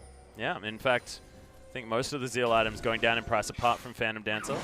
It was just actually the Zeal portion, like the recipes went up to yes, allow for it. But Infinity Edge Zeal comes in earlier. More champions in general are building critical strikes. So Randuin's now no longer gives you as much health. I think it's lost 100 health. I may be wrong on that. It might actually be 150. But regardless, it's now finely tuned to be good against crit 80 carries. Maybe don't really consider it another scenario. Yeah, I feel like we're still going to get a pass mark for this exam, but I honestly dropped the ball with that last portion. Memory was just never really my thing, Papa Smithy. What is your thing, Alex? Saying silly words. I haven't quite worked it out yet. Changing ability names into verbs. Speaking French-Italian also, your thing.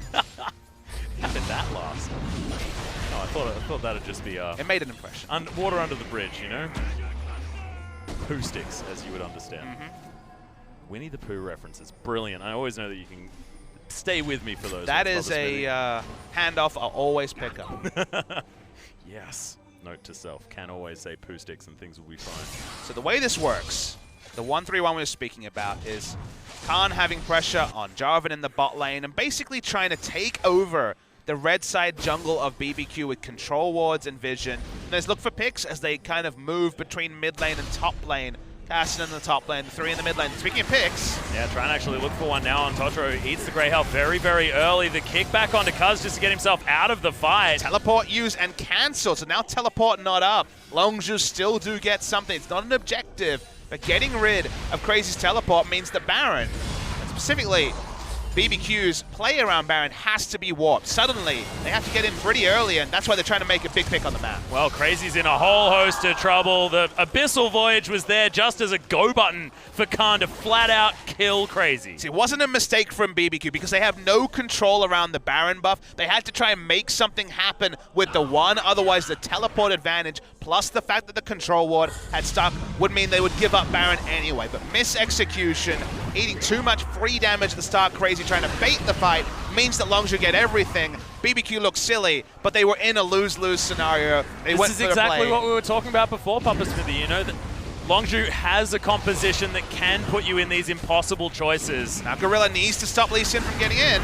Well, BDD just wants to kill him. That's his answer as big knock-up comes in. But look at this. Baron goes down low. Bless is in the pit. It's a 50-50, but no, it's not. Because the Baron is alive and Bless is not. And Khan's killing people on the backside. Talia unable to do anything. And it looks like BBQ are falling apart as Longzhu's composition is really coming online now. In one fell swoop from 30 minutes to now, Longzhu win in every area. Even able to turn on the Lee Sin, who wasn't quite kept out of the pit. But they were able to not DPS down the Baron, which actually is a pretty difficult task when the Baron is basically on the same pixel as the Lee Sin. Probably using some cute little macros to do that. Not helpers necessarily, but different buttons. The target-only champions. The tilde button there was definitely helping out when taking down the Lee Sin, and they tried the big play onto the bot lane. Fiora got a single kill, got out. They got the free Baron from it as well. And now suddenly, everything that we're talking about, the seesaw we're talking about, they got a couple of extra mates to come and sit on one side of the seesaw because now, big advantage Longzhu gained. Just gigantic. Cuz having another great game, 3-0-6, but largely a product of Zach being a pretty good champion. There's Khan, he's going to get jumped on, but look at all this lifesteal. He's 1 versus 4 right now. Almost able to grab himself a kill, but Bless is finally able to get it. But in the meantime, Baron buff is helping Longzhu take down this inner turret in the mid lane. Bottom inner turret will also fall down as BDD. He's got a Lich Bane, he's able to shove this wave forward. They should be able to get this one done. So Khan says, yeah, it's probably worth it. And my teleport is down. The reward is certainly not there when you're against Baron buff, taking down a no flash, no teleport Fiora. So much different to their attempt to take down the Fiora when they had a teleport disadvantage in the bot lane not 4 minutes ago. So just a single kill, walking away, and they may actually just lose the turret in that lane anyway. Yep. Prey looking to try and get some bullets into it now with his double zeal as well as that Mortal Reminder done. Mortal Reminder, of course, being a little bit less effective. That bonus armor penetration.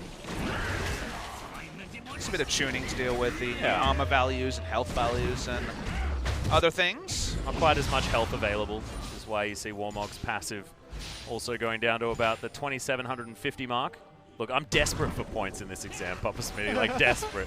You're looking for some extra credit, aren't you, Atlas? Oh yeah, well like I screwed up so much before. I'm now just throwing in useless stuff. It's just written in the margin, you know, Professor love me. It's okay, my friend. Thanks, Papa. Thanks, Papa. I think the stream caught the pat on the back there. Hope so. Oh, Cuz gets himself over the base gate. He is that. Yeah, just going to take himself a lantern and get stuck in the animation, as a lot of champions do. Oh, wow, that is terrifying. Cthulhu, is that you? It's no Aurelia surfing, but it's close. That's true. Oh, no. Oh, what is it? Draven with his axe just spinning. That's a silly one. As Khan just says, well, your Abyssal Voyage looked fun, but I'm not going to take that ride today. There's only 2 people invest this time. No one. Actually, it was 3. So they invest 3 against still a Baron buff, which seems silly. God. Just popping the ultimate to be able to do a bit of harass and actually take down the structure as well. Most Twitchers will hold on to that for a team fight. Speaking of team fights. Yeah. Gorilla throws in the hook, doesn't get exactly who he wants, as there's the let's bounce from Cuz, and he just gets taken out. Elastic Slingshot going to get him even further from this fight. Meanwhile, Khan's just utilizing all the time that he's given, and I actually love that from Cuz. He just disrupts everyone, kidnaps someone, carries them away, and then just takes a Lantern, Elastic Slingshot. He's going to be fine. Everyone getting split so effectively in every single lane. And look at Khan. I mean, he can take harass for days, and then with the newly buffed Ravenous Hydra, I think it went up about 4% lifesteal. 5 extra AD is the big change to Ravenous Hydra, but I take your point, Atlas. This is kind of what we talked about. It doesn't have to be a team fight for Longzhu Gaming. Yeah. When these snowball laners get ahead, the Cassidy has good items. The Fiora hit her item marks as well. There's no good decisions. The Abyssal Voyages have been answered. The multiple man, even when they get the person they're looking for, are getting punished on every other area of the map. The draft from Longzhu is not one you can just plug and play into every team on every day, because it was very, very risky. The reward that you're seeing at 25 to 30 minutes plus is reward for Longzhu getting through the early game, because making some moves in the early game before things could really turn. Because if BBQ, gets a couple of kills on Khan in the laning phase and also has another winning lane, Kassadin's well held in the mid lane, they run over Longzhu before the scaling happens, before 3 items are hit. Big thing for Longzhu was they were within 1,000 gold basically the entire game. And that's where kind of the inevitability of what the game would look like at 35 minutes started to really come into fruition. Yeah. And it's just one of those feelings that you get when a team gets himself into a position that's very, very comfortable. Longzhu now with that textbook approach to the remainder of this game, and BBQ need to try and hope for one of those ideal scenarios. They got one of them in game number 2, but it was at a different point. And now it's a 10,000 gold lead on a team that has so much scaling. Yeah, the sinking feeling you're talking about. We've all played solo queue. When a Fiora gets fed, sinking feeling. When a Kassadin gets fed, sinking feeling. Twitch is much the same, so when Zach is on the opposing side, as he actually jumps in, kidnaps 2 members and brings them out. Bless and, Totoro just completely torn up. Bless escapes for a little while, but it's not quite enough, and oh my god, Ghost, you had a health bar a moment ago. It is gone now, as Khan can't get the riposte kill for bit of style points, and Tempt is relegated to outside of his base. 2 damage, not enough to burn him down, but the base will go down around him, and Longzhu Gaming finally going to get over the line. Yeah, it's a risky composition, but it pays off in the end. A 2-1 victory for Longzhu Gaming as the Nexus falls down. That was a really impressive performance for them. Now they got the Zac. We get our first sighting of the must-ban Zac in Game 3 of our 5th set of the season. You see why it inspires so much fear. But then again, so many of the champions on the side of Longzhu had that same fear, had that same threat. And this was a game where they got through the early game. BBQ couldn't get enough work done. And we come back to Doran Shield. It sounds like a weird time to mention it, but what did they say about Doran Shield? It helps riskier laners, late game laners, get through laning phase and get threatening. And there's a reason why we saw 5 Doran Shields so reliably in this particular series, because hey, if you can skip laning phase on Twitch, Kassadin, and Fiora, how often do you win? Well, guess what? Many more than 9 times out of 10. Well, it seems to have happened here for Longzhu Gaming, and I want to go back as well to what you said initially about the Zac pick. He flourishes in that early to mid game where all of these laners that he was trying to accompany weren't necessarily as powerful, so able to create a whole lot of disruption for himself, wasn't bullied by Bless in anywhere near the style that he was previously in game number 2. It was to a point, right? We saw him lose a couple of buffs, but then it kind of fell away when he was the one making proactive moves. And I want to credit Cuz a lot. I don't know if he'll win MVP for this game, but Cuz had a very difficult hand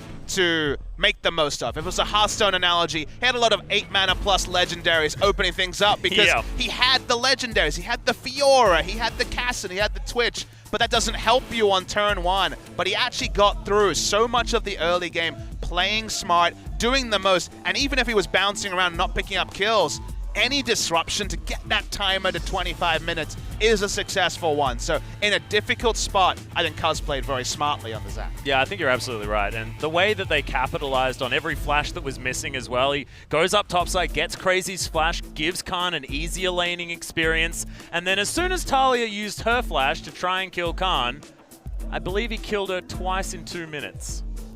That was a tricky one. That was pretty disgusting. When your mid laner doesn't have flash against Cassidy and Zach, then you know what? You can try and put up the wards, you can try and play defensively, but Classic Slingshot gets to the range where defensively is not enough, and guess what? He's pretty good at tanking up turrets as well. So oh yeah. Cassidy got the mid lane turret on the Talia, and you can kind of plug and play what you imagine happened after that, even if you didn't catch the VOD. Well, we are going to have a look at this damage scoreline, and look, Tempt did a decent job trying to get damage down, but you're a poke champion, you've got those tools, and this was all about what Longzhu could do, mostly to structures and to minion waves, because they were spreading BBQ way too thin. The condiments on this chicken was just not enough, Papa Smithy, to try and get around this Longzhu lineup. We'll see how many times teams will actually get away with drafts like Longzhu's. In previous patches, in previous seasons, it'd be impossible, and wow, Cuz will actually pick up, I believe, well-deserved credit and a double MVP for our recently ranked 1, now ranked 3, Jungle Prodigy. Incredible performance. Didn't even get to bust out his Nidalee, unfortunately. I would have loved to see it. But now he's going to be the first solo in the lead MVP that we've got. A lot of Longzhu names on that list, but understandable given that they have the 4 wins. Cuz played really smartly in a tough position like I outlined on the Zac, and it was also a bit of a Zac highlight reel. We saw a lot of the actual kidnaps coming through from the ultimate, which in my solo queue games I never saw. Yep. But it felt like we saw kind of a highlight reel in front of our faces of why Zac on this patch, with the damage numbers especially, because the utility was always there for Zac. He just kind of did negative damage in the past. Now his damage is actually pretty damn reliable, and somehow his utility is even better. So the end result is just too much for teams to handle. And his survivability it always was absurd and very, very difficult to keep track of, but with the buff to Spirit Visage, that is so important at the same time, and he jungles so incredibly quickly with the fact that Cinderhulk a little bit more damage as well. I mean, it's fine for champions to have insane utility, but it's when you give them health ratio, it's when the items start to line up for them, that's where it becomes too much. When they introduce the Q having a maximum health ratio, when they give him different ways to go for his tanky build path, have crazy utility and survivability, but also do more than 0 damage. And hey, kidnap effects. There's a reason that there's not many AoE pulls in this game. The end result is that Zac is at a pretty insane power level, and Cuz wasn't showing in solo queue, not many people get to, but he showed it in pro play right here. Yep. And look at this. This was honestly all disruption, because you can see the Fiora on the top side of the map, and he gets himself out very easily with the help of Gorilla, who also had a fantastic game on the Thresh as well. Some of his roaming plays were certainly fantastic. We saw a few of them here in this game as well, as this was just clean up from Longzhu at this stage. You can't help but smile when Thresh, Zac, Lee Sin, Jarvan, so much gap close and different vertical play happening here. But congratulations to Cuz. Been cool to hear from a young prodigy as he's making his way onto the MVP lounge. Yeah, and we are going to throw it over to Joel for some translation of this interview. Thank you very much, guys. We're here with Longzhu Gaming, picking up their 2nd series win of the season. This time picking up a 2-1 victory against BBQ Oliver. We are here with the man who really decided the series win, Cuz, for the solo interview. Cuz, congratulations on the win. You are the only one here today for the MVP interview. How do you feel?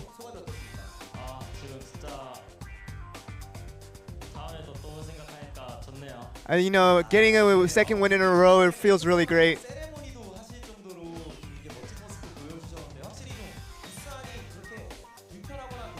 And it seems like you're very comfortable on the stage, and you really, doing your little ceremonies when you get the win. Do you feel comfortable in the booth? Yeah, I think, my teammates are really helping me out, getting me more comfortable on stage.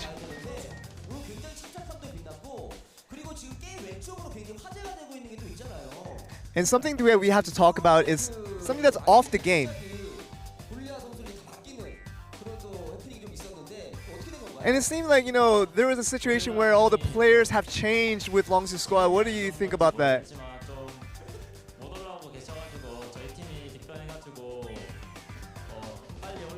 It was a situation where, all of our players, with the high rankings, we were trying really hard to climb up that solo queue rankings. And it seems like a solo queue ranking is something that is a highlight of the Longzhu gaming. Do you have any tips on why all of your teammates are so high on the solo queue?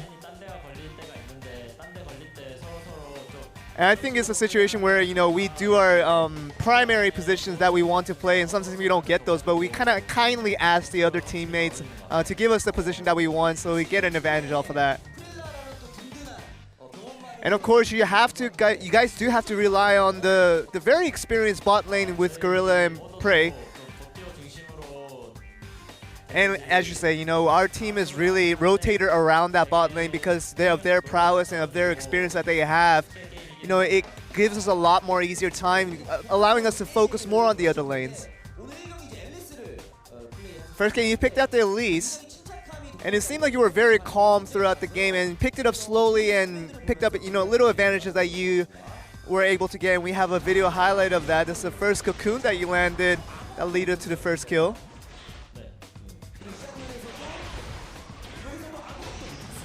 And it seemed like Lee Sin couldn't do anything in that play.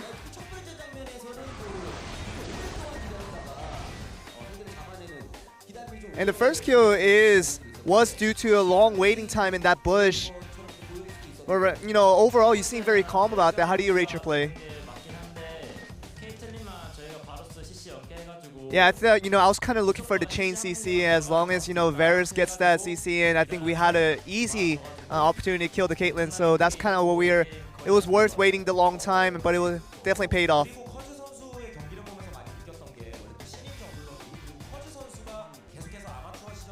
And one thing we do have to point out is that, as a rookie jungler, essentially, it seemed that you're much more calmer than the other rookie junglers that we've seen so far. But right now, what is that tip of getting to that confidence rate that you have right now?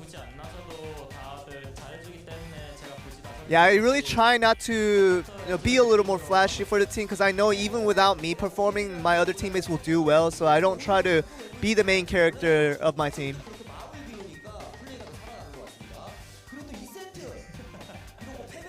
And second game is an interesting one that we have to talk about. It was a loss for you guys, but what was it like for you on that second game? Yeah, I think the second game reminded me of my solo queue games when I was a Lee Sin and I was trying to invade the other jungler, just like I was invaded today. And getting the taste of my own medicine, it really hurt me in the long run. And I think I should have reacted a little better than I did. Yeah, with the ROX side, the reason I picked it was, kind of for the excitement of, the rework that is going to be done, so I wanted to get a little hands on it beforehand.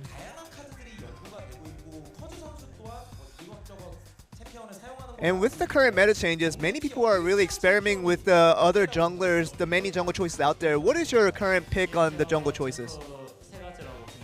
I think it's up to the 3 champions that, whether he will disclose or not, we have to see, but I'm sure you guys will know, with the ban pick phases going on, you kind of see what those 3 champions are in the jungle. And game 3 was interesting because JAG, that was forever not going to be disclosed, but it was finally open and you took advantage of that. Yeah, as soon as I picked up the JAG, I knew that we were going to win the game, and JAG is so overpowered right now. And we have a video highlight of that JAG play. The first example of why it's so overpowered. Do you have any specific tips on using JAG? Of course, you have to hit the E, which would be better in the long run, but even if you miss the E, the ult is usually enough to, get the job done. And, when you have a situation when you can just take the flash out, it's an advantage in itself. So, just getting little advantages with the many plays that JAG can make is one of the reasons why it's so overpowered.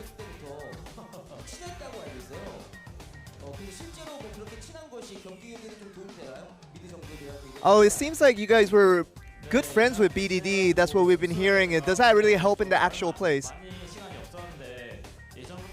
Yeah, we didn't get that much time to practice with each other in the actual Longzhu squad, but having played with him in solo queues and kind of just duo queuing, and from a while back, it really does help the synergy and it really helps our chemistry between the two of us.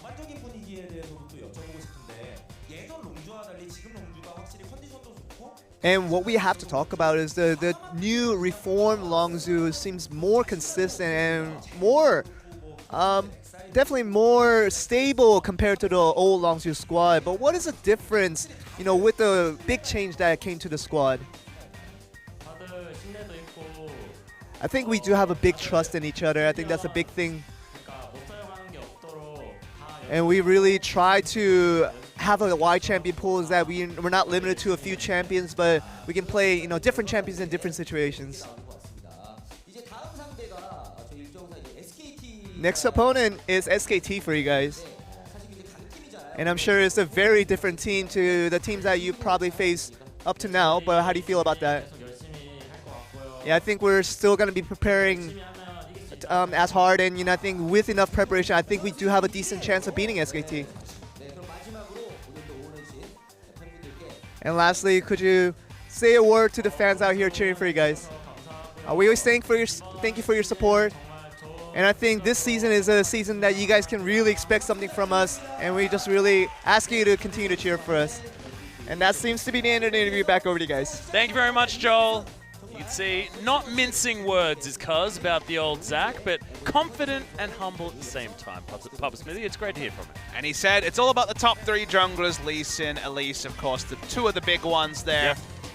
The jungle pool hasn't necessarily been super exciting. We've seen so much other innovation. Zach is the third in that one, but then there's Gragas from Ambition. Yeah. Everyone Olaf has a as pocket well, pick. coming As you back say, in. Olaf has been super popular, and Longzhu do go this first week 2-1 victors and 2-0 overall. So big win here for Longzhu Gaming. So much change, but finally some reliability on the Rift. And we're going to get our final debut. We've seen 9 of the teams. Finally, the ROX Tigers will take to the Rift in match 2. Yeah, and another sort of unchanged roster as well. BBQ also staying very consistent with theirs, and ROX Tigers, another example of that. And they're going to be taking on Jin Air GreenWings, fresh from the promotion tournament, but looking a lot better as they make their way back in as well. And we'll see how they're going to do in their second match of the week. Yeah, I mean, expectations for both these teams are kind of in a weird spot. Jin Air looked pretty good in their first match of the season against MVP, but didn't pick up the victory. But like Ever 8 winners yesterday. Yeah. And then ROX Tigers. Are they on the up? Are they on the down? We're never really sure. Not entirely sure. And we are going to have a short break, ladies and gentlemen. About 15 minutes. Yeah, about 15 minutes. So go and grab a drink, grab some food, something like that. Get stuff done, and come back for ROX Tigers versus Jin Air.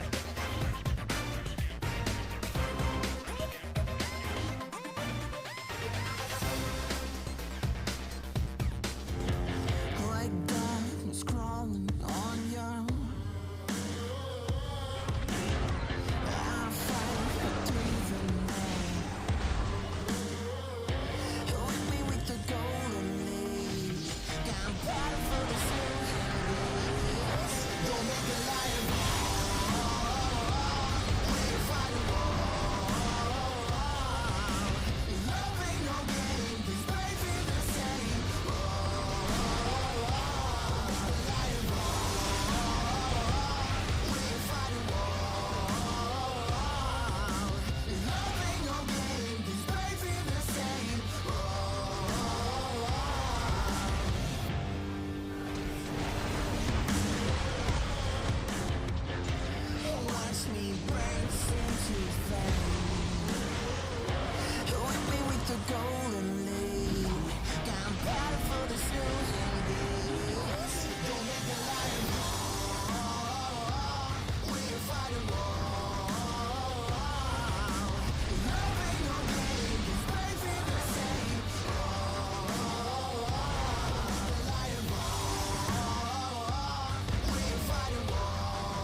Coming up next, ROX Tigers, Jin Air GreenWings, 2017 League of Legends Champions Korea Summer Split.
Sonic echo that leaves no room for doubt.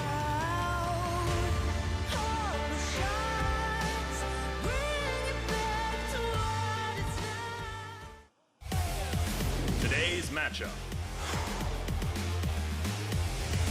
ROX Tigers.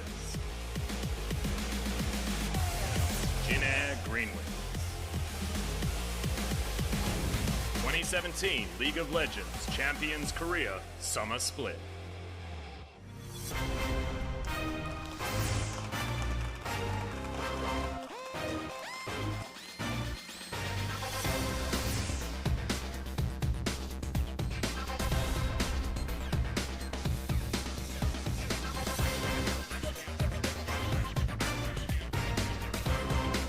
Welcome back, OGN Legion, to LCK Summer. I am still Atlas. This is still Papa Smithy. We're up to our final match of the night. Jin Air GreenWings taking on ROX Tigers for ROX Tigers' debut here for Summer. And the ROX Tigers story, their narrative in spring, is one that's not very well trodden. The start of it, everyone knows. The ROX Tigers, of course, the 2016 team, making it to the semifinals of Worlds and then scattering across Korea. And I guess one player going overseas, Zet, of course, now over on EDG, formerly Cry. But the narrative in spring was a really interesting one. At the start, they were right down the bottom. When they jumped over to IEM, they were, I believe, 8th place at the time, maybe 9th, and they looked like they were going to be in a relegation battle with Jin Air, Kongdu Monster, BBQ even at some points. But after coming back from IM, well, they did disappoint. You know, they were in a great spot to do super well against G2, I believe, before it all kind of fell apart. Yeah. Mickey made some interesting Azir plays, and they lost. You know, they were like, okay, this to be expected. They're a poor team. Their return from IEM was super interesting. They went from a team that was toiling in LCK to doing very, very well in the final parts of the season. And while they weren't actually really going to make it into the playoff spots, they finished 6th overall above Longzhu, who of course had a lot more stars in their lineup. And Shy and Mighty Bear being integrated over Songwon and Linderong, who interestingly will be playing tonight, seemed to be a lot of the tonic to the success. Mighty Bear, who really didn't assert himself very well when he was in Europe, looked very impressive in the jungle overall. So a bit of a surprise to see Linderong and Songwon playing, but I would have said the same thing about Ambition playing yesterday. Yeah. So we'll see what the ROX Tigers have done with their offseason, because 6th place, you improve one position, you're in playoffs. We'll see whether they can actually make that one happen, as we are going to see ROX Tigers first up. And like you said, a little bit of an interesting decision for the top side of the map, with Linderong and Songhwan being picked up, but Mickey's still there in the mid lane, and Sungyun and Key on the bottom side of the map. Sungyun is going to be very exciting to watch, Papa Smithy, as well. We've already seen Kalista tonight. We all know what he's been up to recently. I mean, Sungyun's Kalista win rate is insane. 97 games played, 71% win rate. So, again, 68 wins already in solo queue on that Kalista. He was always one of the big Kalista players when Anarchy made their debut in 2015 summer. So this is a meta built for Sungyun to flourish, and you'll actually be funneling against his old teammate, because on the side of the Jin Air GreenWings, Snowflower, these guys always had a bit of domestic abuse between the two of them when they were a duo. Now they're on opposite sides, so you have to hope for one of them winning an MVP, because then the interview will be nice and spicy. Oh, that's exactly what we're looking for. I know where my votes are going, Papa Smithy. That is most certainly going to be coming in here. As you can see, Jin Air GreenWings, Ixu going to be remaining on the top side of the map. His Jace performance has looked very, very good, especially in their series versus MVP. Humpty there in the jungle. Kuzan, Teddy, and Snowflower are going to be rounding out that roster. Interestingly enough, of course, Mickey known for his assassins, but both him and Kuzan, most played for Spring was, in fact, that. Yeah, trying to contain assassins, because it was a big pick against LeBlanc and other picks. Jin Air GreenWings look good, honestly, against MVP. They couldn't quite get over the line. Ixu, like you say, beasted it up on the frontline Jace. He was in hammer form for a higher percentage of a game than I've ever seen at the highest level, given that's usually a good way to die first. And Ivern, actually, our first Ivern since very early in the LCK Spring, when Score played it once. Our first Ivern after MSI looked pretty good too, even after the nerfs. So 6th versus 9th, but we already learned in game 1 that Spring finishes are of questionable value and questionable hype, given that we've had a bit of disarray in our top spots. So Jin Air GreenWings will want to leave week 1 with a victory. They'll feel hard done by if they go down 2-1 here again. Yeah, especially with, you know, how things happened in their series against MVP, because they certainly did look very competitive, and they've looked better and better since they left the Spring split. The promotion tournament looked very good for Jin Air GreenWings, not as good for Kongbu Monster, unfortunately, but it is good to have Ever 8 winners changing up the blood here in LCK. Got to see some of the picks from earlier this week in that first Jin Air series. That, of course, was not an OGN match day. Snowflower largely on the Zyra. The Jace was the big takeaway. Jace and Ivern, I think, were the big picks that were a bit different from the side of Jin Air. The rest of them were pretty much modus operandum for all these players. LeBlanc coming back from Kuzan as well.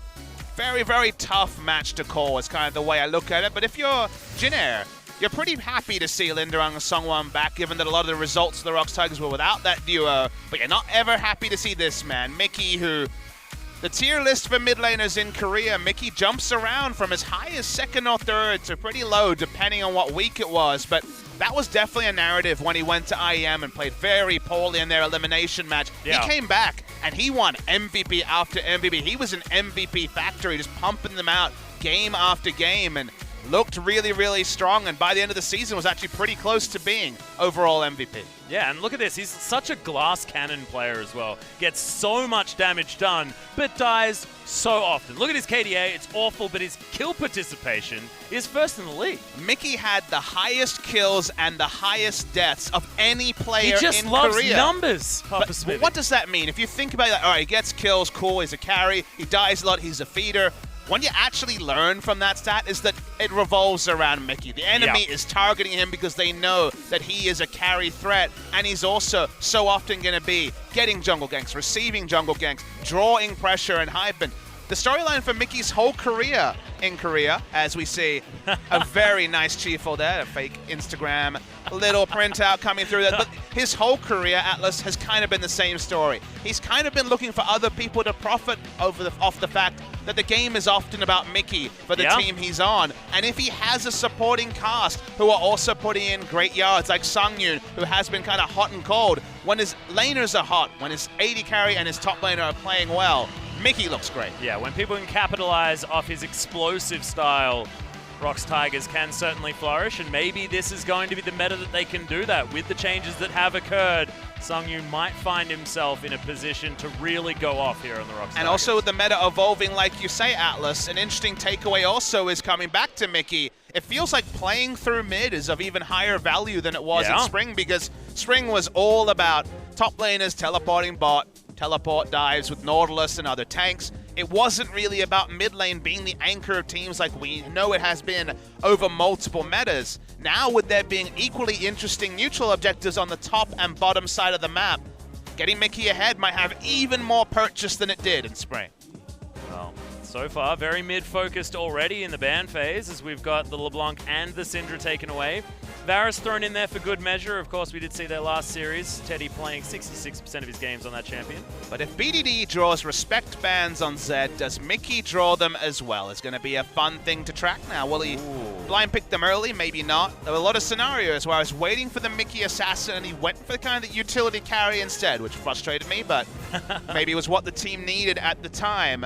He'll probably be looking over to some of the champions BDD's been allowed to pick and being a bit envious, so I'm very interested to see exactly how much latitude he takes in this draft. Cassidy, another pick that he was very well known for, that we've seen already multiple times today. Yeah.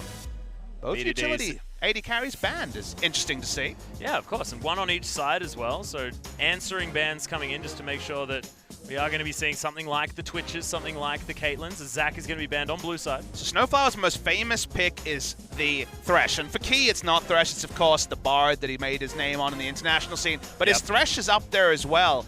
And I know that ROX Tigers want to run Kalista Thresh. I feel like that is going to be a big... So Thresh first pick could certainly come through here, unless the Lee Sin needs to be first pick to get it off the board, because it feels like Lee Sin is that final of the triangle that was kind of talked about by Cuz in our interview.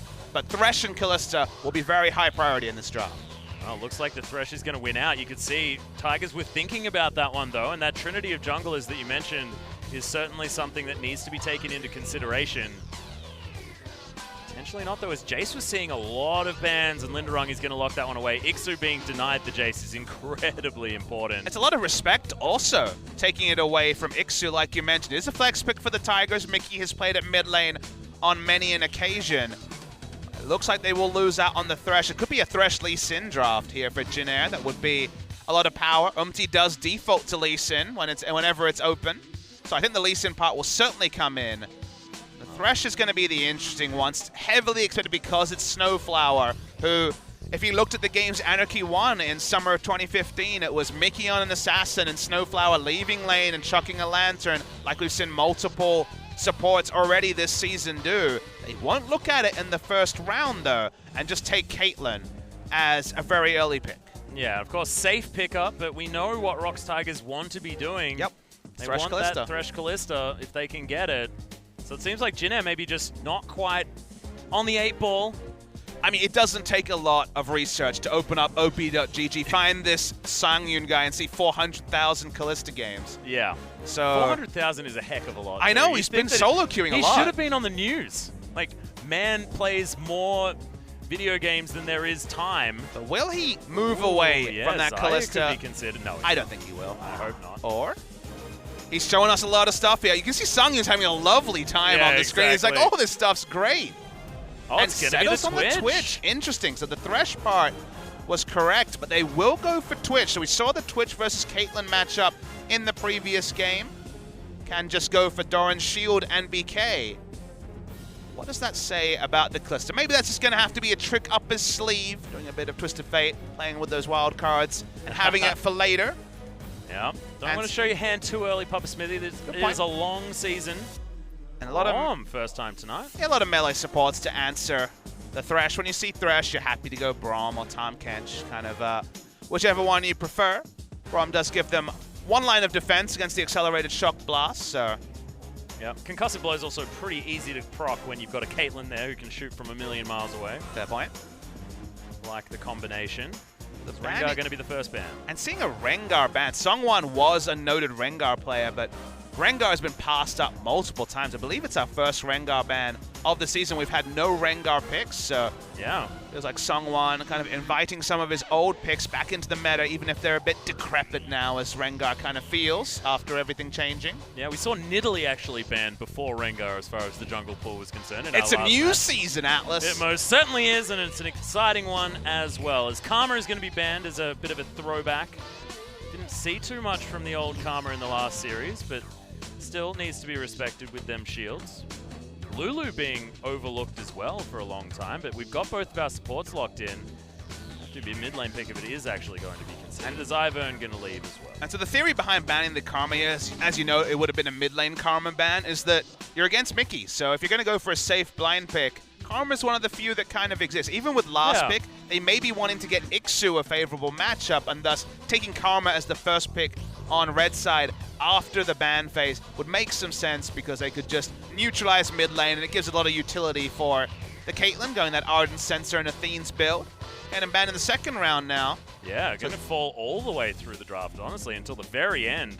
even though it's kind of seen as a good matchup for the Jace into Cannon, just banning Cannon on respective power level, and that will be the Galio flex pick there. It's actually something Mickey's been preparing in mid lane quite a bit Yeah. in his recent match history.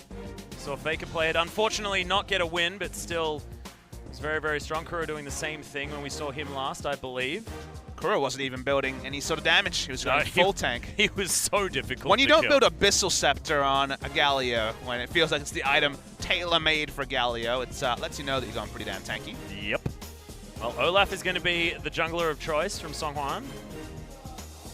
Now Key thinking about what he wants to grab for Mickey there in the mid lane, unless he grabs Linderong something for the top side of the map. But Jace doesn't feel assassiny enough.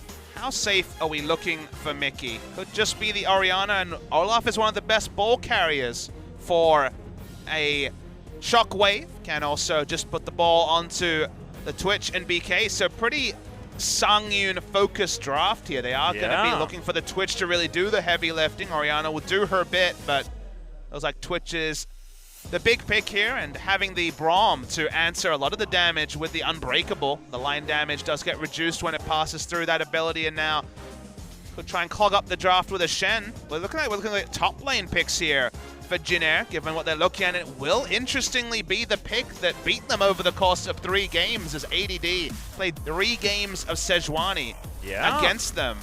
So probably going to be that top lane Sejuani. We saw it get through lane against Ixu, but ultimately lose the game in game 1 of that series. Still going to be very painful, and it's the sort of situation where they will have a pushing advantage in top, and maybe that allows Songwon to do some work over the red side jump. Yeah, I'm excited to see whether this Sedge is going to be successful, but already some change-ups, especially from the last series that we saw, and especially with how the Tigers normally build a team composition. This feels like Mickey, especially at the beginning of the game, is going to be on wave clear duty, and it's not necessarily going to be focused on him. Linderong going to have a lot of power up there towards the top side, and Sangyun, he's going to be what this team is going to be glued together with. And can he be that carry that they need? Yeah, ROX Tigers have had to redefine their identity multiple times just in spring, with their roster wholesale changing, with Shy and Mighty Bear swapping out with Linderong and Songwon. They seem to have settled on Shy and Mighty Bear by the end, losing a bit of that experience for a bit more youthful exuberance. And playing through the top side is a real possibility when you've drafted Jace and Olaf. The Jace will get the big push, but what can Songwon make of it? That's the big question to me. And so much on his shoulders as well, because we've seen Olaf either take over a game completely or be utterly useless. Feast of Famine is definitely the word for the Olaf. Most certainly is. But ladies and gentlemen, the Tigers versus Jin Air. Let's see what happens as we get onto the rift for game number 1.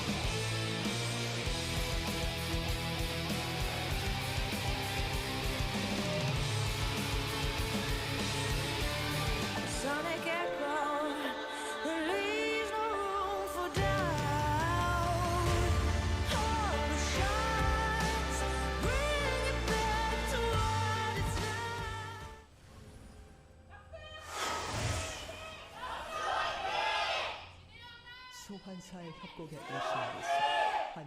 Well, ROX Tigers definitely staying up for this one. There's so much cosplay going on these skins in this particular game. Oh, yeah. Santa Brom. Songwan, oh, doesn't find the Winter's Bite, nor do they kill the ward. Oh, it's a disaster. Remake. Type it in chat, Jin Air. I haven't even seen that Sejuani skin before. Oh, which one? I didn't see it. It was the, it's one of the new released ones. Ah. Debonair Gallia. Adorable. There it is. Yeah, I haven't seen this one either. Meanwhile, Umti's traditional, just the normal stock Lee Sin skin. 안녕하세요. You've been learning Korean, I Atlas. have. Do you have anything to say for your global fans? No. I guess the learning still has to be done. Yeah, certainly does. Oh, Winter's Wrath. Avoided there by Linderung. Who turns around and says, Umti, please don't hit me with your big fists.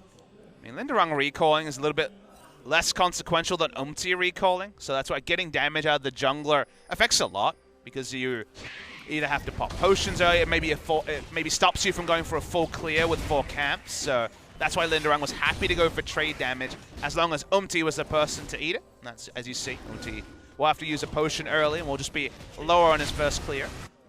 Yep. One thing to note is the fact that Songwan did actually throw down that ghost to get out of the way of that initial gank, so it wasn't completely remake worthy on the side of Jin Air, missing everything and not being able to kill the ward. I know the OGN Legion is shocked at the low amount of Doran shields in this game. I know. We only got up to 17 with this game. But 24 might be impossible. Let me give you a spoiler. Okay. Ixu will buy one when he recalls. Okay, thank God. There will not be less than 3. We cannot be denied OGN Legion. Dude, I do like less than 3 though. No less than 3 from me. Too many bad jokes in the last series. That's right. Oh, I'll learn it back. Treat him mean, you worry. etc., etc. Remember, you two revolve around me. If I don't like you, Achilles will be in here next time. Hey, that's true. Oh man, you've never stated it like that. Now it's a battle. I'll call you Achilles. I know where you live. Pretty close to you, actually. Speaking of where people live, Lee Sin's lived in the top side. Yeah, he is gonna flash. Just gets that kick. The Q easily lined up. That's going to be first blood going over to Umti in very quick fashion. Kuzan taking some damage here in the mid lane, but so far, Jin Air off to a great start. You know, I'm not convinced he needed to flash. I think he was just flashing for an auto attack. It looked hilarious that it was a 200-unit flash, but you can't argue with the result. Picking up the kill after a bit of love taps at level 1. Anything to halt Linderung and allow Ixu to keep up in farm is golden for the Sejuani, who you don't need to be a mathematician to understand that the laning phase involves getting auto-attacked a million times and the turret eventually going down first. But if you delay that, if you keep the turret up longer, get some cooldown reduction, get some health, Sejuani's teamfight impact should be severe compared to Linderung's on the Jinx. Yeah, just massive, especially if Ixu can get to a point where he can clear a minion wave. A Snowflower is going to get flayed back. In goes Songyun, as in comes Songwan as well. Snowflower, oh, there's the flash forward. Key's gonna grab it. And the ambush is there. Teddy wants to turn around, try and get a kill. He's not going to be able to, and that's going to be both bottom laners on the side of the Tigers picking up a kill and answering the early aggression from Jin Air and such on the top side. Perfect timing, Atlas. It was at 4 minutes, just as the Ghost came back up just seconds ago after the face check at level 1 was supposed to ghost out. Had it at the perfect time. Great pathing from Songwan. Not something we could necessarily have said about him multiple times in the spring season, and clearly has put the off-season to good use. Certainly has. Umti's going to be able to grab his blue buff that got down to the bottom side a little bit too late. Songyun's going to take the Lantern Express and head on home. And there it is. You can feel better, Atlas. We're at 3 Doran's shields. Whew. Hit 18. How many do we need? We need a 3-game series, Pub Smithy, so hopefully these teams are well matched. I have a feeling that we could possibly make it there. Jin Air very, very good at dragging games out. Again, it's a bit of the childlike wonder of the first week where we can't know for sure these teams are evenly matched. ROX Tigers could be a contender. They finished 6th. This is where you have to go with your gut feelings, Pub Smithy. My gut feeling saying that could be in for a long night. Lots of League of Legends to be had. And look, completely agree with you, but it feels like gut feelings this week have actually done hey, that's a good point. Not much work, right? Both Telecom Wars teams, SKT and KT, have lost. The SKT one a little bit more expected than the KT one. Longzhu's 2-0 with an entirely new lineup. There's another flash here from Ixu. Gets that Winter's Wrath. Lands the Q on Umti. As the knockback is there. Oh, they just don't quite have the follow-up damage. They push him out once again. No teleport to get back to the lane. Yeah, I thought when the permafrost was applied, it'd be enough to get up the pickup. If you're not aware of how the permafrost works, melee champions and Sejuani apply that buff. It's a bit like the Winter's Bite, honestly, but in this case, it's only for melee champions. They got the stun, a single auto attack, and the grass proc, not enough to pick up the kill. As, honestly, Umti has spent this whole game bullying. It's kind of the receipt for Linderong's Q at level 1 has been a lot of top lane focus for Ixu and Umti. Yeah. Sungyun as well, capitalizing on his lead. He's continuing to push forward onto Teddy. Has himself the Vamp Scepter going towards his Blade of the Ruined King as item number 1. And got himself some cheeky little boots there as well against the double daggers that Teddy was able to pick up. It's pretty much the Screw You Caitlyn build of Dawn's Shield and a Vamp Scepter. Yeah. I like that. Screw You Caitlyn build. Well, I mean, Caitlyn's an obnoxious laner. No nerfs for Caitlyn in patch 7.10. It will take 7.11 for the rest of the suite of nerfs to come through to try to lock down her for power any level. of your convenience store-based needs. 7.11 is going to be a fun patch to say. Oh, yeah. I know you're already readying your 7-Eleven jokes. I just think about Slurpees way too much. No Is that a Slurpees thing? in Korea. Yeah, it's not a thing here in Korea, and I don't know whether it's a thing globally as well. I know it's definitely a thing in Australia. As there's the Glacial Prison. Ixu's looking to lock down Linderong. The heroic entry is there as Kuzan's going to try and join, and he manages to get the taunt. That's going to be that, and the mid laner capitalizes on Linderong, who is honestly feeling a bit like food this game. Yeah, you're saying it has been a bit like free food. It's been very heavily targeted. Kuzan had to use more than he would have liked. Having to flash after missing both of his abilities is not ideal.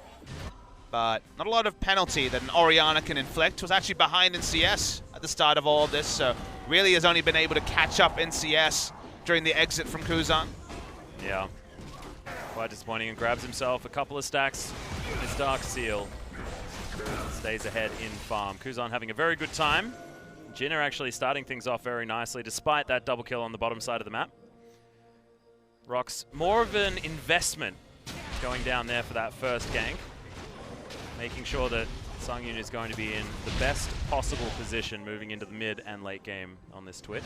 The mid game is going to be really, really powerful for Jin Air. The base values and base damage.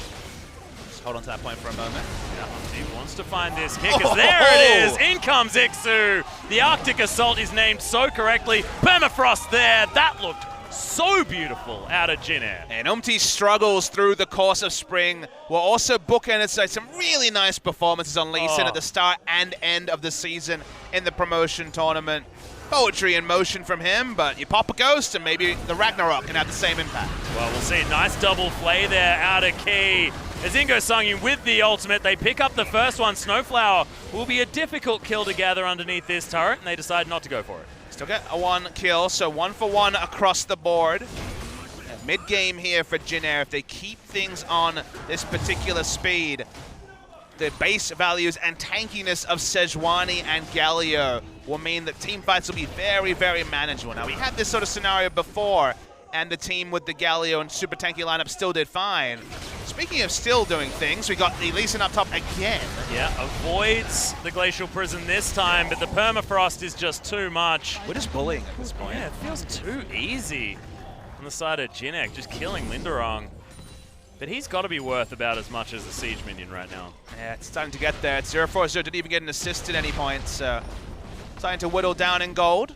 What's the right play to make? Not necessarily for the kill, but because they wanted to answer the turret that was going down in the bottom lane. So getting the structure here, I think, is the biggest story, like you say, when the gold from the champion is not doing much. But let's return to a matchup that was super Sejuani disadvantage. You know, it was a Jace favored lane. He's now 30 CS behind, and even more crucially, 2 levels behind the Sejuani. So for a champion that can get outscaled, which is something you could always really point towards as Jace, he's whether he's going to scale at all is kind of in question.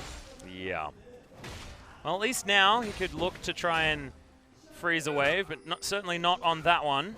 That one's shoving straight back towards the turret. You just know that so many people, in Korea especially, but globally watching this world, is going to go into solo queue play and dream of the level of camp that has given Ixu this game. Yeah. Why can't I be 30 CS ahead of a Jace? This is surely easy. Wait, how did Ixu do it and he's only got assists? Mickey is actually taking some damage. He's fine. Ace in the hole comes in. No one going to chase him out, and that's going to be an easy Ocean Drake pickup for Jin Air. Despite the fact that the bottom side of the map is where Tigers have all of their power, it's invested in a Twitch who's just not at that point just yet. He can capitalize. Shock Blast not quite getting what they want as just testing the waters. Jumping over onto this Olaf.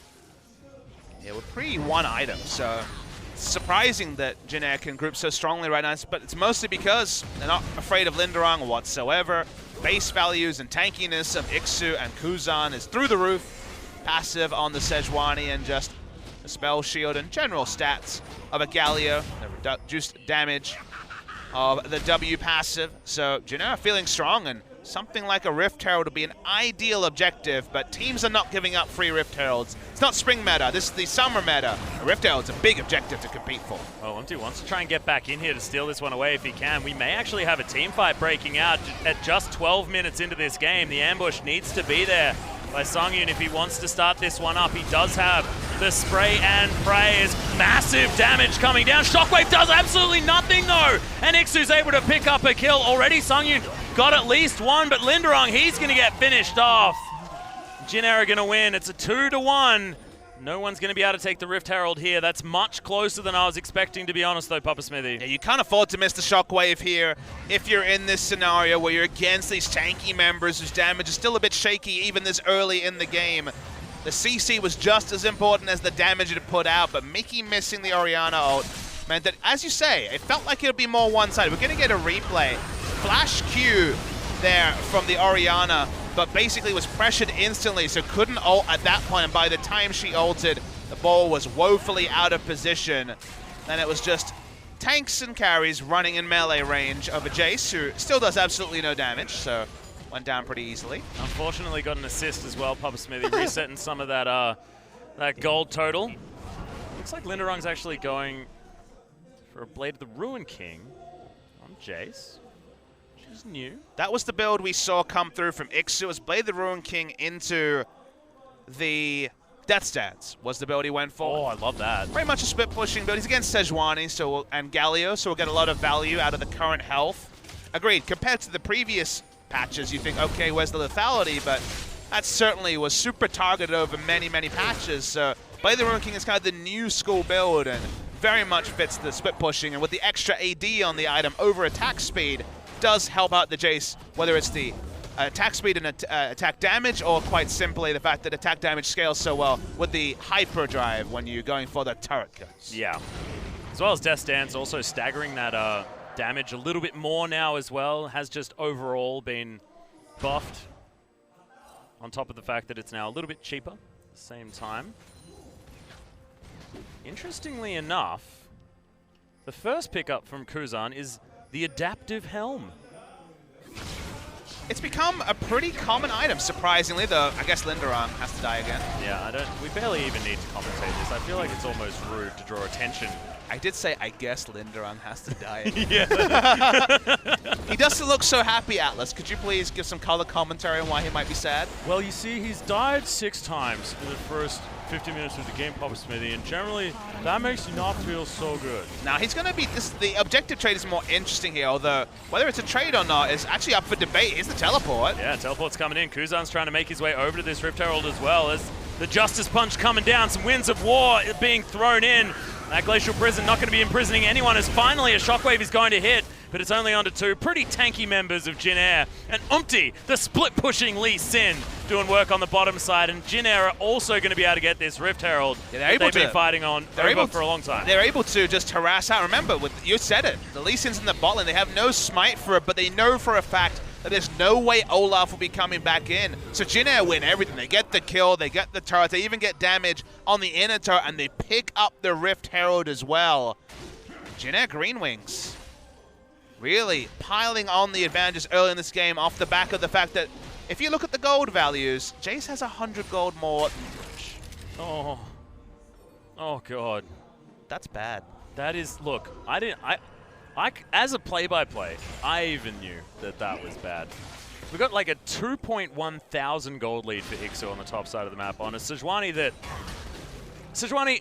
ages old past, you know, has always been one of these champions. When she's in a lane, that it's normally, let's get through the early parts of the game, get ourselves to a point where we can throw out our Glacial Prison and really mess up a team fight for the opposition. I mean, I kind of contest what you're saying here, Atlas. I know that's not normally the way to go, but she No, wasn't in a lane, right? She was always a jungler. I'm talking about those sure. few times. But the where reason she was in a lane. the reason why I mentioned is that, you know, they sent some support, Sejuani, but she didn't have wave clear before. Getting access to the new W means she has wave clear. But I think the bigger point that you're getting to is that Sejuani's never really had the gold income to be the scary frontliner she was always billed to be. You saw Sejuani on release and you're like, ranged AoE, Amumu ultimate, dash, she's going to shape the meta. But it never happened because on a budget, Sejuani could never be super powerful. And the jungle budget was not the greatest one for her. She didn't have the resist. She was just had a pretty good base health value, but had no extra resist. And her new passive, giving her free armor and magic resist, means that you build a bit of health, you get free resist. In this case, you build health and resist that are only really accessible with lane CS. And now you're just so much more tanky than the past, and still Sejuani. I'll never get used to that. Dash. He does a bunch of damage. You're going to pick up a single turret, though. So not the most maximum, but it's a single turret while two people are killing Infernal Drake. And I guess that's where the bigger value is that ROX had to react to mid, and that meant that no one was going to be competing for the Infernal Drake. Yeah, Songyun up here towards the top side isn't able to get anything done to this outer turret. And yes, I had to probably caveat my point about Sejuani because I was thinking mainly of mid Sejuani that Skara used to play about 3 years ago. In solo queue. In solo queue, exactly. So, look. I just can't have the viewers hearing the sentence of, when we saw Sejuani in a solo lane. I'm like, well, we didn't see that, Atlas. That didn't happen. I got a little bit too excited because I played a heck of a lot of solo lanes. But, I mean, your point stands. It's that we never saw old Sejuani with gold because she didn't have any wave clear. If she wanted to wave clear, she was queuing into a minion wave, doing melee range wave clear, and getting, what, auto attack to death, all end. That was not something that could happen. And in the jungle, she was so frail for a champion that looks like she'll be very tanky, just with, you know, riding a big boar and being so aggressive. She never had the gold to be as intimidating. Now with the passive, now with the W allowing safe wave pushing from relative range, she has the flexibility and the access to gold.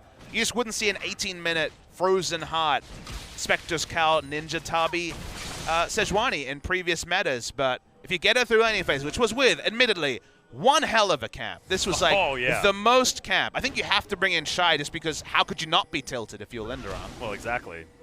There we get what is now a super-powered Sejuani, and given that Ixu had to deal with Sejuani 3 games in a row, he knew what to expect. Well, that was nice. Linderon actually helping Songwon lock down his red buff. Humpty unable to cast the Sonic Wave Resonating Strike combo quite quickly enough. Are you in for an interesting stat? Oh, I'm in for it. Legion will like this. Get me in there. Mickey has played 218 games in Korea. He, of course, jumped over to WE Academy and then came back in 2015 summer season. This is his first ever game on Orianna. Really? First. Oh my god, no wonder he missed a shockwave. This is something new. I mean, he's never been a control mage player. He had a couple. Not. He was a decent Azir. Didn't and show I knew that it was weird, but I just thought that there would have been a couple of cheeky ones in there, you know? He had never shown that Orianna before. You know, he played, as you said, Azir at IEM. Didn't look great, but had some good games in Korea. He could certainly play the Aries, the pseudo-wave clear champions, but his first ever competitive game of Orianna, which just sounds like madness. Yeah. Arctic Assault is going to find Mickey. He does get himself onto the lantern and away to safety, so no perma for us to stop him from that one. Going to be safe for now. That big angry ball lady. Bristle and Sejuani roaming the rift, trying to take people down. And doesn't have much cares. Already has the second level of the passive, so walking around with a lot of resists and the slow reduction or slow immunity that you get on the Sejuani, and 2 levels up still on Jace, who wishes that it was a different game where he was just freely auto-attacking the Sejuani. Yep. That Fury of the North passive, the sort of pseudo-Malzahar is what I like to call it. Giving you a heck of a lot of resistances. And how do you feel about the Frozen Heart? Just because she does scale a bit with max health and stuff like that, I would have liked to see sort of a health item to start things off.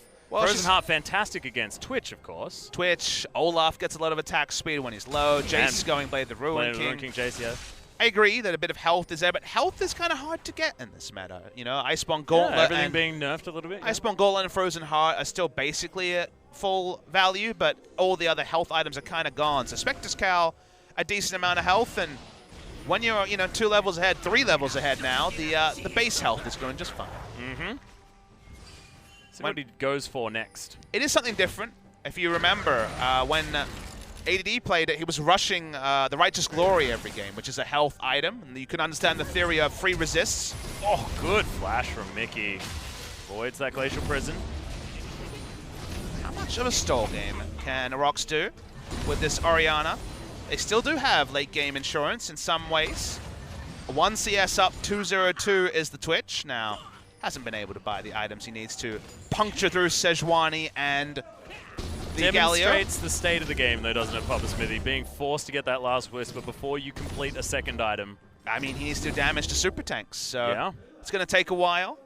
Another Adaptive Helm coming in from Ixu. Seems to be the flavor of Jin Air. I think Adaptive Helm is perhaps being overbuilt in Korea. It's really interesting because Spirit Visage is actually buffed overall. It still has the most magic resist, and it offers a lot more health than Adaptive Helm.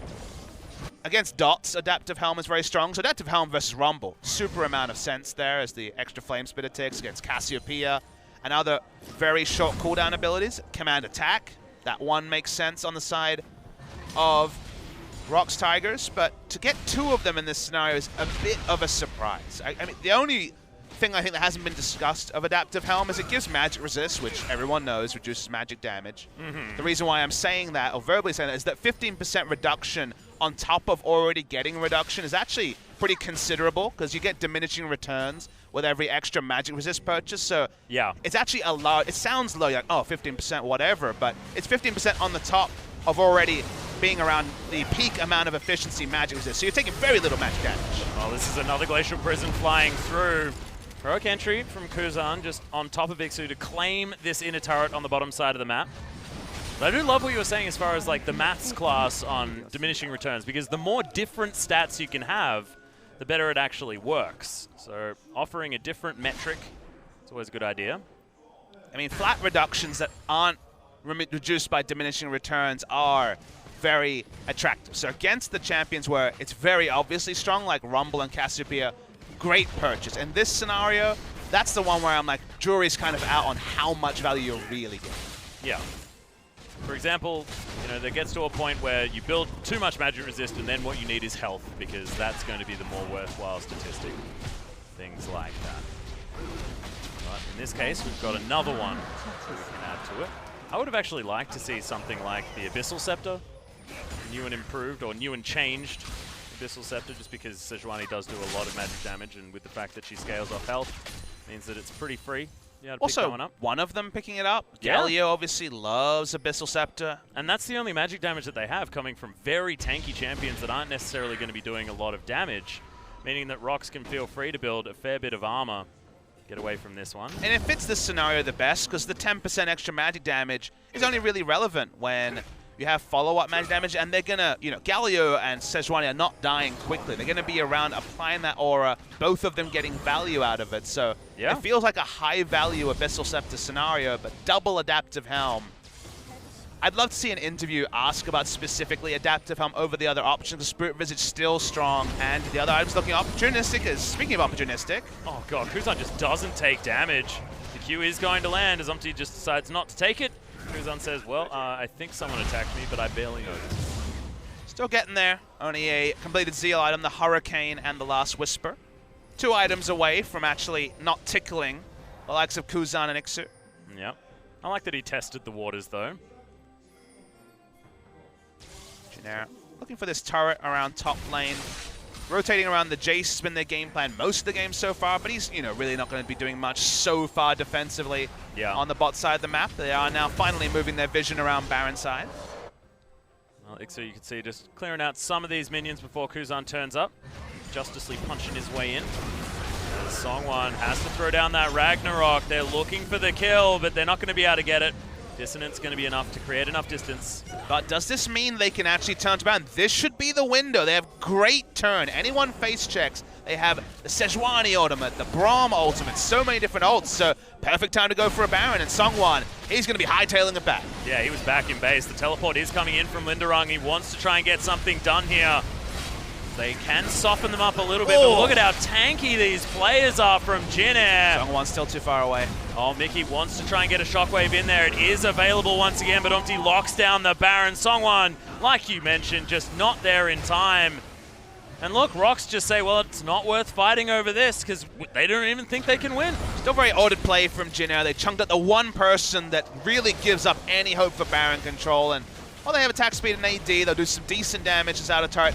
Just about take it. Certainly not a worthwhile trade. Oh, well, Glacial Prison is going to completely Kuzan? miss as Kuzan makes his way in. There's the taunt onto two members. Shockwave into the backline. Teddy takes a lot of damage, but it's not enough. Heroic entrance right on top of himself just to make things worse, says Kuzan. That is going to be the double kill coming out for Teddy. 4 dead on the side of the ROX Tigers, and Jin Air GreenWings. Some of the best play that we've seen from this team. Yeah, it was really good team fighting from them. They're still at that point where the damage from Twitch can be largely ignored because they have such a tanky front line, and the damage from Jin Air cannot be ignored. There is only damage on the side of ROX, no tankiness. Those are not the builds they're going for. The Orianna first time competitive for Mickey is not working. The Jace certainly has been completely disseminated.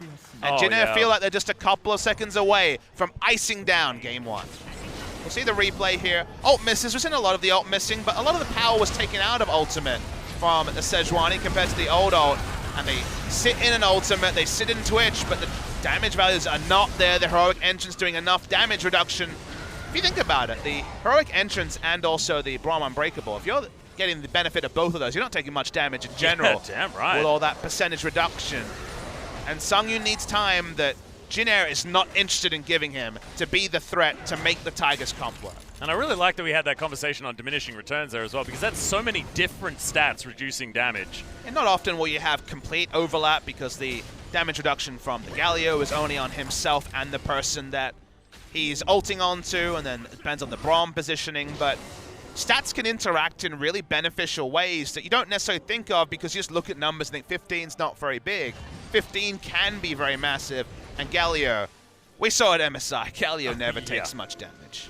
That's why he's got 9 stacks on that Dark Seal. 2-0-5 now Kuzan from that mid lane, but 5-0-1. Umti really has been the talking point for Jin Air. Some of that exceptional play with Ixu on the top side of the map where they were just treating Linderung like a ragdoll. Looked very, very good, and now they're collapsing here towards this bottom side, wanting to grab their second inhibitor. Here at close to 30 minutes into this game. It's feeling like ROX circling the drain just a little bit, and Jin Air just not looking like the team that we saw in spring. They're looking controlled. They're looking very good, honestly. I mean, in general, if you think about it, it's pretty much been promotion tournament Jin Air through both their series, which is a big improvement. Looking to end the game. Haven't used any of their initiation CC yet, but you feel it's coming. Yeah, and you feel as well like Kuzan doesn't really mind about these Nexus turrets. Normally they do hurt at about 30 minutes into the game. Kuzan's just looking pretty comfortable. Sangyun gets chunked. I think in ambush as well. Just unfortunate placement there.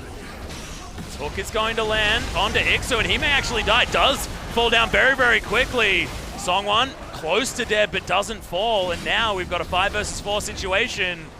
Jin Air have to back away. ROX buy themselves some time. Yeah, Jin Air weren't good at DPSing down one Nexus turret. They kind of did a little bit to both, which will regen slightly.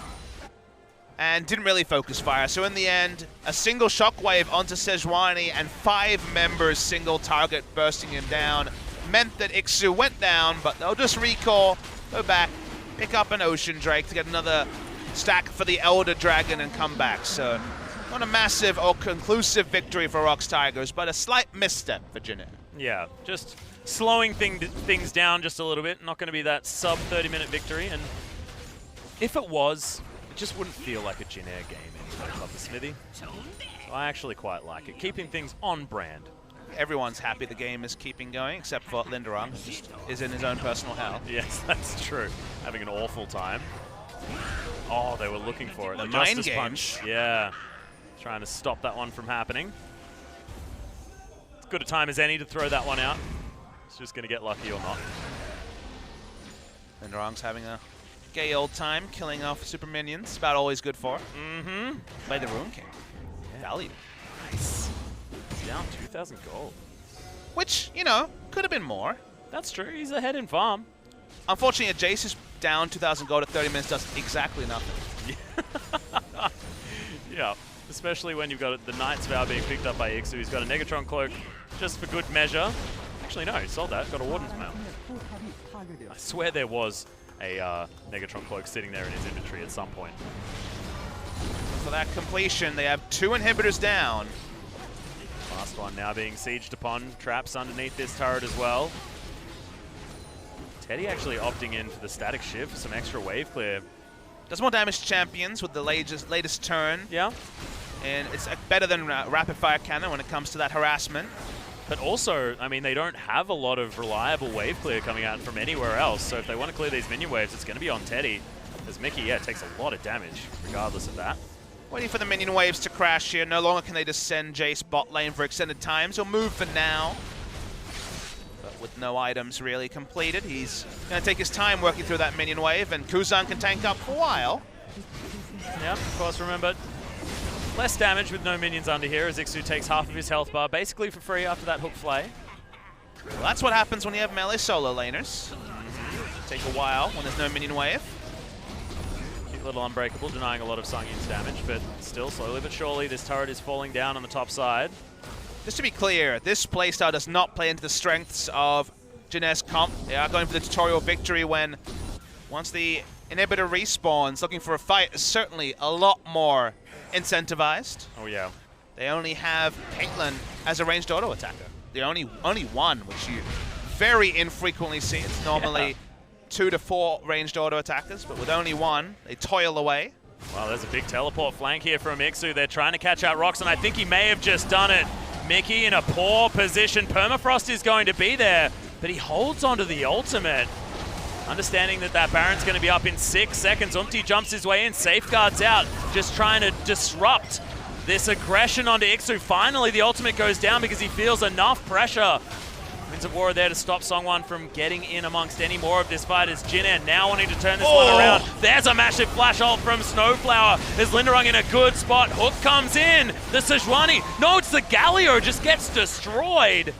Knew it was one of the beefy frontliners, but I didn't know that he'd be taking that much damage. And all of a sudden, Songyun is doing damage. You know, Jin Air's formation has really let them down. If you watch that fight, it was about 30 seconds in duration, and there were no auto attacks for about 28 of them from Teddy. He was zoned from the fight. He wasn't grouped with the tanks, and thus he wasn't putting out the damage that is desperately needed. Teddy has been the crown jewel of Jin Air ever since his debut, and in this comp, when they are very low damage in the other 4 members, they need to pull back if Teddy's not going to be committing to a fight.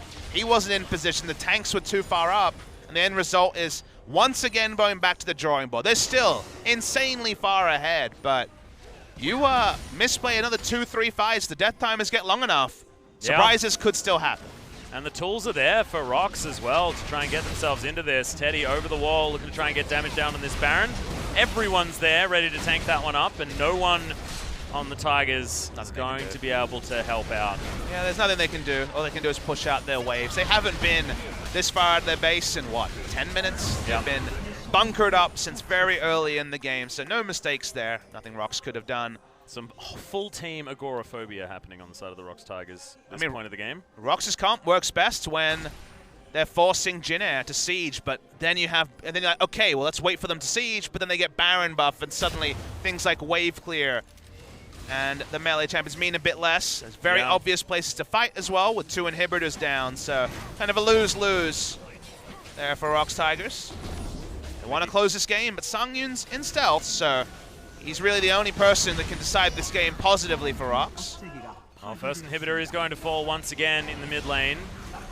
Just looking to grab this bot lane one as well. Decent flank positioning from Songwon. But could be difficult. He's already down so incredibly low. Ragnarok's in there. Good 3-man shockwave. Kuzan avoids that damage though, and he's massive in the front line. Redemption just heals them all what feels like back to full. And the Ocean Drake's going to do the rest of that. ROX have to go back to the fountain, get their health bars back. Songwon at least survives. There's no ability power values that can do damage to Sejuani and Galio at this point in the game when you're 7,000 gold behind, even with a death cap and a blasting one on top with the Void Staff, tickling the Galio and Sejuani. So they get the 2 inhibitors, they get out, and maybe even pick up the Elder Dragon to come up with 4-stack Elder Dragon and just right-click this game over. Yes, well, feel like that could certainly be a thing, as Linderung is too busy dealing with super creep still towards the bottom lane. Feel like that has been his job for this entirety of the series. And thankfully when you're this tanky, I mean, you don't take any damage from the Elder Dragon whatsoever. I mean, who really takes damage on Jin Air GreenWings? Yeah. If you think about it, they have Knight's Vow, Galio Ultimate. If you try and jump on Caitlyn, you're going to have to deal with Unbreakable, Knight's Vow, Galio Ultimate damage reduction. We're getting to insane levels. You don't even need... double Locket of the Iron Solari on the other 2 that are like working double duty on them 2. And there may be a redemption if it's necessary. Yeah, throw that down. And Teddy could buy a Guardian Angel later, just to add insult to injury. Smartly, though, not in a rush to build Guardian Angel. He's feeling safe. He just wants a longsword. You know, sometimes you got to remember your roots. It's like whenever I play an RPG, I need to carry my first sword around with me the whole time. Really? Just to remind me from where I came, you know? That's important. Takes up inventory space. It's frustrating. I think it's good. How many bottles of Vegemite did you bring in your luggage to Korea? Actually, none. Oh. I was given a lot as going away presents, and I sort of hated it so much at that point. The joke wasn't funny, and then I forgot to pack them. Well, they want to end this game, Jin Air. They've toiled for a few minutes, but this should be it. Yeah, Super Minions pushing forward. First Nexus turret is going to fall down. This has to be the fight from ROX. They have to try and get something from this one. Songyun in a decent position, wants to try and get that ambush kill down, but it's just not really finding it. That's a fantastic ultimate. Does get the QSS and the flash out of Songyun. Ixu's going down low, but look at this. The Caitlyn free hitting onto the Nexus if he wants to on the side of Teddy. They've traded 1 for 1 so far, but Teddy just needs to shoot this dang Nexus if he wants to win this game. It's a double kill from Songyun, but look at that. Finally they turn around, and it is going to be the win for Jin Air GreenWings. The air of inevitability about the win was sealed on the 5th death for the Jace. Ended up being 7, I believe, finally 8 as the last fight completed. When Jace is that far behind, you know, it felt like 2,000 gold didn't tell the full story at 30 minutes because Jace from behind historically has done not much. Jace from even a little bit ahead does start to lose a bit of oomph in the late game, but this Jace sadly was toiling at killing super minions. Let you know that Jace was never going to be an impact. They tried to set up something, but Ixu had been on the other side of the matchup. The Sejuani that seems to be a Jin Air or MVP only pick comes up strong in this particular game. And, well, one team built around Twitch, one team built around Songyun, the other team was 4 tanks and good old reliable Teddy. And Teddy did his job. Teddy certainly did his job, but I feel like the story is Umti just sitting up there towards the top side of the map. He bought himself a pop tent, set it up, and killed a Jace over and over again. Yes, you can talk about Linderung having a horrific scoreline, but it was orchestrated by Jin Air, and it was actually almost opted into on the side of ROX because they knew that they could then capitalize on the bottom side of the map, sort of sharing where the pressure goes.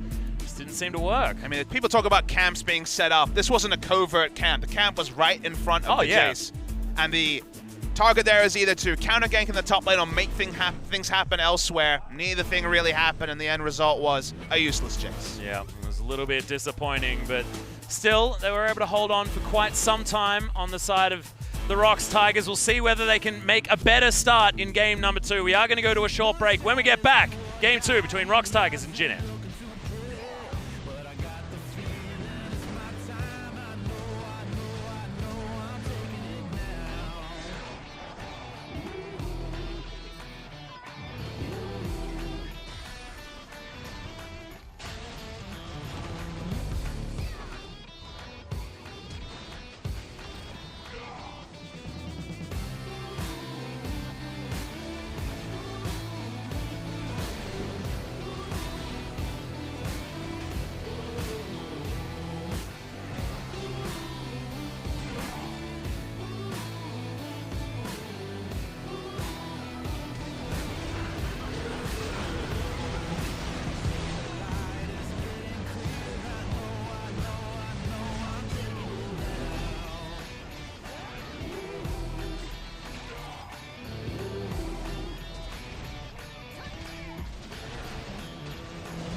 Sonic echo that leaves no room for doubt. All the shots bring it back to what it's now.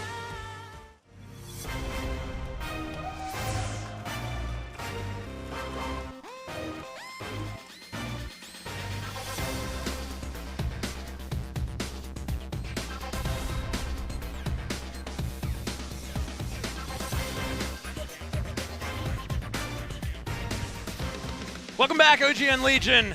This is possibly our final match of the night as Jin Air GreenWings are up 1-0 over the ROX Tigers. And the way we quoted it off air, Papa Smithy, was that the Jin Air GreenWings played the most Jin Air comp ever. Yeah, potentially MVP was kind of the way they went. In this case, the MVP was Caitlyn because she was the only one who was ranged, and arguably the only one who did damage, even though some of the numbers there are pretty decent on the side of Jin Air. Twitch did a lot of damage, but unfortunately needed Jace to be a partner in crime, and instead was just an inmate. An inmate in the jail that was the camp that was happening in top lane. He was also the inmate that was already there in that jail for a very long time beforehand. You know, the grizzly old man in the corner walks out and said, "I've been here and it is awful." And it was awful for Linderoth. It sounds a lot like Deckard Cain in your story, but was the MVP, well deserved, because there's camps and there's this camp. It's melee ranged Flash just fine to get an auto attack in, and then he came back, and then he came back, And this game of ping pong was adorable to watch. Big Flash's baby. Still cool yeah. in 2017. Yeah. Look at this. Oh, he's like, oh, I need to come back so I can steal the kill. Nailed it. Got himself in there. But they weren't done. Nope, it just continued over and over and again. And actually got all the kills in that, if you remember. Yep. At least the first 4. We didn't get the Linderang replays there. The Linderang side, where he looked very depressed the one time we saw him. Understandably, this was not his game, and very interesting to see if we'll have a substitution, Atlas. We haven't had one so far, especially in our OGN days, and we know Shy is in the roster. We were surprised to see both Linderang and Sungwon starting, as was having a great time. He was certainly having a great time. As, yes, I feel like it'd almost be a substitution for medical reasons, if you're talking about Shy coming in for Linderang. Mental reasons. Yeah. Mental boom, if you will. But it's still, you know, it's a legitimate medical condition. True. Psychological conditions are definitely true conditions. Mm-hmm. But look, it's hard to feel good. You know, Absolutely. taking the Jace, thinking you had a pressure matchup, and then 2 kills later, you're not even able to walk up for auto attacks. You've seen Umti so many times on your side of the map, and then it was kind of depressing watching him just basically be like, well, I'll kill some super minions slowly. I can't team fight. I can't split push.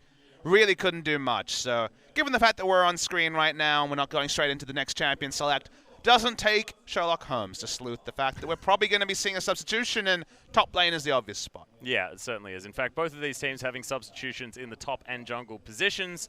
Potentially, Jin Air can change something up if they want to, but I highly doubt that they will. Things are certainly working out, and Ixu has really shown himself as the predominant top laner here for this team. I mean, think of the 2 games they've won. It was his Jace that solo won, even in the most backdoor of fashion. The first game they played, and then his Sejuani, they built around, and it feels like when they've invested in Ixu, they've got 2 victories. So really can't argue too much about that reality. So far, he's definitely been making a case for sticking around, and they've had weird games where they've brought in So-Won even when they've won games, but I can't see that happening. No, probably not. And as well, it's very, very confusing bringing So-Won in because there are a lot of similar names running around the Rift in this particular game. You don't want the So-Won, Sang-Yoon, Songwon game? No, I don't. And look, I wouldn't even be able to repeat that, Papa Smithy. It's just... Say it 3 times fast. No, I can't. I just told you. We've got time right now. You got to at least try it.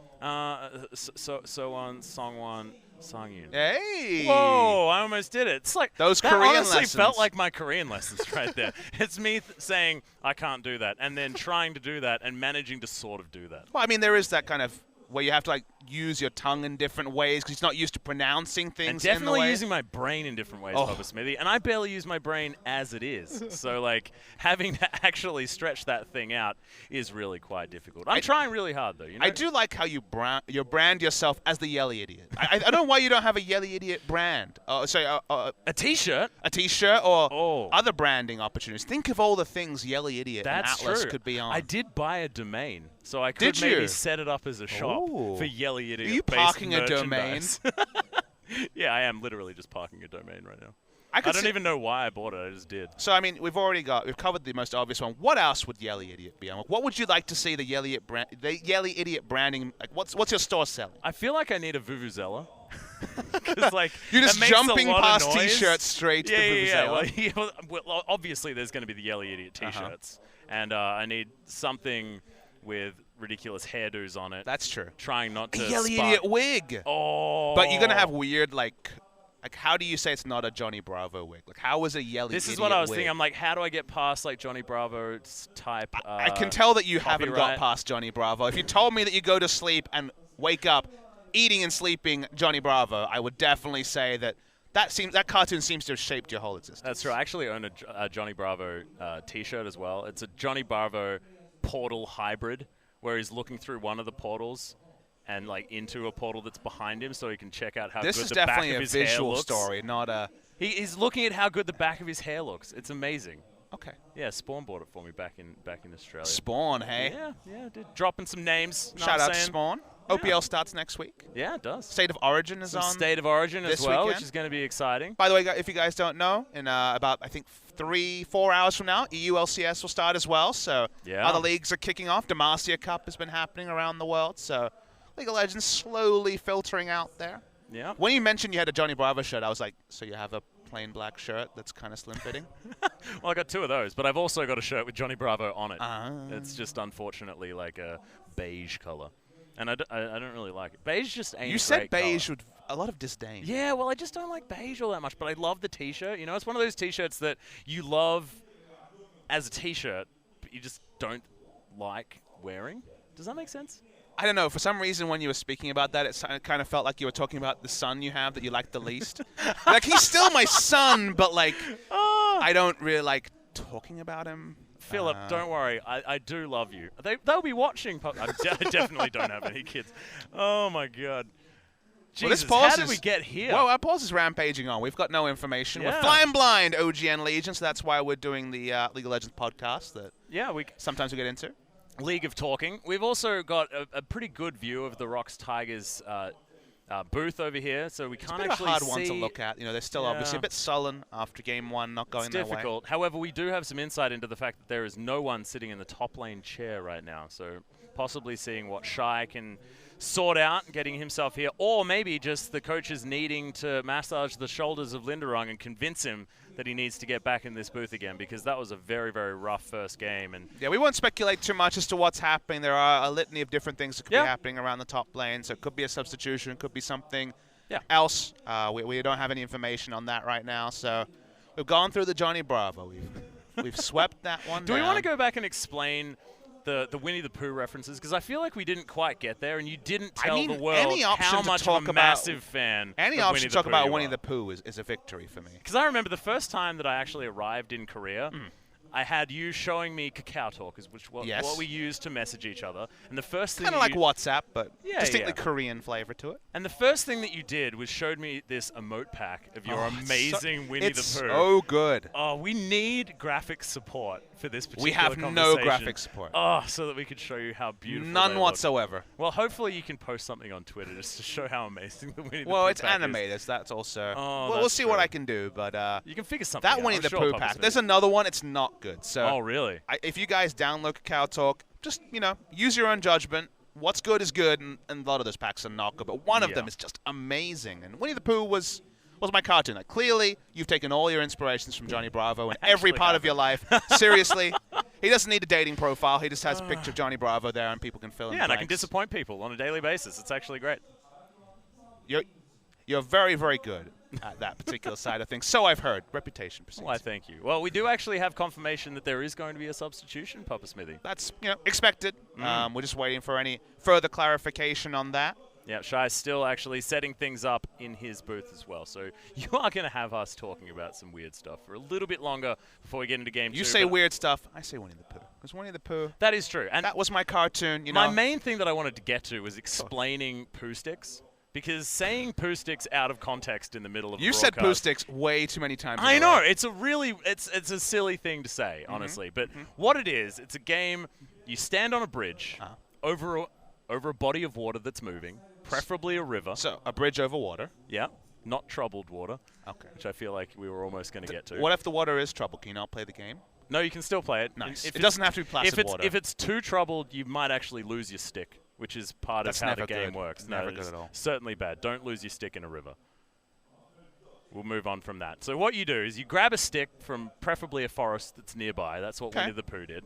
And you are there with your friend. You've each got a stick, and you then throw them off the bridge at the same time. And the winner of Pooh Sticks is the one whose stick makes it to the other side of the bridge first. Doesn't that depend on which way the water's going? Well, yeah, you just put it on. You do it upstream to start off with, And then you we run didn't across clarify that. I was like, Okay, sorry. You have to be upstream. I'm really bad at explaining mechanics of stuff. That's why I'm a play-by-play. That's why I let this guy do the actual analysis of things. So yes, you're upstream. Is he about to murder me, everyone? well, I mean, Shai is about to murder people. He's in the booth. Ah, yes. Well, thank goodness. Able to set things up, start things off. Shai offering some fresh eyes to Summoner's Rift now. Does everyone understand Pooh Sticks? Did that just completely... It went straight over their heads. They weren't Damn listening, it. Atlas. It's just basically a stick race underneath a bridge via a river. You had a interesting childhood. What do you mean? That's from Winnie the Pooh. I was playing, like, That's a game that Winnie the Pooh played. I wasn't aware of this. Really? And I'm a big Winnie the Pooh fan. Oh man, I read I had the most gigantically thick Winnie the Pooh book that I was reading when I was like 5 years old. It was the best. It basically taught me how to read. Brilliant. We are going to be into this game very, very shortly, ladies and gentlemen. We can stop talking about Winnie the Pooh. Just say Pooh Sticks another 10 times. Hit your quotient for your career. I'm just proud that I managed to make you say it twice.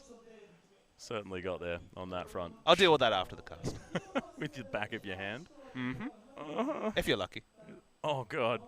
This is such an abusive relationship, ladies and gentlemen. It's not great for Jin Air to have to kind of toil away. You know, obviously it would have been very warm. You're very, like, happy. Momentum certainly behind them as well. Clearly our casting has also had some momentum stalls during your extensive explanation of your childhood favorite game. Well, it was just a childhood game that was from Winnie the Pooh. I was just trying to explain why I said the weird phrase of Pooh Sticks during a broadcast, okay? I had a rare and unique opportunity to get the explanation out there, and it was just honestly a failure. But ROX Tigers looking like they're actually with higher spirits Now things are moving on.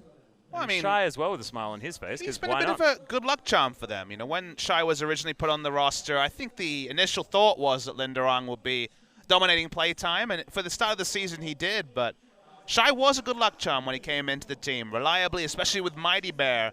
They seem to have the tonic for success together, and he does also provide them with someone who's super easy for them to listen and respect to. Shy has been around the scene since Season 2.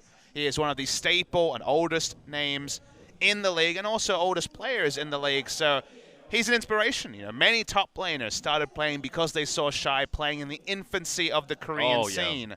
So having a living legend on your team for Korean League of Legends has to help morale in one way or the other. Yeah, and as well, when you step into a roster that's just suffered a pretty harsh defeat, honestly, against the Jin Air GreenWings, Shy will be there to sort of offer his veteran support mentally at the same time, and you could already see a few more smiles. He's like, am I going to play Trundle or Shen today? That's what Sai's doing. He's like, Trundle, Shen. I got to champion Ocean. Yeah, he's actually got a lot of options. He started as playing well Jace. in this patch. Remember, he did play some Jace at the end of the season, so he found that champion from Season 2 once again. Maybe Season 3. Yeah, I think it's sort of like halfway between the two. I'd probably give you that. End of Season 2. Shy. Oh, God. Shy's the best. It's fun having him here. It's just fantastic. He has been playing a lot of tanks, though, recently, when he was sort of known for more of that carry top laner in the beginning stages. A long time ago. Like, this is 5 years ago he was a carry player. When he came back, 5 he was years like, ago, League of Legends was released almost as well. Like, and he played some Ryze Yeah. and Singed, and now he plays Trundle and Shen. yeah. And sometimes he plays other stuff, and I'm like, should have played Trundle or Shen. Yeah, well, that's when he plays Maokai or Nautilus. Yeah, and you're like, should have played anything else, please God. I mean, and they're out of the meta now. Like, we're totally fine. Don't worry. You can play Nautilus. He's okay. Yeah, I guess you can. You could but play you shouldn't. Maokai if you want to just go support and put 5 saplings in a bush and laugh at the damage. Yeah, you mean mines? It's true. They are a bit landmines. It feels like AP Yeah. Shaco has made its unwelcome return. Yeah, or AP Maokai. They're some of the best montages on YouTube that you can possibly find. You go to weird parts of insta-killing people with, like, crazy, like, ridiculous dubstep in the background and lots of funny colors going on. Like, that's the best. You and I hang in different parts of YouTube. That's what I'm going to say. Let's just say League of Legends highlight reel YouTube vortexes are probably some of the gnarliest that you can possibly get to. Oh, and I've been in some weird YouTube vortexes in my time. Some gnarly ones. Yeah, some gnarly ones. Gnarly YouTube vortexes. We've all been there. It's true. League of Legends highlights, certainly some of the best. And then you get to, like, the real champion spotlights and stuff like that, and then, like, that's where you find the gold. It was exactly how I discovered Magikarp used Fly. Those videos are so good. I feel like I'm now just plugging people's YouTube. Because we've been. Do you want to, like, for so plug long. your Bandcamp or something now? Do some more shameless self. Don't worry, I'm going to have one pretty soon. You know, we've got there's a caster band in formation. I have heard. I won't give too much away. What but, instrument will you be playing? I will be pretending to play the guitar, I think. But we've got some music, and thankfully that teaser didn't need to go on any longer. Well, now you can extend your pretending game to pretending to cast League of Legends. Well, I'm going to actually cast League of Legends, Papa Smithy. That was what I was going to plan to do. What are you going to be doing? Are you going to be still here? I'm probably just going to be making fun of you. All right, cool. Perfect. So it's exactly the same as any regular day. Yep. Stunning. But here we go, champion select. And as you can see, that is going to be Shy on the top side for the ROX Tigers. And is it going to be enough to completely throw off the momentum that Jin Air have built up about 20 minutes ago? Yeah, the momentum halting is definitely a concern, given that it's been such a long time between Game 1 and Game 2. Pick and ban might be different, given that champion pools are not necessarily shared between Shy and Linderong. On the red side in Game 1, Jin Air banned Syndra, Ashe, and Elise. And you can see that Kuzan's not keen on playing that Syndra, given they're now banning on blue and red side. Yeah. Actually saw a bit of that in our previous series as well. It's just people just not wanting to play the mind games that Syndra can bring out. Just offers a little bit more safety, because if she does get a lane that works out, oh my god, it is very, very scary. Zac is the only other auto ban. Zac and Kennen feel like those are the two champions that need to be accounted for in this early pick and ban. The Jace left open certainly did not lead to any happy hunting grounds, but with Shy on the roster now, maybe they'll be willing to give it another go. This is the first game tonight that we're not going to see a Thresh on the Rift. Has been banned away now by Jin Air. I like it, changing things up. I mean, I'm disappointed because Thresh is one of the cooler champions to track. Yeah, with all the mechanics going on. And Thresh and Lee Sin, so Fun Police has been established by Jin Air. And in fact, is that the first game without Elise in as well? It is. Does mean that Elise now jumps up in priority. Seems like the likely first pick if it's not banned by the Tigers. 2 of the 3 of the triangle. Would make a lot of sense for the ROX Tigers to ban that one away here, and they are going to do so. So a definite change up in these bans. The jungle's in kind of disarray with these 3 off the board. Graves now is obviously of higher priority. Probably not first pickable. We've seen a lot of people try Graves, but not the same value. The Graves pick. Olaf is another one that's been very popular recently. Could be taken as early as first pick, which is kind of insane to see. But what about the Kennen that we talked about for a while? Looks like they'll take Galio over Kennen, and we might actually see Kennen fall through picks and bans unless Shy has been practicing what was once a famous pick for him. Oh, yeah. And I feel like you can almost say that about any champion that's been played on the top side of the map. Yes, Shy, of course, famous player of this. Oh, really? Because Are you going to talk about the Shy Riven? Because okay, we're maybe not going that deep. But he just has been around for so incredibly long. And there it is. Kennen going to be locked in. almost certainly for Shy. 7 games career, 4-3, not a massive win rate, but all those games, I believe, short of a couple at the end of last season were the AP Kennen many moons ago, back in the double Will of the Ancients days. That's how long ago a lot of those Kennen games were played.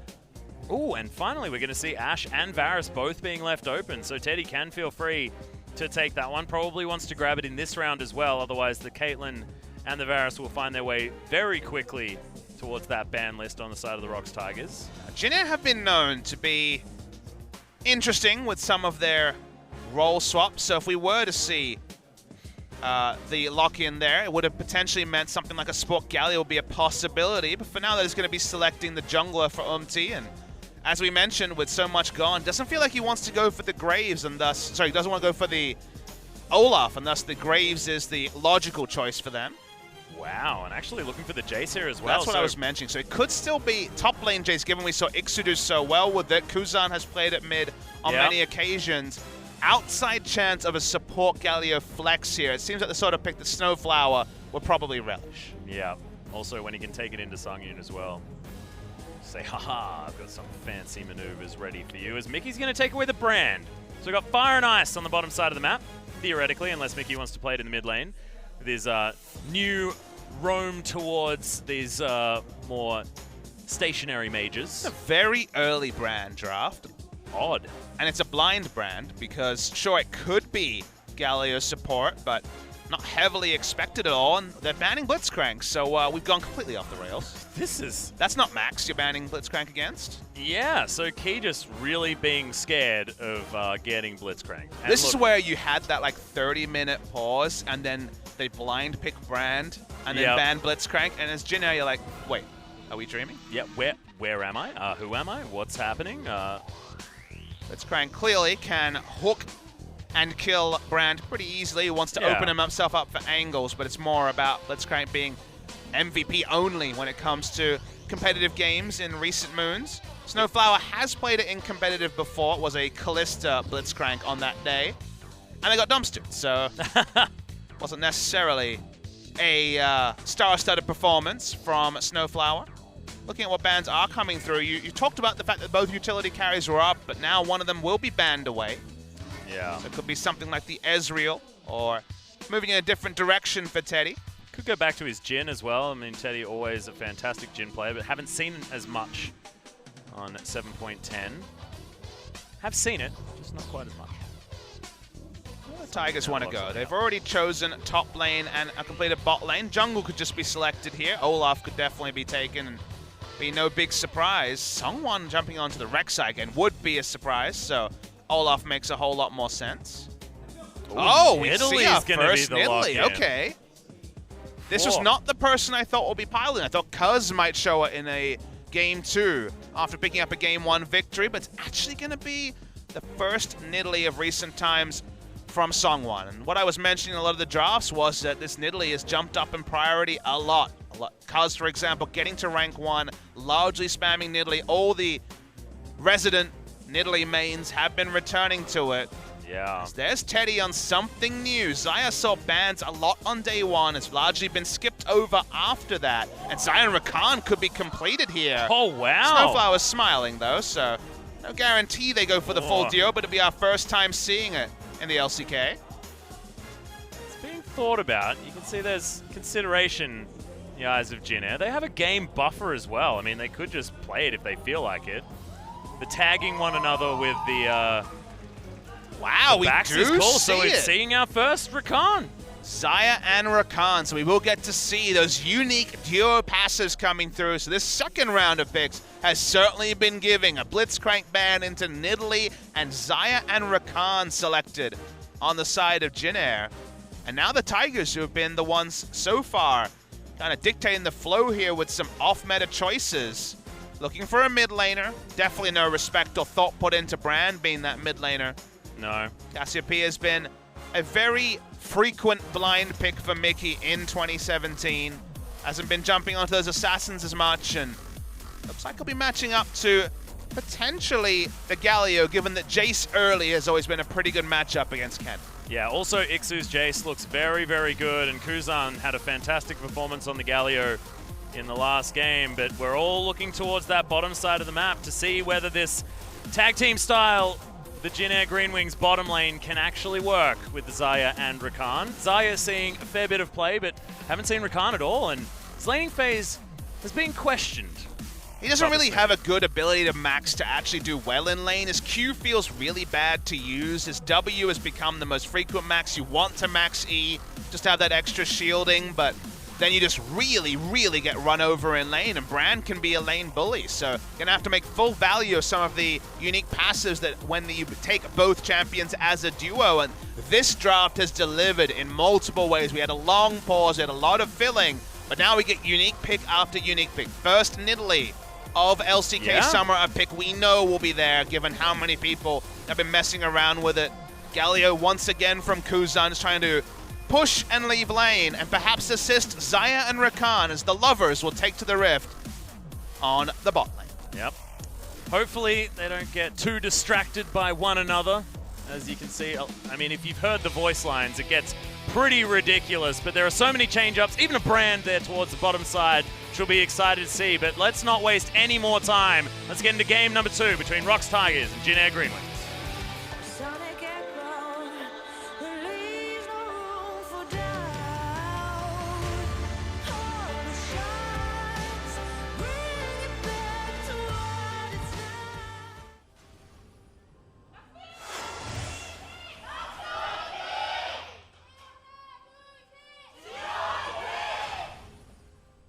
All right, pretty even on the fan call. I like the zoom in on the Xayah Rakan. In fact, Snowflower and Teddy choosing the skins as well, making things look cool. And look at this, the color coordination from the ROX Tigers. Already getting a lot of damage down to Teddy here.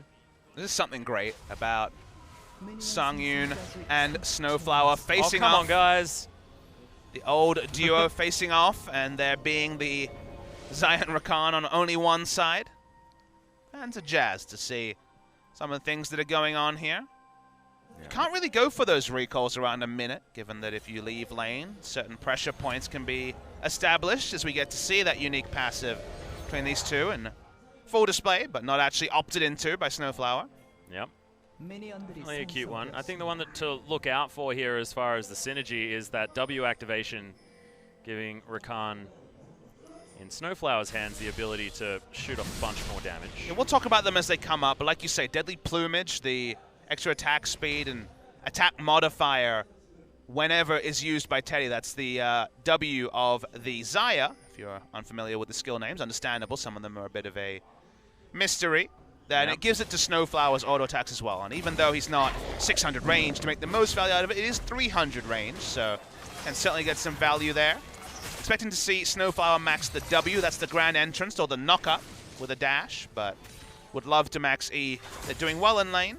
Usually you can rely on Xayah to win the push war, just because Q into the passive leads to a lot of pushing, but you also have to deal with the fact that Rakan is heavily outclassed when it comes to harass at level 1 compared to Brand, with both the range of his auto and the W, so they're showing a lot of respect, which you need to do. Yeah, and in fact, you have to show a lot of respect to Brand in almost any lane. So not necessarily having the best laning prowess on paper is bad news versus this particular bottom lane that, especially come level 6, will be so hard to deal with. Teddy will be hoping to have that Someone's Feather taken Storm a available. lot of autos from this red buff. Doesn't have Smite. Okay. This is tough. Okay, Eric gets it. Don't need to be as scared anymore, everyone. When he took those extra 2 autos at the start, I was like, are you sure you can do this? But the answer was yes. So the Nidalee build has changed up. When I see what Kuz is doing as Kuzan. Ooh. Yeah. Well, the damage reduction there actually could have died, such as the power of very early Cassiopeia. But while we have a moment, the new build here for the Nidalee is going back to this more utility build, with specifically rushing the Athene's Unholy Grail very early to get the greater amount of healing and regen the new Athene's passive applies, where you get more health regen, I believe it is, with your mana regen. Yep. So that's been the big change in build path, has been largely going the Athene's build that previously most people didn't mess around with. Graves is bot lane. Yeah, already on D. Trying to get in here. You Teddy can't- setting himself up for that route if he can find it. If Snowfire was level 3, he had so much mobility, but Sung's gonna face check. Oh no, end of the line is just going to completely miss on the side of Umpty. They do still get a flash as key. Possibly in trouble, not a lot of mobility when you are that Graves. Sorry, that Brand. Snowflower avoids killing the rest of his teammates with that passive. It's a decent little route there onto key. A lot of mistakes there from Jin Air. If they waited just a moment longer for level 3, Snowfire could have had so much impact. You cover so much ground when you have the ability to dash in with the flash W and then just get out of a fight at 1100 range with that extra, extra range on the battle dance, the shielding exit, 1100 range out. And also just missing the Q there, so losing a lot of extra damage at the start. So executed better, and just with a couple of seconds extra waiting, I think that could have been a kill for Jin Air, but end up botching it. That means that ROX get away with only just a single flash on Sungyu. Yeah, a little bit of patience possibly necessary there, as now a big minion wave for the Tigers to eat up on the bottom side of the map, which will get a decent CS lead for Sungyun.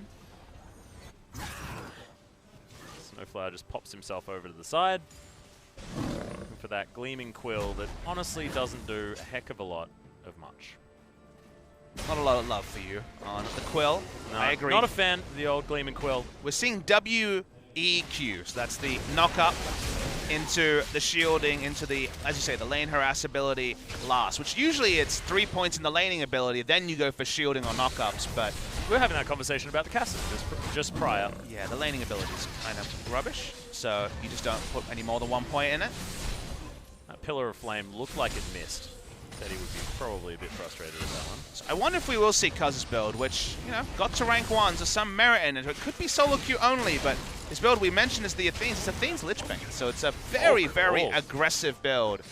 Looking to get in there and get some assassinations in melee range. Shy is feeling it. Oh man, really wants to try and get this done. Does so, and should be able to chase down Ixu. No flash, remember. Is Shy's trying to get under the turret. No, it's not enough as Umpty. He's going to turn up here in time. Lightning Rush will get Shy out of there as Umpty says, well, I'm flashing on you. Good stun, end of the line. Gonna get the damage back. One more auto. That's going to be it. That's going to be first blood.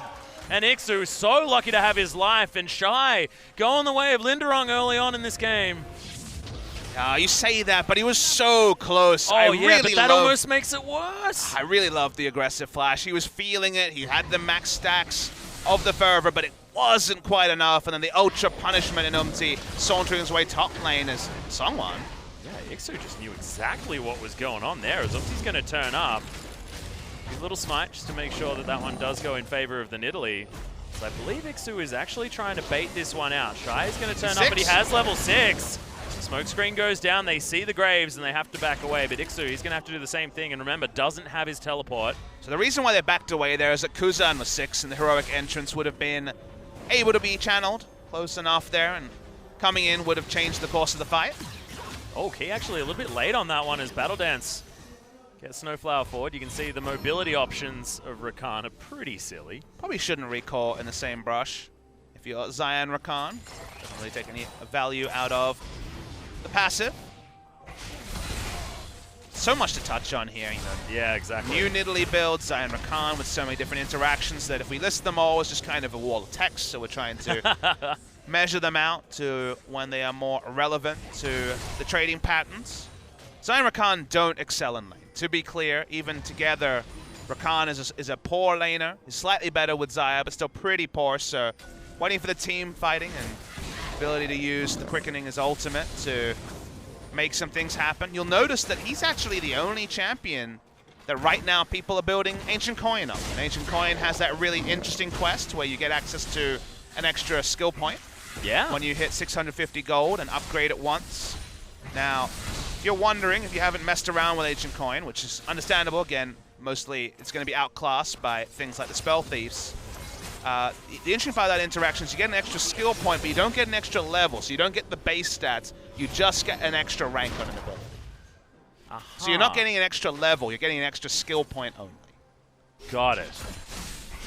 I was actually always curious as to how that worked, Smithy. I'm glad that you've let me know. I felt like it'd be busted as heck on Syndra or something like that. I mean, you hear about it and you're like, an extra level, sweet, because of course you get so much free gold in the health and other stats you get with a level up, but not to be in this case. But getting more points into either W or E on the Rakan is kind of one of those situations where you're like, well, I took Rakan, I knew the lane would be hard, I need a payoff, and you exit lane around the same time that you complete the quest, and you're like, okay, finally, I'm getting the value out of what is a very weak laning support. Yeah, possibly getting those 6 points.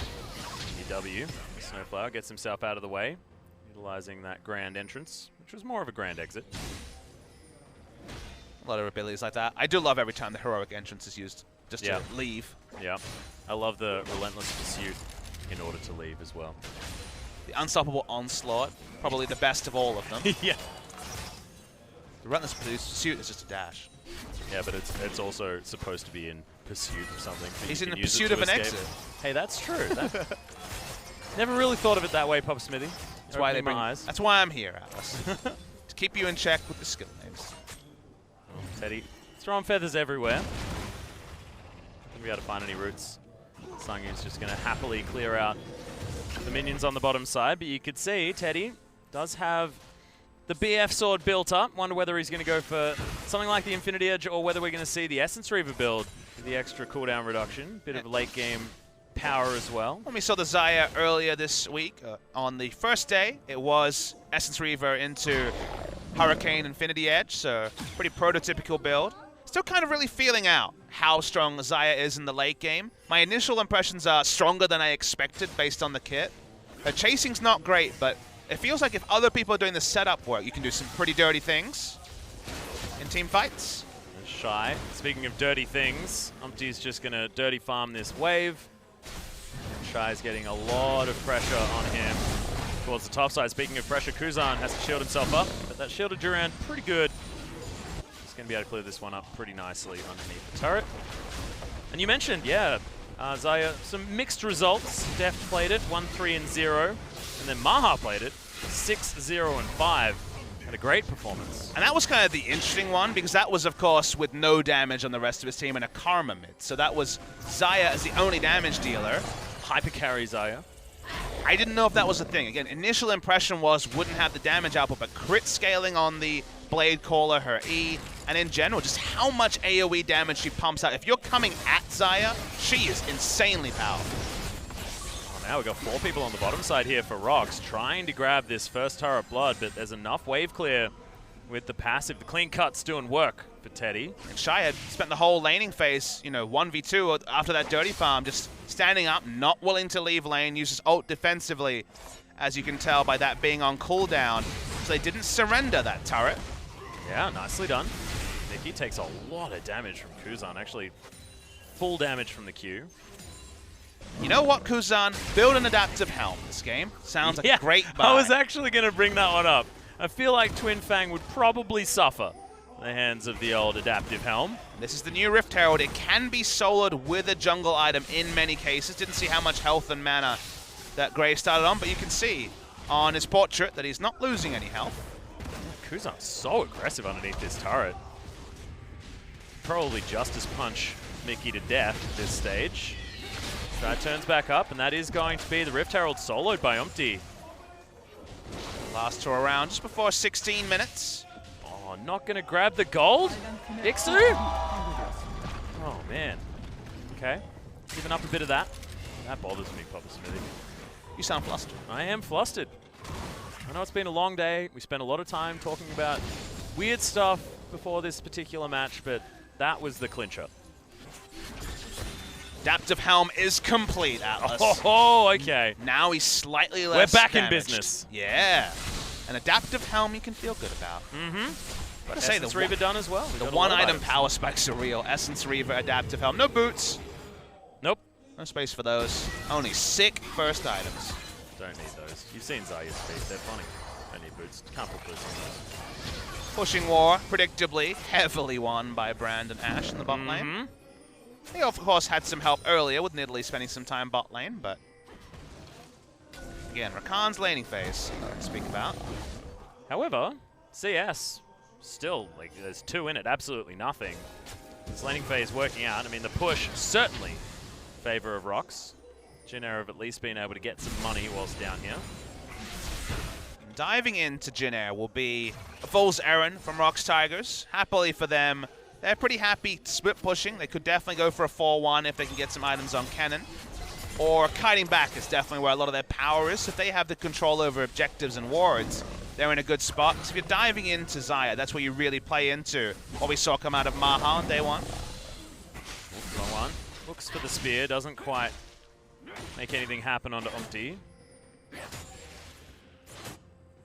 Now, Kuzan has the teleport available, so a grand entrance should not lose them too much, as he's also being able to keep this lane shoved in mid.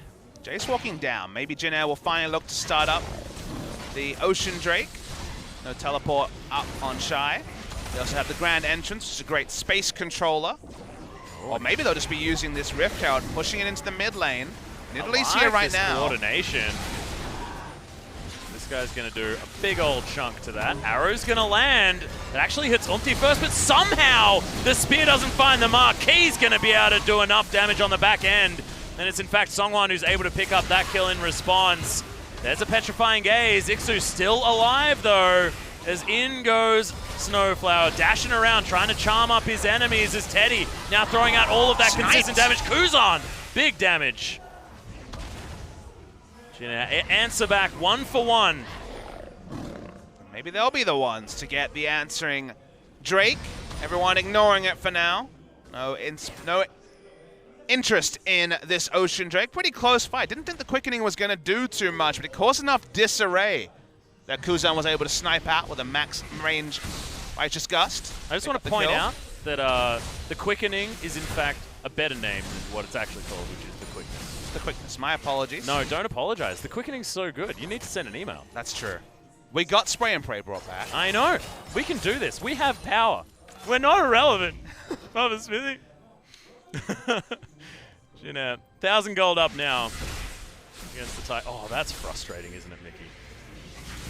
Yes, the poison can't capitalize. Definitely had his times, and with the Adaptive Helm completed already, he's not going to have too much fun taking down the Gallios. Blade Color hits. Yeah, Teddy doing so much work here. No arrow just yet. So close to being off cooldown, but they get themselves a flash. That's what they were looking for. And you can see when you get in range of Zaya, she does so much damage. And the arrow would have only done questionable value because, of course, there's access to the Zaya ultimate to dodge it as well. That Featherstorm was certainly there, and Teddy would have been hot on that trigger. And Sungyun as well. I mean, it becomes a mind game when you're this Ashe. You need to be catching the Zaya completely off guard. If you're in a duel like that, you know that he is ready. Press that button. Yeah, the melee range Ashe arrow is the only hope with no cast animation any further, and certainly will lose out on it. Still haven't seen any creative recalls from either Snowflower or Teddy, taking advantage of that other Zion Rakan interaction. Snowflower almost has the quickness back up. Speaking of almost, a yeah. stiff breeze will take down that mid lane turret for Mickey. To be fair though, Kuzan is melee range, so needs some help. Not gonna need 3 people. There it is. One shotgun blast is gonna be able to take that one down. Well, theoretically 3 from Umti. And Jin Air gonna make the second one fall, third one, sorry, fall very, very quickly. Of course, that top lane outer turret fell without Ixu being able to pick up the local gold. Finally, the Drake at 17 minutes will be attended to. We saw a 4-stack empowered Drake in game 1, what feels like a while ago now with our break. Jin Air on top of this one as well. And the Tigers just losing control of this map slowly but surely. Jin Air, 3,000 gold up now. Not being able to take any turrets means that most of that is in the structures.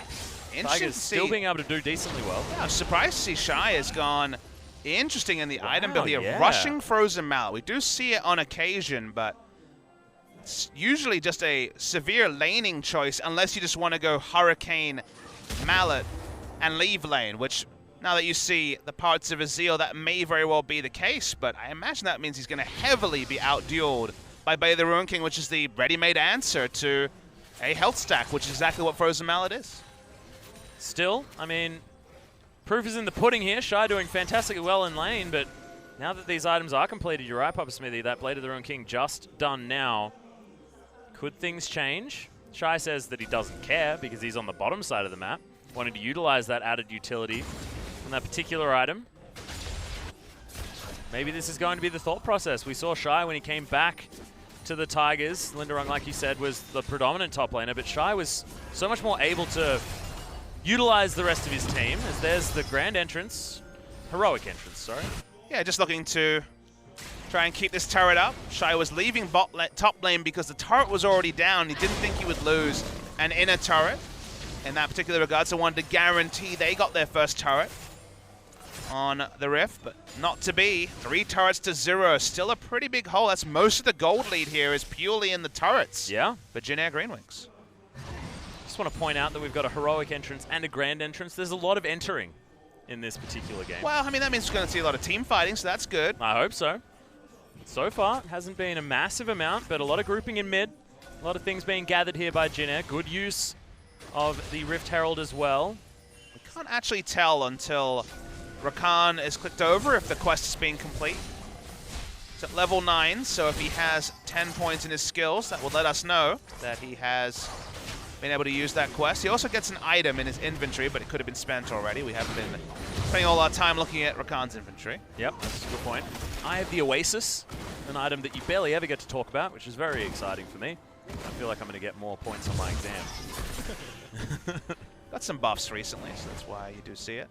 Yeah. Some light touches in the support item changes when the quests were introduced. Yeah, of course. Wouldn't blame you if you didn't look at the support item changes. They weren't nearly as exciting as the other ones. Infinity Edge being cheaper, like, I mean, I spent a lot of time looking at that. Yeah, but the champions you were thinking of building it on. Oh, Not broadcast worthy. My Aatrox is going to look so good with its Infinity Edge, Papa Smithy. You're going to build Rage Blade Infinity Edge, aren't you? Oh, yeah. You best believe. For all of that, like, statistical nice synergy. Rotation coming here. As ROX are trying to AFK in mid lane, getting farm on these split pushes, and Jin Air just brute force their way down into bot lane. Didn't have the most coverage, but feeling confident enough when they'd already called in Galio to pick up a turret, and now it's very long lanes for the Tigers to deal with.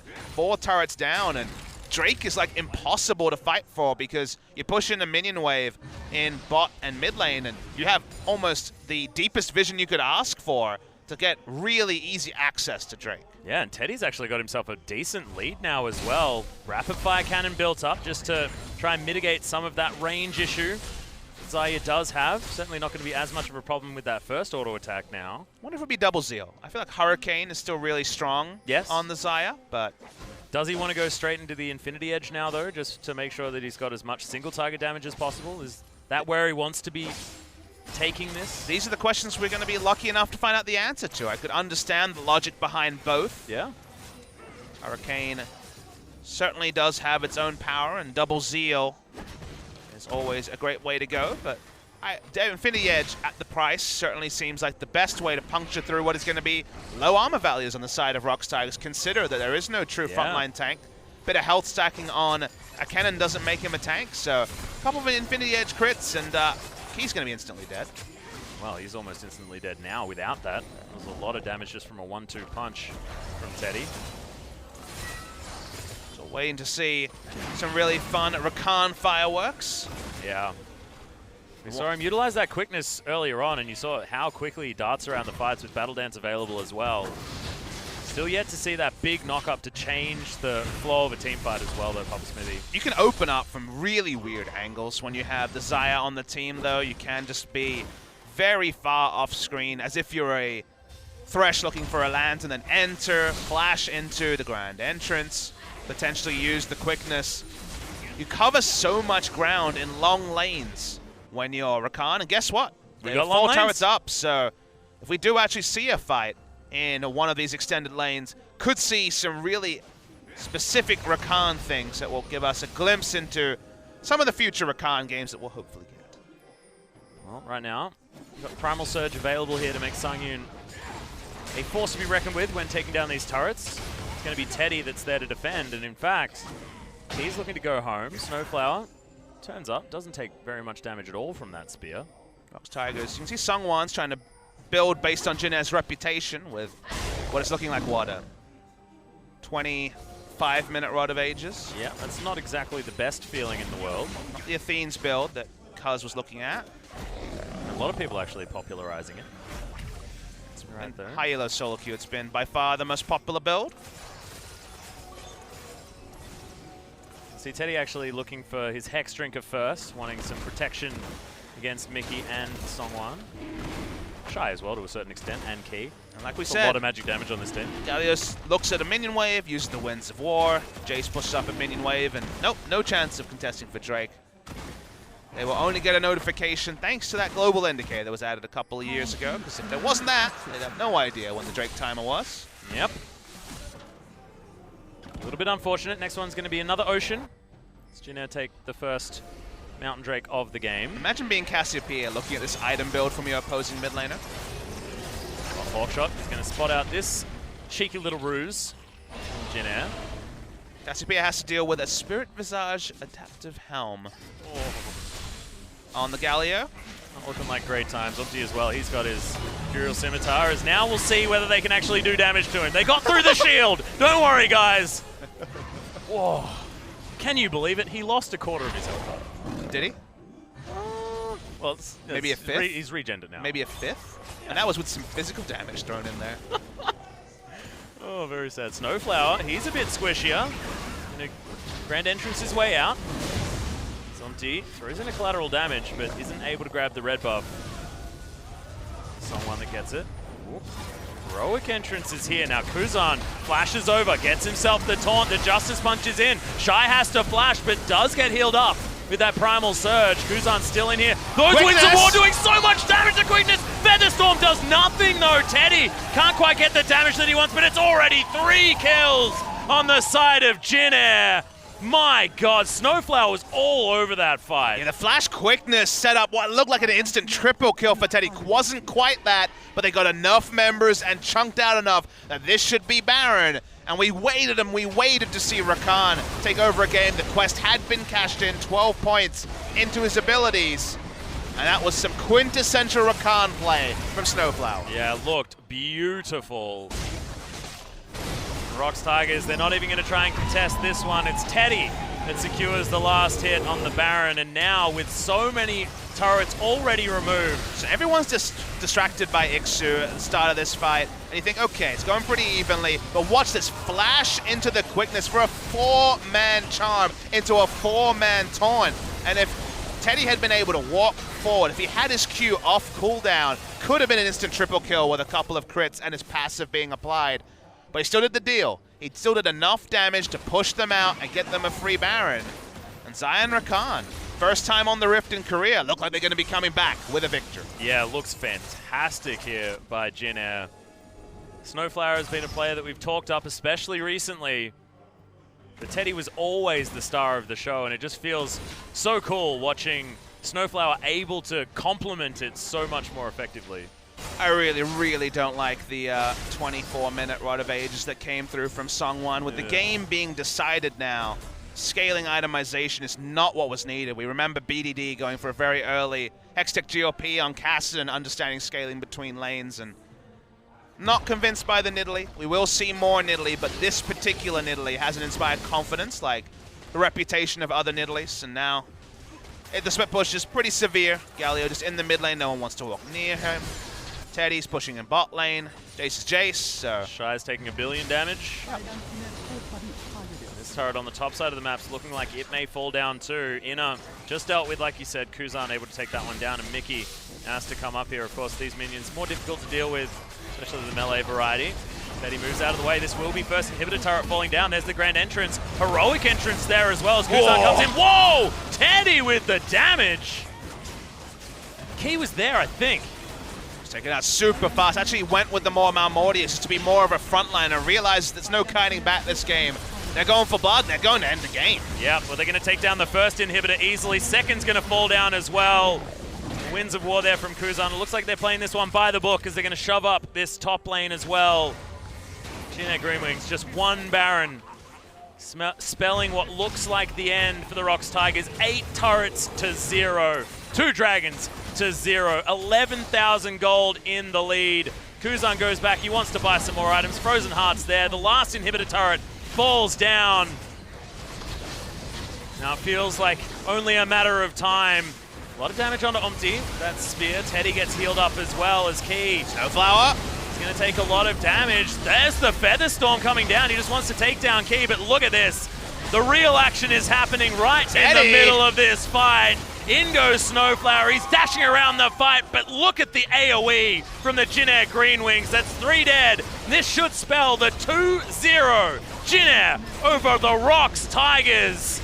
And it's been such a success story from the promotion tournament. Jin Air GreenWings, the 2-1 loss against MVP, and now the decisive 2-0 against the ROX Tigers. Great stuff from Jin Air. It's what they showed. It's what they threatened during that match against MVP. Couldn't quite get it done on the day, but here with new stuff, we had a second round with Zion Rakan locked in, with also the return to the Nidalee jungle. That part didn't work. I feel like ROX Tigers still have not found an identity without Shy and Mighty Bear in as a full topside duo. Shy came in, almost got a solo kill, went behind, we didn't really say his name after that. Mickey, he wasn't even getting to play League of Legends. It's a Galio with Spirit Visage and Adaptive Helm, taking no damage from the Cassiopeia last pick.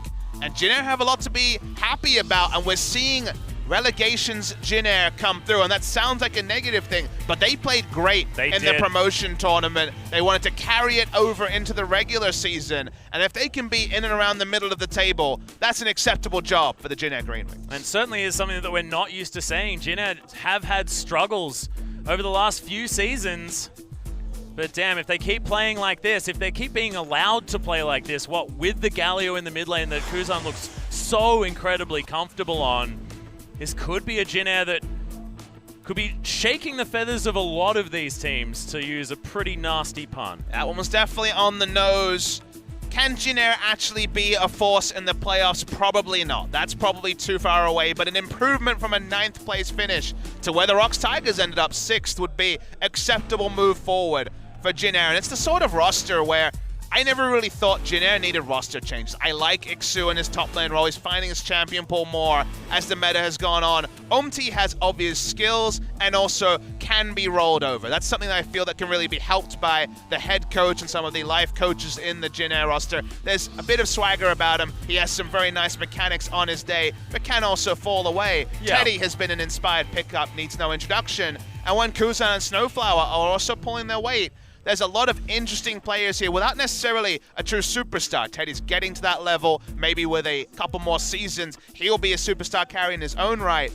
But Jin Air, for a Jin Air squad, have young talent, have promise, and it's a really good victory for them today over the ROX Tigers. Yeah, and it feels very similar to what MVP have put together as well. And no true massive star, but they play together very, very well, and they play their own style very, very well. And Jin Air are really starting to find their niche. And I really hope that's what they're looking for, because Teddy has been a star in a losing team, and I think he would definitely trade that for being an integral cog in a winning team. Yeah. In a different team, Beyond could have been a superstar in a different team. Even ADD could have been a superstar. Ian on his Syndra especially. Oh, yeah. There were players there that could be superstars, but they're probably superstars in a losing team. It's about these being more than the sum of their parts. And Jin Air want to be that. They don't just want to be a one-note team with a pretty good AD carry and not a lot else to talk about. Yeah, it's being that cohesive unit, and you can see if you are one of those, you can do a hell of a lot of damage. I don't know how Kuzan does so much work on the Galio, but some of those Winds of War hitting 5 people at once are probably going to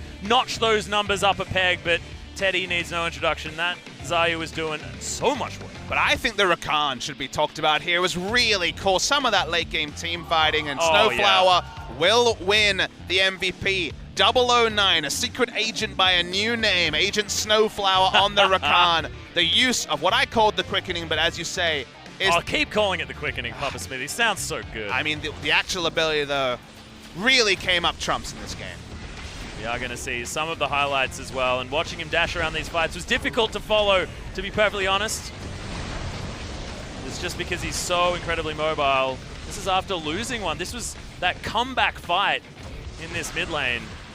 Zion Rakan not even in the fight, but here comes the quickness just onto the brand, but it's the disarray he causes, dashing in and out.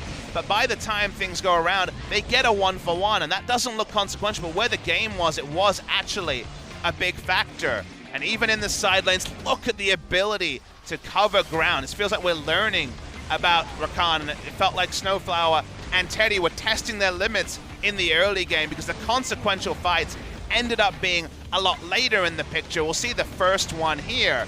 Dashing around as only Rakan can do, but watch for the 4-man quickness that honestly probably won them the game. Yeah, just stunning. Ridiculous. The Feather Storm almost able to do its full damage, but the triple flash actually getting the ROX Tigers members out of there was still just easily enough to win them that battle. And the double entrance team comp just feels good. The entrance was undeniable. Very little counterplay with so many different angles and gap closes available.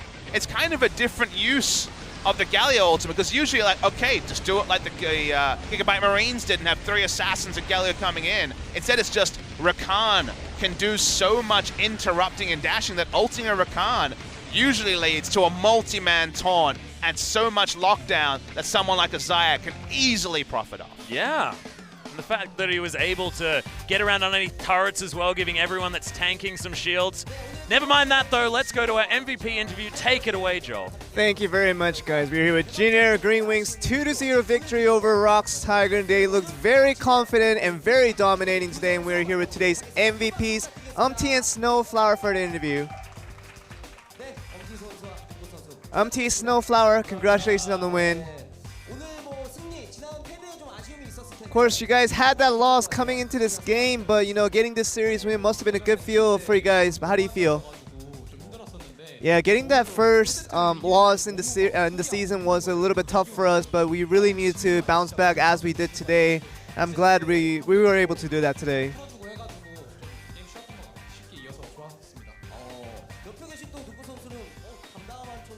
And of course, Snowflower seems to be in agreement with that comment. MT said that he was feeling pretty nervous about the game, but the way he played, he wasn't nervous at all, and you guys probably saw that as well as I did, but he played really well.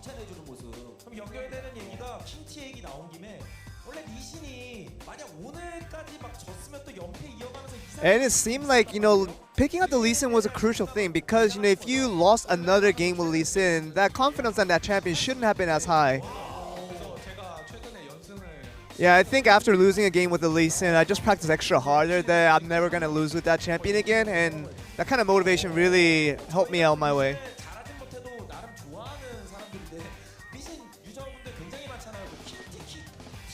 And is there a specific tip for all those Lee Sin players, all those Lee Sin one-tricks out there that wants to, you know, get a good advice from you?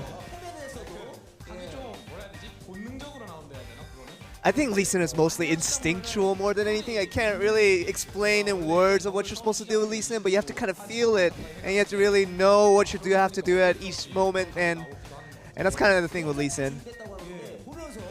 And we do have a video highlight of what he's trying to say. Another instinctual play explained by Umti. So that was a situation where you can't really predict that beforehand, but you know that in that direction where the Sejuani is coming, you can just flash that away and kick him in the other way, and that's kind of the way you're supposed to do that.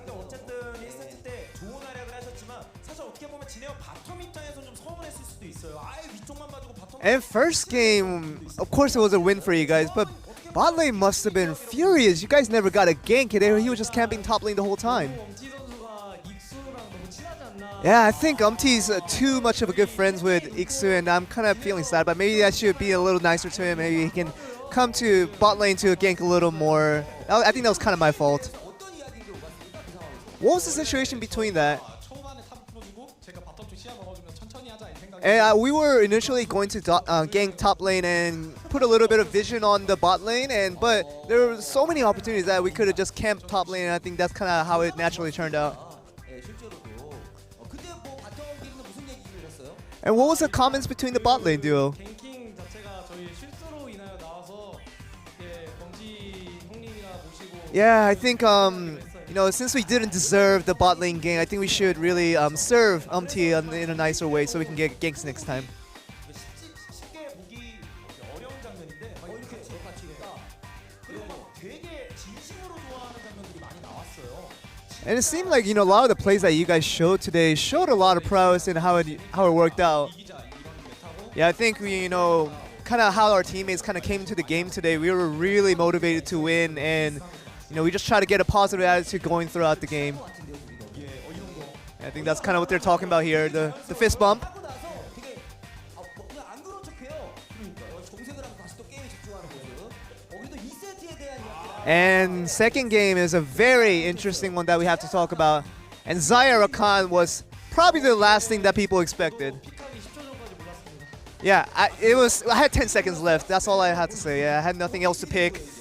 이게 그냥 No other supports available. Just had to lock in the Rakan. Feels bad, man. Yeah, I mean, I just saw Zaya come out, and like I said, I only had 10 seconds left, and there were a limited support pool that I had to choose from, and 하고 싶다고. Teddy mentioned that he wanted to play with the Rakan, so it was kind of out of my decision to pick a Rakan. 실제로 연습 단계에서는 뭐 Braum was still up that he played. And did you have many practices with that duo? 당연히 많이 했죠. Of course, we have many practices, but didn't know we were gonna pick it out this time around. What is the positive strength of Rakan, as you can explain it?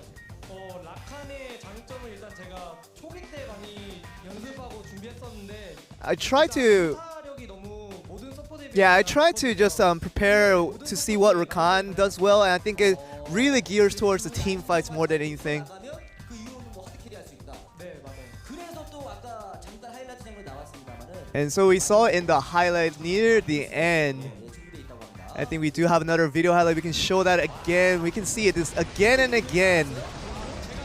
Did you kind of see this coming? The four-man charm. Yeah, all of them were just gathered here. I had a good distance with the flash that I can go in with, and I ulted in right away. And it turned out to be a wonderful play. And that was probably the clincher for the game, honestly. 바로 먹고 이제 이긴 거 바로 Yeah, I think as soon as we got the Baron off of that, I think we kind of confirmed our win. 실제로 오늘 뭐 회식 메뉴가 정해져 있나요? 감독님이 이제 맛있는 거 사주실 거. I think our head coach is ready to buy us some nice food, so I'm very excited about that. 라칸 같은 거 했을 때 뭐 바텀 라인전이 좀 취약하다. 그런 점에서 연결되는 게 업티 선수가 원래 또 개인 방송에서도 그렇고 진짜 똑똑한. And what we have to say about, the thing with Rakan having this weak laning phase is about Umti, when you do your streams online, a lot of the viewers who see you as a very intellectual player who has a lot of ideas behind the game. 항상 하는 게 쉬는 시간마다 게임 생각을 많이 하라고 하시고. Yeah, I think, we try as gamers, when we're not playing games, we would just constantly think about the game and try to think of more creative, pathways to different things we can do about the game. And I think just constantly thinking about the game really does help with the actual games themselves. 그 선택의 폭에서 제가 고를 수가 있는 거죠. 쉬는 와중에도 항상 게임 생각을 해라. 이러니까 키우치라고. 그렇죠. 조금 더 발전되는 모습 좋습니다. 그리고 사실 진에어의 새로운 코치님이 And we do have a new coach for the Jin Air squad. How was that like? 합류한 이후에 달라지고 Is there any new changes with the new coach that has arrived? 청 코치님이랑 스타일이 좀 다르신 것도 있고. I think he is a little bit stylistically different to the old coach, but 잘 맞아서 저는 I think, personally, I'm having a good time, and, I think he does a really good job for our team. 들었거든요. 어떠세요? 엄마가 생겼어요. I think I got a mom. I think that's kind of what my coach is. He's like a big mama to me. 어머님이 한 분 생기셨어요. 기대고 좀 이렇게 뭔가 당근을 주는. 당연하죠. 확실히 좀 표정이 밝아진 것 같습니다. 알겠습니다.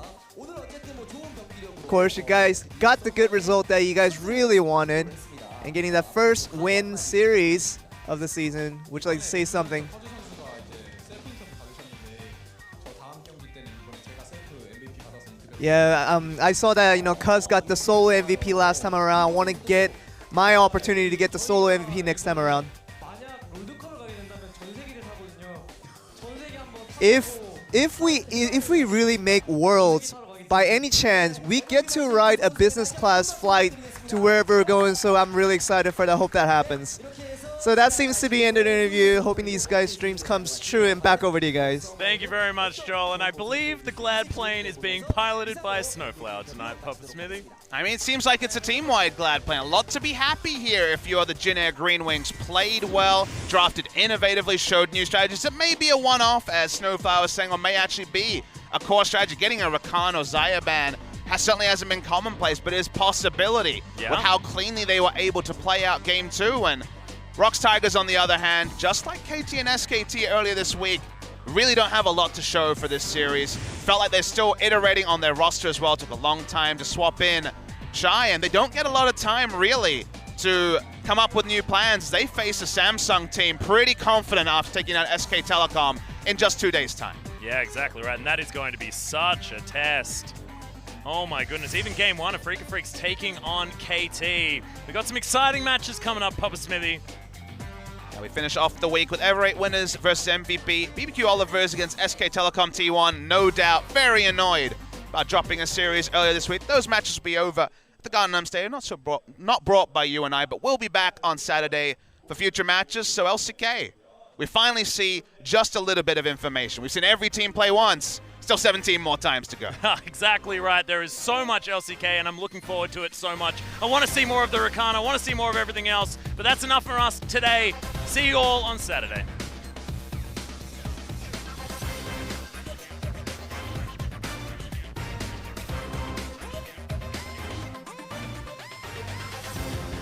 Like darkness crawling on your. I fight to the night. With me with the golden lead. Got battle for the silver leaves. Don't make the lion roar. We ain't fighting war. Love ain't no game. These ways are the same.